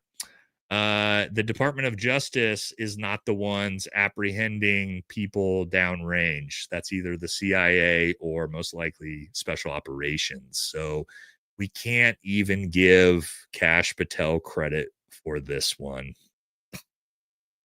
Womp, womp, womp. Uh-oh. Yeah, it's the CIA that found that one, not the FBI. Oh, poor Department of Justice just can't fucking get a win, huh? Can't get a win. Damn. AJ says, don't fuck your battle buddy. Get out of your battle buddy. Those are like the same thing, right? Why are you inside your battle buddy, AJ? What are you doing over there, brother? What kind of service were you into? Push the like below. Thank you, Ryan. Appreciate you, brother. Ivan says, how much longer till someone dresses up like an ICE agent, mask, pops heads, then uses their vehicle to get away? Nobody will know. Oh, this is actually a crazy one. You know, I've seen people that are already dressing up in ICE outfits to go like fuck with people at Home Depot and stuff like that. I think it's kind of like, that's pretty scumbaggish, but that type of stuff's already happening. Great point. You throw on an ICE, a tactical green, pants and jumpsuits, put on your tactical vest, throw an ICE Velcro on it that you can buy on Google for $7, put a mask on your face and a hat, go commit crime, baby.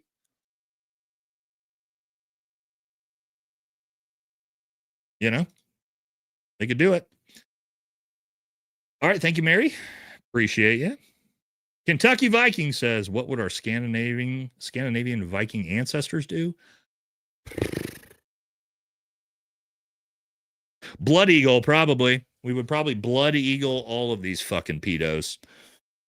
But unfortunately, that's not how we handle things anymore. But yeah, that would be my guess. Probably most of these guys are getting Blood Eagled. So if you don't know what that is, you can Google it and find out for yourself, but it's not good. But yeah, that's what I think we should do to all these people from the Viking Scandinavian background standpoint of things. Yeah, I think that's a good way to handle it. I'm sure you'd agree. What do we do from here generally? I don't know, man. I don't know. I'm waiting for 2026 to transpire, see the midterms. If there's a massive referendum on all of these neocon piece of shit incumbents on both sides of the aisle, then I'll have a little bit of hope moving forward into 2028. If there's not, if people like Thomas Massey and Graham Plattner lose their races in 2026, it's then, ooh. If the America First candidates lose in 2026, ooh, that's a scary, scary thought, ladies and gentlemen. I don't think it's going to happen. I think there's going to be a big referendum. But yeah, we're gonna wait and see. Obviously, we'll cover it extensively on this channel, but I think we got to wait and see. Make our decisions from there. Thank you, Honest.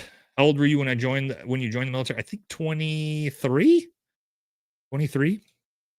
ish when I signed up. 22 or 23. Yep. I went to college first before I signed up.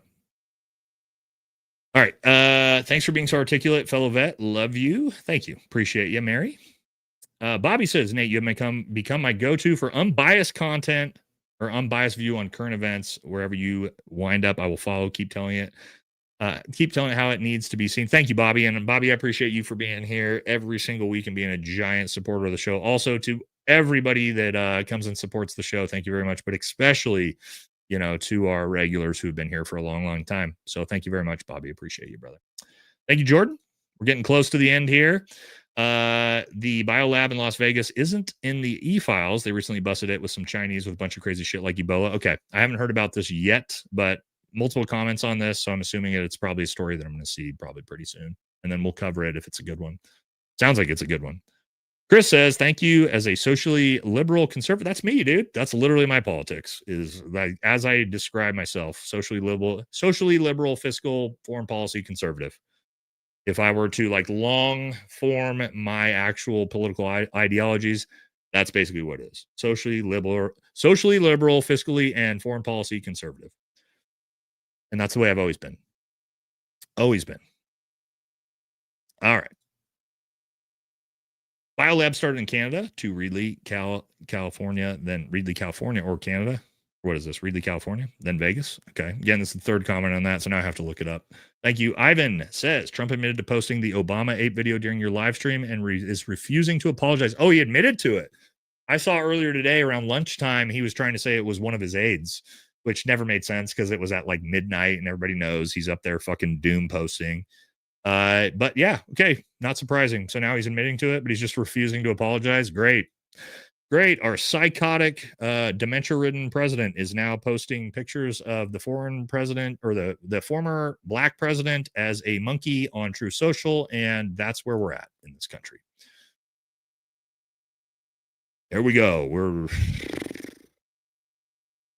We got 3 more years ish. Maybe 18 months, maybe 10 months, but like, oh God.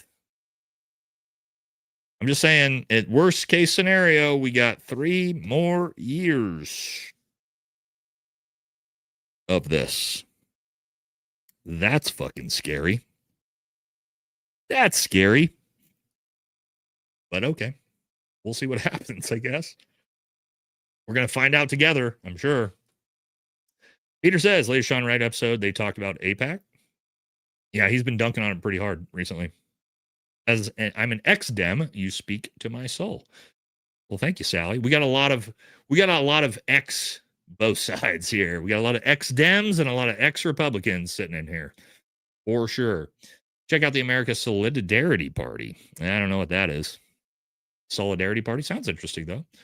Look up Delta Project and John David Norman, child pedo ring in Dallas, linking Dean, Coral, and Gacy in the 70s. A lot of the victims were trafficked. Delta Project. I haven't heard of that one either. If I see more about it, we'll talk about it. Thank you, White Boy Mike. Where's George Zinn, the patsy? He just got convicted. He got convicted of child P-word, and he is now in prison. And you know what's so interesting about that? That is the one thing that if you get convicted of, reporters are not allowed to interview you on. Huh. Isn't that convenient that that guy can't be interviewed by journalists now? Yeah. Yep. There you go. Isn't that interesting? So convenient. So convenient. He would be a great person to probably talk to. You know what I mean? But we're not going to hear any more about it. Oh, our country, dude. They shove it all on our fucking faces. They just shove our faces in it. And they're like, what are you going to do about it? What are you going to do about it? Oh, it's frustrating. It's frustrating. All right, technician says, cheers. I pay my taxes, currently questioning that obligation. Yeah, I think we all are. Assimilated in 6th grade, America is the greatest nation in history, but I have an interesting perspective fighting lefties and MAGA. Well, I mean, that's what we do here, man. And that's exactly what we do here. Only Dan B says, only Dan Bongino, maybe. Trump has brainwashed his supporters in believing patriotism is about supporting him, not the country as a whole. Yes. Good comment. Bongino is the biggest grifter, on par with Dr. G. Huang. Dr. Huang is not a grifter, by the way. Dr. Huang is one of the most important people in this community. Even though we've only seen him once, he showed up one time and never again. Dr. Huang is a legend around here on these parts. Someday he'll show back up. Someday Dr. Wang will show back up. Wang gang's ready for it. We haven't seen him since. We haven't seen him since that one. Yeah, if you don't know, he goes back a little bit. Goes back a while. You'd have to go back, what? I don't know. How long ago was that, guys? Three. This is in early football season. So 3-4 months ago when Dr. Wang showed up and trained and just changed everything. Yeah. Oh, yeah. See? Salute to Dr. Wang. Anyway, guys, if you don't know about Dr. Wang, he broke the entire channel, showed up, one comment, and it's a long story, guys. We'll tell that story another time. Me and my Doberman love you. Well, I love you and your Doberman, man. I mean, see, we got a big old Rottweiler outside, which is just a big chunky Doberman at the end of the day. My aunt's got a Doberman too. Great dogs. But thank you, brother. Appreciate you. All right, White Boy Mike says the Chinese guy in the biolab house in Vegas yesterday was arrested in Cali with all kinds of viruses like AIDS, COVID, and many. Okay, I gotta look this story up. This is like the 5th comment on this. This is definitely a story I'm gonna look up. It sounds fucking crazy from what you guys are telling me. As a veteran, as lib, I absolutely despise Pelosi and Schumer. There you go. See, it's that easy. Love the show. Need more conservatives like you. See how easy that is, guys? Like MAGA. Look how easy it is. Democrats will be like, hey, these people fucking suck ass and they're running my party and I hate them. Like, you can do that, MAGA. I promise you can do that, MAGA. I promise you can do it. You can do it. You can do it. I promise. Everybody else is doing it. Maybe. Thank you, brother. Super Line with a $50 super sticker. Well, thank you very much. That's super generous for a super sticker. Thank you. Johnny says, did you see the IDF bulldozing the cemetery of World War I, World War II, Anzacs, and Gaza? Not shocked. Whoa, no way. Hits home hard for someone like me and you, and our sons died for freedom, supposedly. Yeah, not shocking. Why does that not shock me at all? Yeah, if it's not blowing up churches or committing genocide, why not? Why not fucking destroy World War I and World War II? Why not? Why not? Sure. Bobby says that shit Nick Fuenstein is saying did not age well. Yeah, it really didn't age well. The level of depravity forfeits any right to due process for these bastards. Yeah, you know what's crazy is Fuentes tried to start that like Epstein is cool thing right before the second files dropped. Now it's like, ooh, you were trying to be based and edgy. Now you just look like a fucking pedophile. Ugh, not great. You might want to pivot. Trying to tell you to pivot. Again, I like Nick. I like his content, but goddamn, dude, what a fail. What a fail on that one. All right, Just a Normal Crystal says Bondi gave total credit to Cash Dan for the Benghazi arrests in the press conference. The ego stroking was wild. Wait.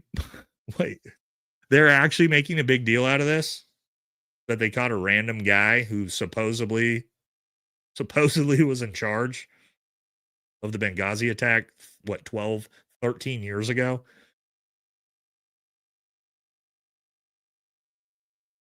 Oh, this administration, dude. We got him. Okay, great, dude. Yay. Got somebody nobody's looking for or gives a shit about. You maybe get focused on the Epstein files you got right in front of your fucking faces, guys. But keep in mind, they already announced they will not press charges on anyone in the files. Todd Blanche said that. Government said that. MAGA's government said that. We are not going to press charges on anyone. Okay, great. Thanks. Transparency, accountability. Whoa, it's so good. All right. I've seen some rumors about people wanting to storm Big E's island. We instead should storm FBI and get the truth, then refuse to leave. People have already done this, by the way. Have you seen the videos of those not teenage kids, but young 20-year-old kids that all went to the island and filmed everything? They went through all of Jeffrey Epstein's house and everything. Yeah, they already did it. Actually, kind of a wild video to watch. Not like they found anything crazy because it was abandoned, but yeah, they've already gone out there and done it. Negative, not Dan Bongina. I'm just a fellow veteran enjoying your content. Thank you. Thank you. Oh, only Dan B. You're a different Dan B. Okay. All right. And last one, we made it. Oh, Suzanne with the last chat here said, Nate, someone said in a comment that you and JD got a week suspension on YouTube. What the hell? No, JD did. I may have. I haven't even checked my YouTube studio yet since we've been doing this. I hope I didn't. But yeah, JD Delay texted me and said he got a 1 week ban on YouTube. Not sure why. I got to talk to him as soon as I'm done with this. But yeah, it's scary out here, guys. And we talked about this. We've literally said over the last couple of months that this type of stuff was going to start happening. And we talked about it on Tuesday. There's really, I don't see any way that they just let us get away with this.